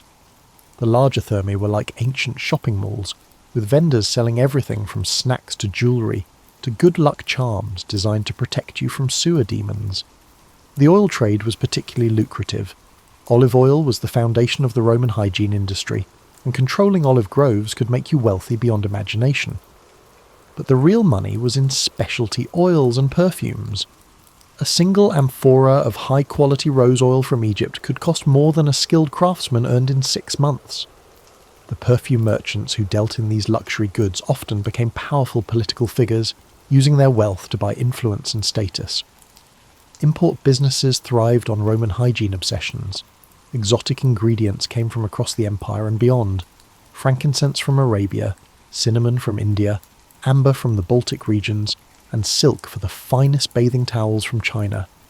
The logistics of getting these materials to Roman consumers created entire industries of traders, shippers, and middlemen. Some merchants specialised in nothing but hygiene-related imports, building fortunes on Roman desires to smell better than their neighbours. The soap-making industry was sophisticated. While Romans didn't use soap the way we do, they did manufacture various cleansing compounds from animal fats, plant ashes, and mineral salts. The best soap makers were closely guarded trade secrets, passed down through generations of craftsmen. Some soap-making families became wealthy enough to own their own bathhouses, creating vertically integrated hygiene empires that controlled everything from soap production to the final bathing experience. Slavery was, unfortunately, central to the Roman hygiene economy. Thousands of slaves worked in bathhouses, oil production, and personal hygiene services. Some specialised in specific skills. There were slaves who could identify the best oils by smell alone, others who were experts at using strigils without causing injury, and still others who memorised complex recipes for custom perfume blends. The most skilled hygiene slaves could earn enough money through tips and side businesses to eventually buy their freedom, though this path to manumission required years of scraping other people's backs and memorising their scent preferences. The construction industry also benefited from Roman hygiene culture. Building a proper Roman bath required specialists in hypocaust heating systems, waterproof concrete, decorative mosaics, and complex plumbing. The techniques developed for bathhouse construction were later applied to other buildings, making Roman hygiene culture a driver of architectural innovation. Some construction families became wealthy by specialising in bath-related projects, travelling throughout the empire to build facilities for wealthy Romans in distant provinces. Then there were the support industries that emerged around hygiene culture. Laundry services cleaned the towels and clothing used in baths. Pottery makers produced the countless vessels needed for oils, perfumes, and bathing accessories. Metal workers crafted strigils, mirrors, and bathing jewellery.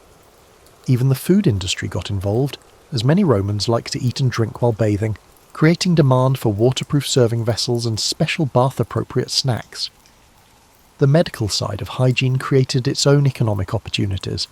Physicians who specialised in hygiene-related treatments could charge premium fees, especially if they claimed expertise in exotic foreign bathing techniques. Massage therapists, aromatherapy specialists, and even professional bath consultants emerged as profitable professions. Some enterprising Romans made careers out of advising wealthy clients on optimal bathing schedules and customised oil blends. Regional variations in hygiene preferences created niche markets throughout the empire. Romans in Britain developed cold-weather bathing techniques that required different oils and heating systems. Romans in North Africa adapted their hygiene practices to desert conditions, creating demand for specialised sun protection oils and sand-resistant clothing. These regional specialisations often became export industries, with local hygiene innovations spreading throughout the empire. The government also profited from Roman cleanliness obsessions through taxes and regulations. Bathhouses paid licensing fees, imported hygiene products faced tariffs, and luxury perfumes were subject to special taxes that helped fund public works projects. Some historians argue that Roman expansion was partly motivated by the desire to secure reliable sources of hygiene-related raw materials, making cleanliness a factor in imperial policy. Roman hygiene wasn't just about getting clean. It was about navigating a complex spiritual landscape, where supernatural forces lurked in every bathing facility, and evil spirits had strong opinions about your personal grooming choices. The Romans had managed to turn basic human cleanliness into a mystical adventure that required careful planning, protective charms, and occasionally professional supernatural consultation. The timing of your bath wasn't just a matter of personal convenience, it was a cosmic decision that could affect your luck, health, and spiritual well-being. Romans consulted calendars that indicated favourable and unfavourable bathing days, based on lunar phases, religious festivals, and the movements of various gods through the celestial sphere.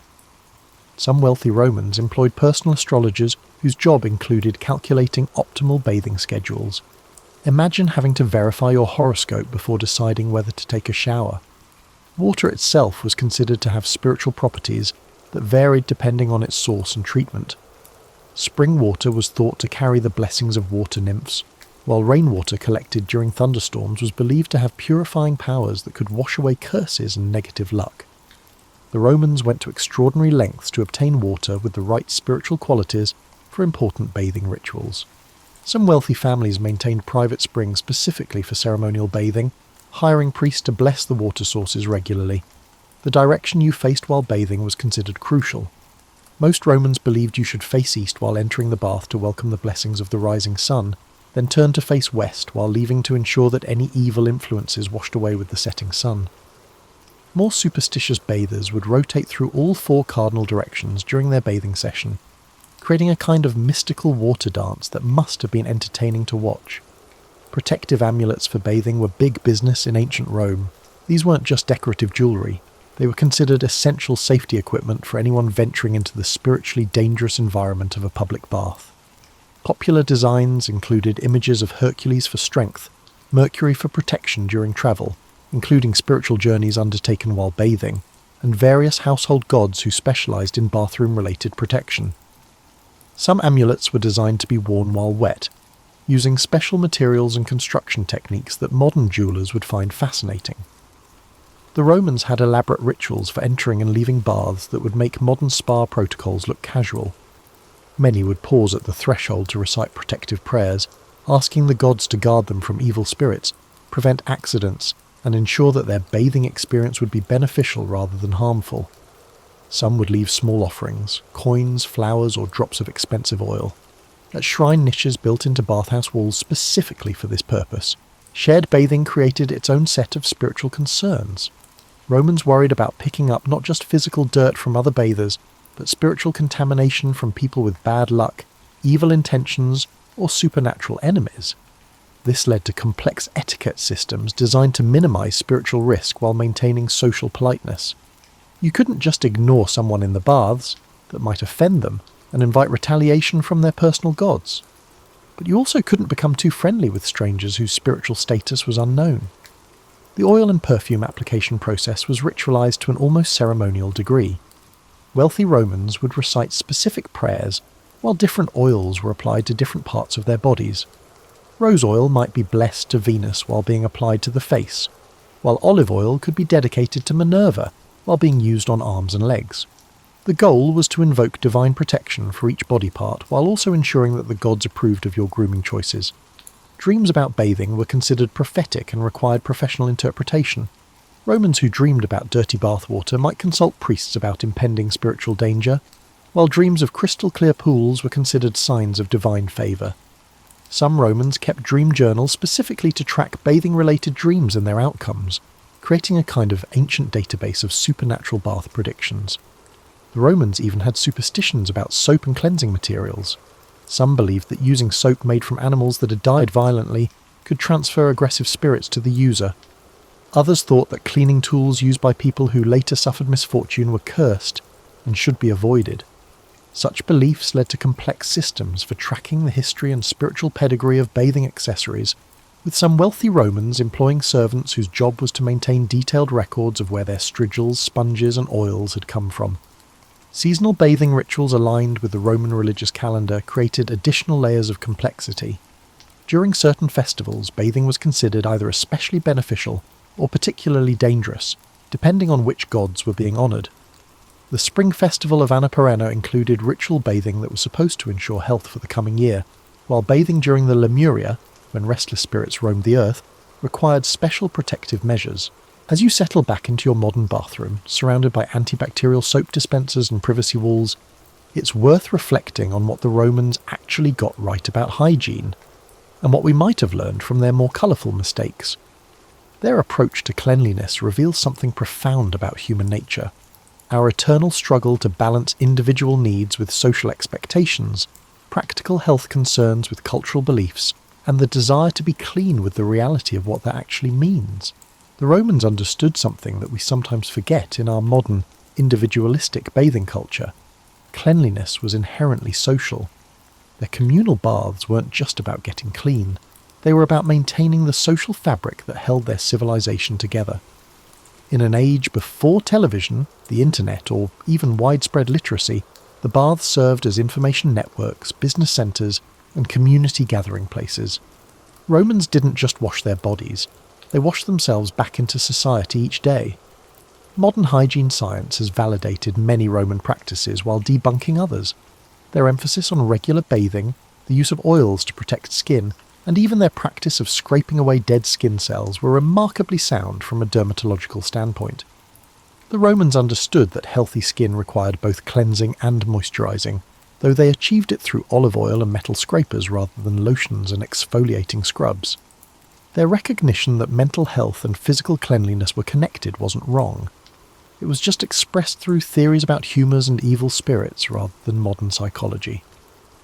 The Roman approach to dental hygiene, while involving some questionable ingredients, was actually more advanced than what most Europeans would practice for the next 1,000 years.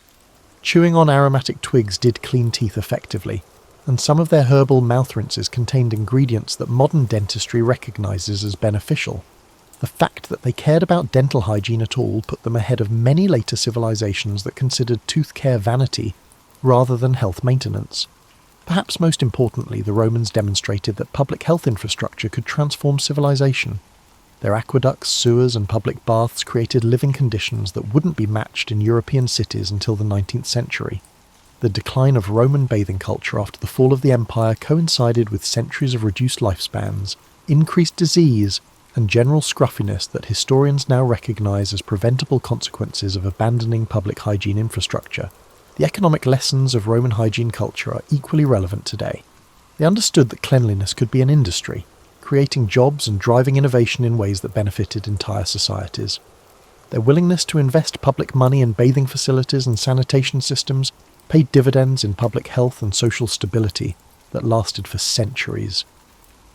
Modern cities still struggle with the same basic challenge: how to balance individual desires for cleanliness and privacy with the collective benefits of shared infrastructure and social bathing spaces.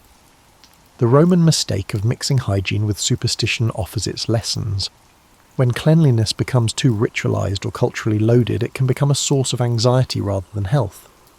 Modern Western culture occasionally succumbs to similar pitfalls, transforming personal hygiene into competitive displays of status or moral superiority, rather than a means of maintaining practical health. The Romans remind us that it's possible to take cleanliness too seriously, investing it with meanings and expectations that have nothing to do with actually being clean. As you drift off to sleep tonight, clean and comfortable in ways that would amaze any ancient Roman, remember that hygiene is always a work in progress. The Romans thought they had figured it out, just as we think we have figured it out, just as people 1,000 years from now will probably shake their heads at our primitive understanding of cleanliness and health. The pursuit of perfect hygiene is like the pursuit of perfect happiness, an admirable goal that reveals more about human nature than it does about soap and water. The Romans gave us the foundation for contemplating cleanliness as both a personal responsibility and a social virtue. They showed us that being clean could be pleasant, social, and even luxurious rather than just a grim necessity. Most importantly, they demonstrated that a civilization's approach to hygiene reflects its values, priorities, and understanding of what it means to live well together. So the next time you step into your private shower, with your individually chosen soap and your perfectly heated water, spare a thought for those long-dead Romans sitting naked on their communal toilets, sharing their communal sponges, and somehow managing to build an empire that lasted 1,000 years. They may not have understood germs or bacteria, but they understood something equally important, that taking care of your body and sharing that experience with your community was one of the things that made life worth living, despite the fact that it necessitated more public nudity and dubious medical theories than the majority of us would favour.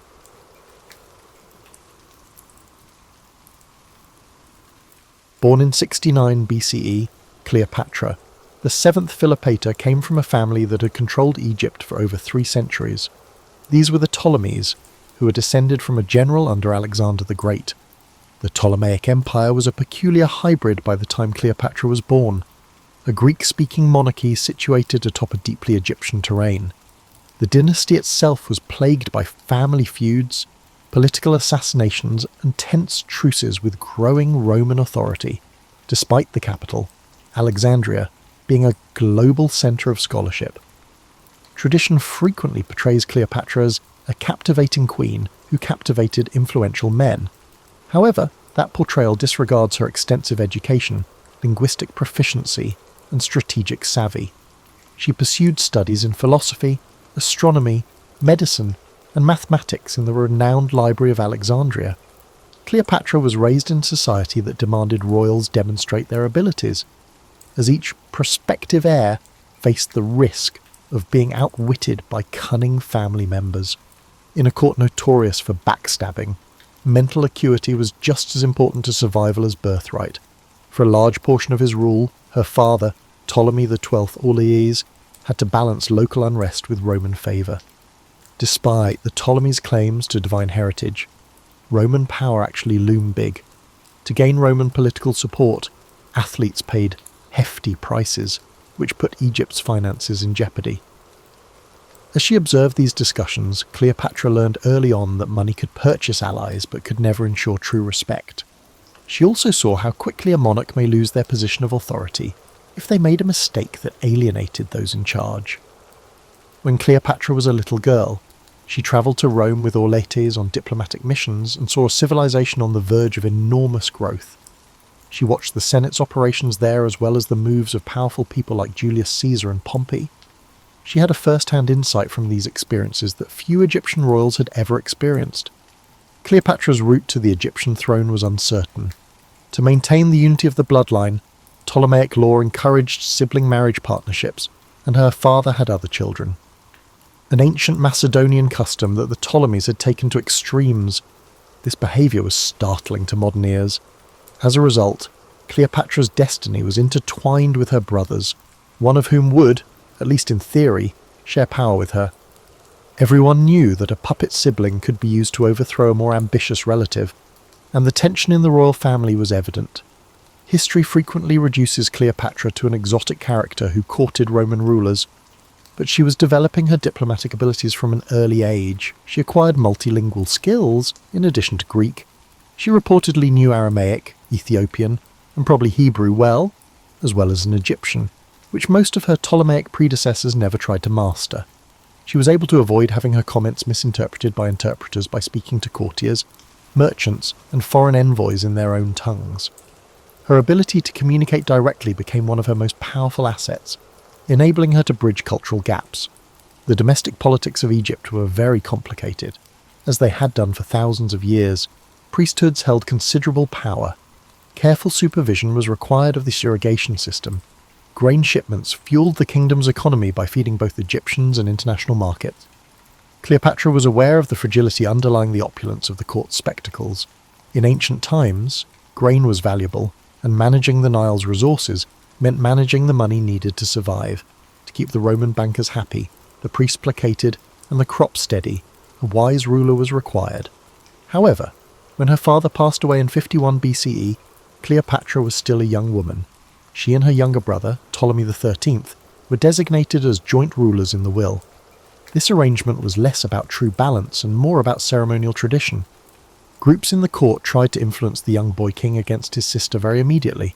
Cleopatra had to decide whether to submit to these power struggles or to stand up for herself at the risk of starting a civil war.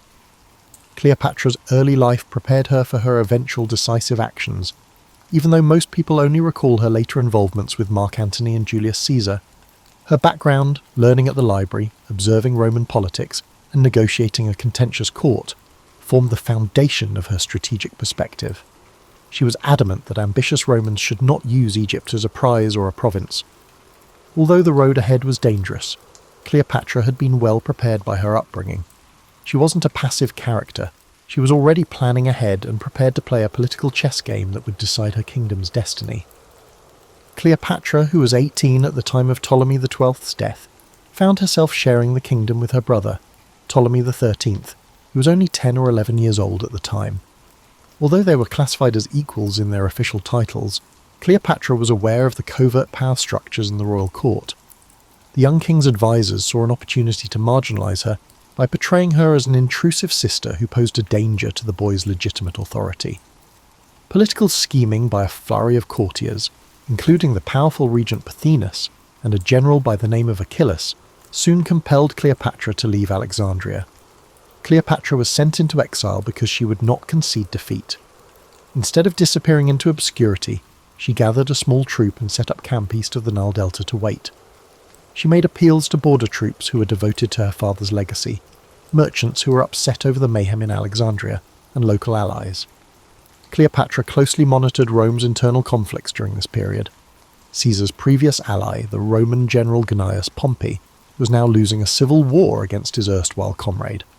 The Alexandrian court made the tragic choice to have Pompey killed when he landed in Egypt in search of resources and safety. The killing was likely done to appease Julius Caesar, who was pursuing Pompey. However, the results of this heinous deed were not what they had hoped for. Caesar personally landed in Alexandria in the fall of 48 BCE. A stable monarchy, or at least a compliant administration that would pay for his wartime expenses, was what he hoped to discover. Instead, he found himself in a country that was embroiled in a fraternal war, with Ptolemy XIII's camp fighting for control of the city and Cleopatra in exile. Caesar was apparently horrified to learn of Pompey's assassination, since he had planned to capture Pompey rather than have him killed by outsiders. Seeing her chance, Cleopatra came up with a bold scheme to meet Caesar in private and make her case. According to legend, to get past Ptolemy's guards, Cleopatra planned to be smuggled into the palace rolled up in a carpet or bag.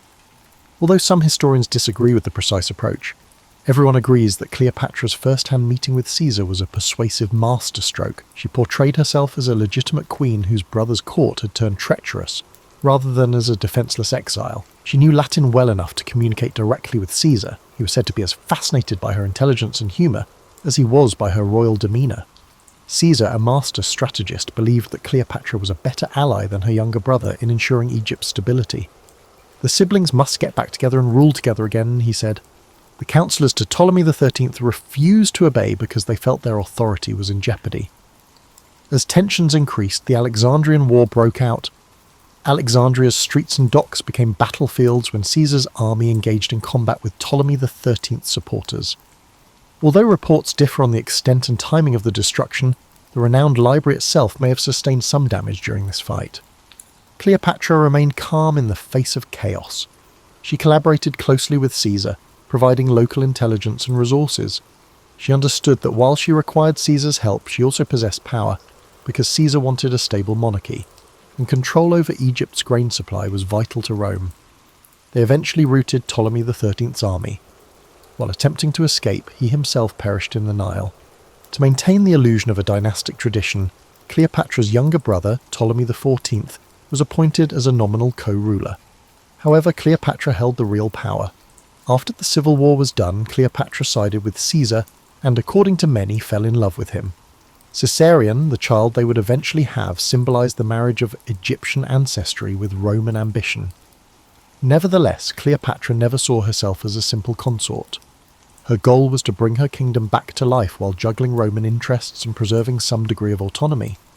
She lavished Caesar with hospitality, throwing lavish feasts that could only be supported by the Nile's wealth.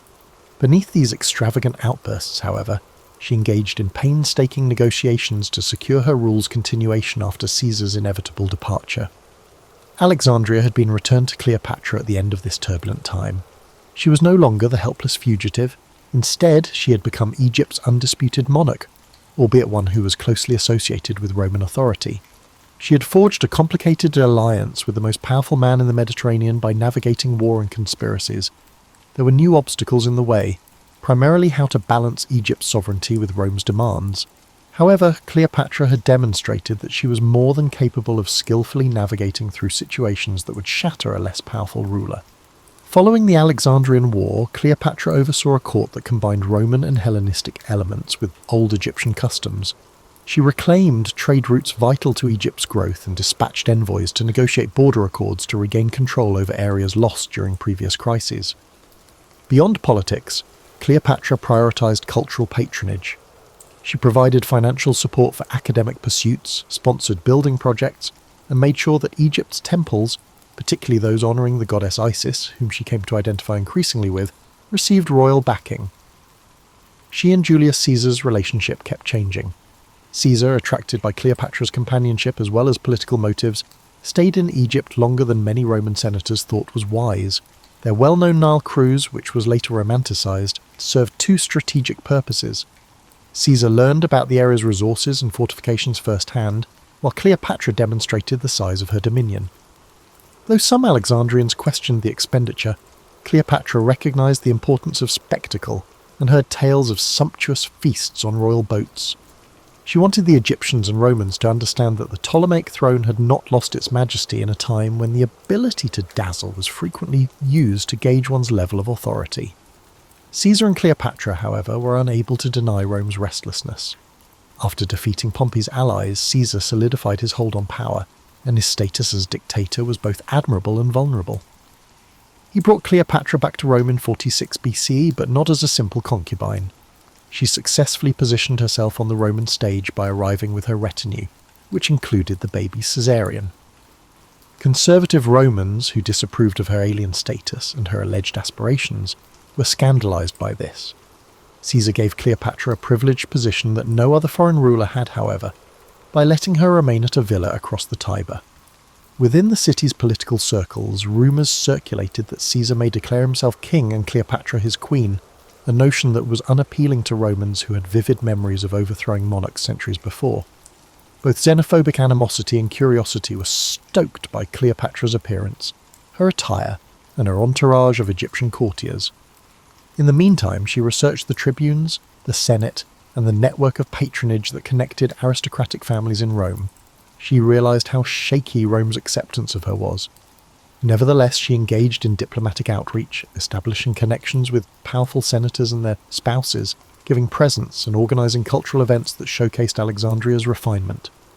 But Cleopatra's primary goal was to ensure the future of her dynasty. From the Egyptian perspective, she desired Caesarion's recognition as his heir, even if it wasn't official.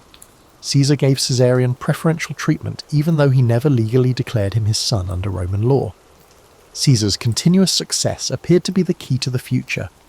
However, the tide of Roman politics was shifting, and many were disturbed by Caesar's acquisition of awards and display of monarchical accoutrements. Caesar was assassinated on the Ides of March in 44 BCE as a result of a conspiracy.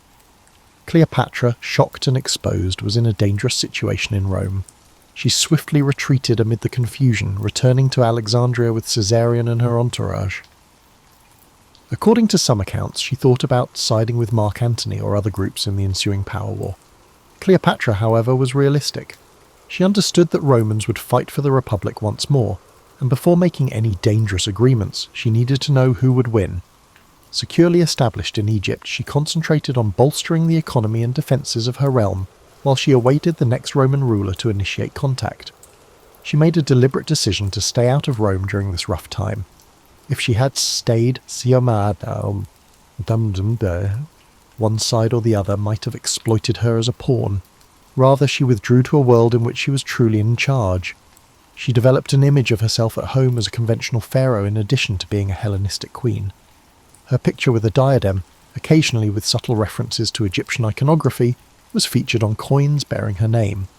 To guarantee that the priesthood acknowledged her son Caesarion as a prince descended from God, she funded religious ceremonies. Cleopatra cemented her position among her subjects by fusing traditional Egyptian devotion with classical Greek elegance. Though she was aware that Egypt's destiny would unavoidably be shaped by the next wave of Rome's civil war, she never cut off contact with Roman politicians. Cleopatra's top objective amid the chaos that followed Caesar's murder was to maintain her independence to the greatest extent feasible.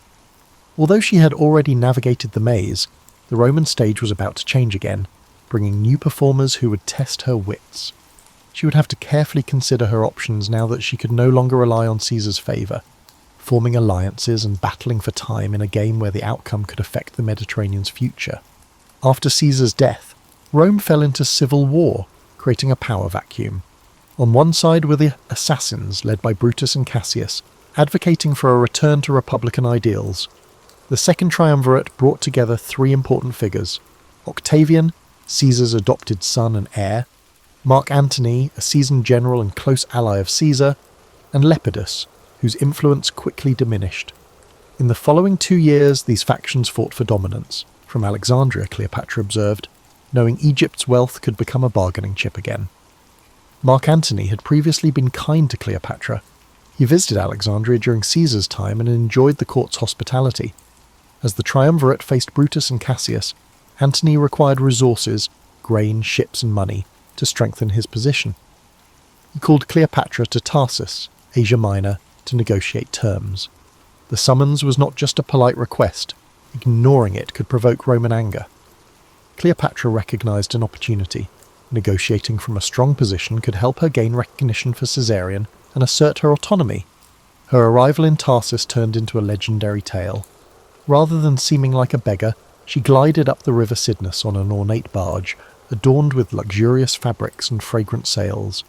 Musicians played as Cleopatra, adorned as the goddess Aphrodite or Isis based on the source, invited Antony to witness a display of opulence akin to a royal festival. Cleopatra recognized the significance of spectacle. Her dramatic entrance overshadowed rumors of Egyptian subservience. Antony realized he was not in charge of a subordinate, but was instead welcoming a king in full splendor. He was impressed and accepted her invitation to dine on her vessel, where her wit and cultural sophistication captivated him as much as the luxuries. An alliance began, political and romantic, that would shape the Eastern Mediterranean's fate. Their relationship was complex. Antony aimed to gain Cleopatra's loyalty and resources to tackle the ongoing challenges to the triumvirate.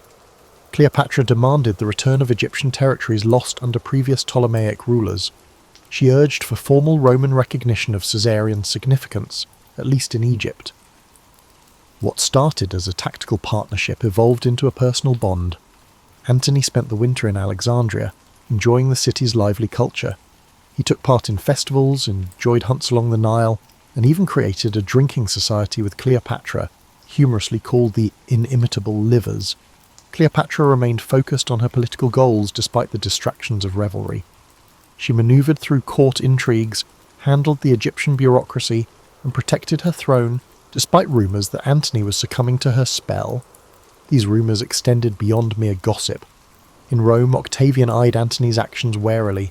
Octavian ruled the West, while Antony managed the East as co-rulers of the Roman world. Antony's extravagant gestures toward Cleopatra reinforced the idea that he was abandoning Roman values for Eastern excess. Cleopatra understood the gravity of Octavian's propaganda. She had encountered Roman disdain previously. Now the risks were greater. Loss of Antony's favour in Rome could jeopardize Cleopatra's position. Antony's early campaigns in the East had some success. He reaffirmed Roman authority in rebellious areas and granted Cleopatra land in Phoenicia, Cyprus, and parts of Crete and Syria. These grants enhanced Egypt's power and filled Cleopatra's treasury. At the same time, the triumvirate unravelled. Lepidus was sidelined, intensifying the rivalry between Antony and Octavian. Cleopatra and Antony had children, starting with twins and then another son whom Antony acknowledged publicly. Children were given territories, culminating in the notable Donations of Alexandria ceremony, where Cleopatra and her children donned regalia representing their rule over vast regions of the Near East. Roman observers were shocked. The event resembled the establishment of a new Hellenistic empire at the cost of Rome. Cleopatra understood that her fate depended on Antony's military achievements. Antony found himself increasingly conflicted between the East, where Cleopatra held sway, and the Roman heartland, where Octavian was turning public sentiment against him. Cleopatra employed her diplomatic skills to secure local alliances, ensuring that if war arose, she could gather sufficient Egyptian manpower and naval power to be taken seriously. She noticed the cracks appearing. As Antony embraced his Eastern identity by adopting Greek customs and granting grand titles to Cleopatra, hostility in Rome intensified. Octavian waited patiently, gathering proof to label Antony a traitor influenced by an Oriental queen. This delicate balance endured for years, lending Cleopatra's reign a sense of renewed grandeur alongside looming storm clouds. She had journeyed from uncertain exile to commanding queen, but the horizon suggested a final confrontation that could overshadow all her previous struggles. By the mid-30s BCE, tensions between Antony and Octavian nearly ensured another Roman civil war. To mend the divide, Antony wed Octavian's first sister, Octavia, while still maintaining his affair with Cleopatra. He attempted to balance these conflicting responsibilities. However, the political alliances proved too weak, and Octavian exploited Antony's ongoing stay in Egypt as proof of treachery. In 32 BCE, after Antony divorced Octavia, Octavian claimed that Antony had turned into Cleopatra's puppet, labelling her as the master manipulator. Cleopatra, sensing Rome's growing animosity, prepared for battle. She strengthened the Egyptian coast, gathered grain, and grew her navy. Despite the strength of Egyptian forces, facing Rome's legionary machine was intimidating. Cleopatra thought that victory relied on Antony's skill in maintaining the loyalty of his legions and uniting Eastern client states under his leadership. As war approached, his support started to weaken. Several allied kings hesitated. Roman senators who once supported Antony switched their allegiance to Octavian. Driven by fear or political strategy, the propaganda war intensified. Octavian depicted Cleopatra as a foreign seductress aiming to enslave Rome, stoking xenophobia among the Roman people. In 31 BCE, the decisive confrontation occurred off Greece's western coast, near Actium.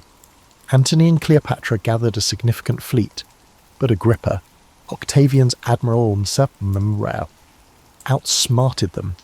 Historians may argue over specifics, but the result is evident. Antony's navy became desperate, lacking supplies and troubled by Agrippa's better naval strategies. In the climactic battle, Cleopatra, leading her squadron, suddenly broke away and fled to Egypt. Antony, realizing she was leaving, gave up the fight to pursue her. The fleet's fate was sealed. Lacking unified leadership, Antony's naval forces fell apart, allowing Octavian to achieve a decisive victory. Rumours about Cleopatra's escape circulated. Was it panic, strategy, or a prearranged plan if the situation worsened? Some accuse her of betrayal, while others believe she realised the battle was lost and tried to salvage what she could. Actium dealt a severe blow to Antony's cause. Afterward, Cleopatra hurried to strengthen Egypt, hoping to rebuild defences and negotiate a diplomatic deal. Octavian had the momentum on his side. He waited patiently, systematically restructuring his forces, rejecting Cleopatra's negotiation proposals unless they met his conditions. Antony and Cleopatra's relationship, once adorned with splendour, faltered under the burden of their loss. Antony experienced shame in front of his troops, many of whom abandoned him. Cleopatra confronted the truth that her meticulously built Eastern Empire was falling apart. She attempted to negotiate once more. Would Octavian allow Caesarion to rule as co-regent if she surrendered Antony? Historical records indicate Cleopatra considered various escape options, yet Octavian remained ruthless. He viewed Cleopatra as a danger and aimed to remove her from power. Caesarion, being Caesar's biological son, complicated his claim to Rome's legacy. Removing both mother and child would pave the way for Octavian's unchallenged dominance. In the summer of 30 BCE, Octavian launched an invasion of Egypt. Antony's efforts to organise a defence crumbled due to desertions and a superior Roman force. According to legend, upon hearing a false report of Cleopatra's death, Antony took his own life by stabbing himself. Mortally wounded, he discovered the queen was still alive and was brought to her. Their last meeting marked a sad end to a once glamorous partnership. Antony passed away in her embrace, forcing Cleopatra to face Octavian by herself. Octavian's victory was certain. Cleopatra's final hope was to maintain a trace of her dynasty or escape the shame of being displayed in Rome. She locked herself inside a mausoleum she had constructed, filled with her treasures and said to hold concealed toxins. Octavian aimed to capture her alive, likely planning to showcase her in his triumph as a trophy representing Rome's victory over the East. Understanding the futility of resistance, Cleopatra readied herself for a final act that would echo through history. Various accounts of her death exist. but the most well-known is the tale of an asp sneaked into her hideout, biting her arm and bringing a quick, though painful, demise. Some say she took poison. She made the decision to face death on her own terms rather than accepting it as the living conquest. Cleopatra's death marked the end of the Ptolemaic dynasty, leading to Egypt becoming a Roman province. Caesarion was captured and executed on Octavian's orders, removing any threat to his rise as Rome's first emperor, Augustus. Cleopatra's reign ended, but her legend was just beginning, destined to be recounted in ways that often masked the woman behind the myth. After Cleopatra's death, Roman accounts depicted her as a cunning temptress whose ambitions led Antony astray from Roman virtue.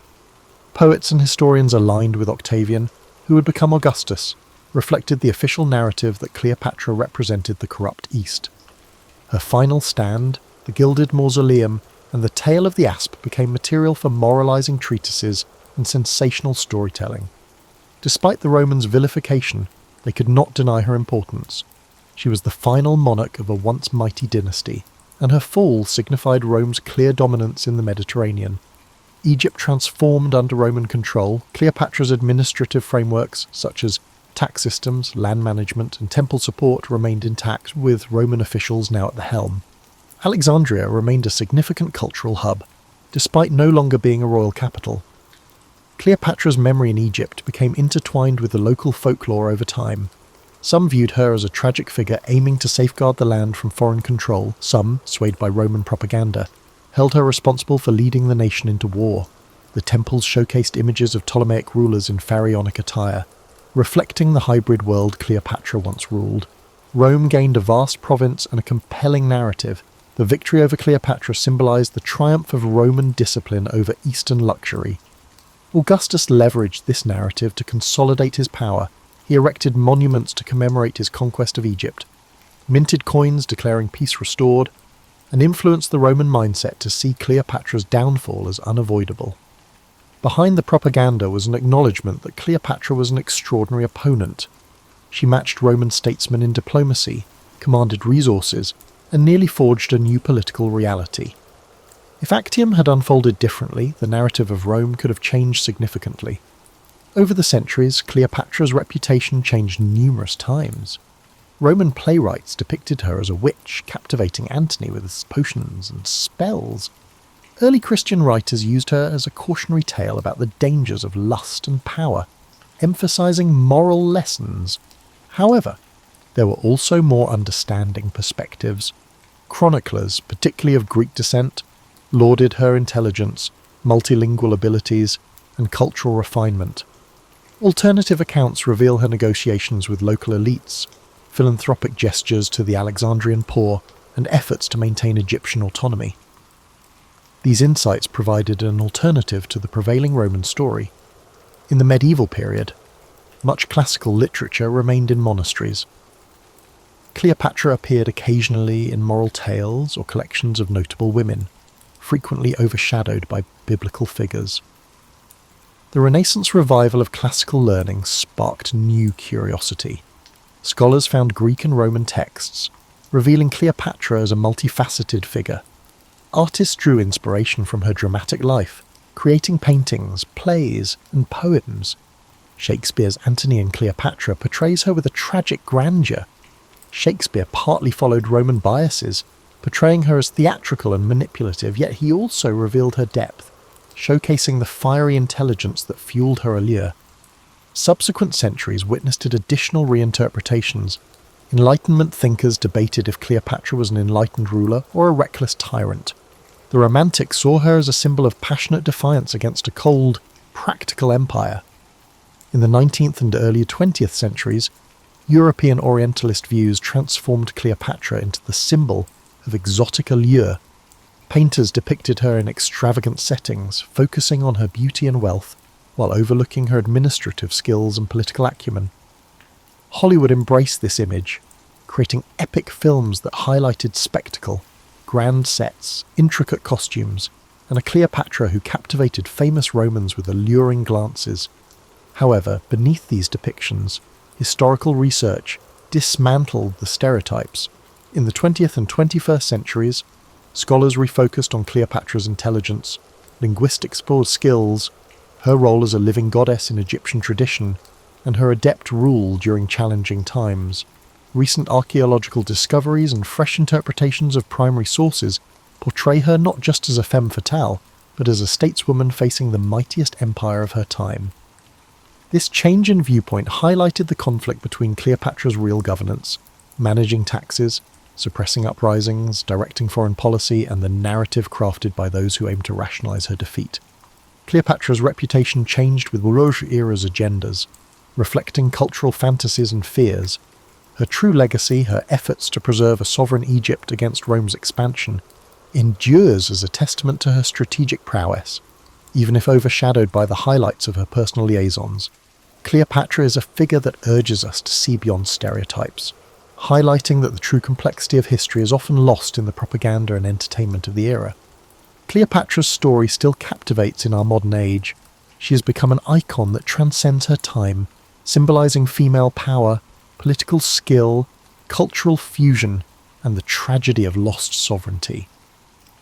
To truly appreciate Cleopatra, one must view her not as an exotic siren or a mere footnote in Rome's story, but as the pinnacle of a unique dynasty navigating a rapidly changing world. Her importance stems from the careful balance she maintained from the moment she assumed power. Cleopatra forged alliances with Caesar and negotiated with Mark Antony, expanded her kingdom's territories, and maintained the reverence of Egypt's priesthoods, orchestrating a precarious dance. She encountered a Rome shifting from republic to autocracy, a superpower in transition, uncertain of its future. Cleopatra understood that to protect Egypt, she needed to navigate Roman politics while embodying the role of pharaoh, merging Greek and Egyptian traditions more effectively than her predecessors. Cleopatra's intellectual interest deserved greater focus.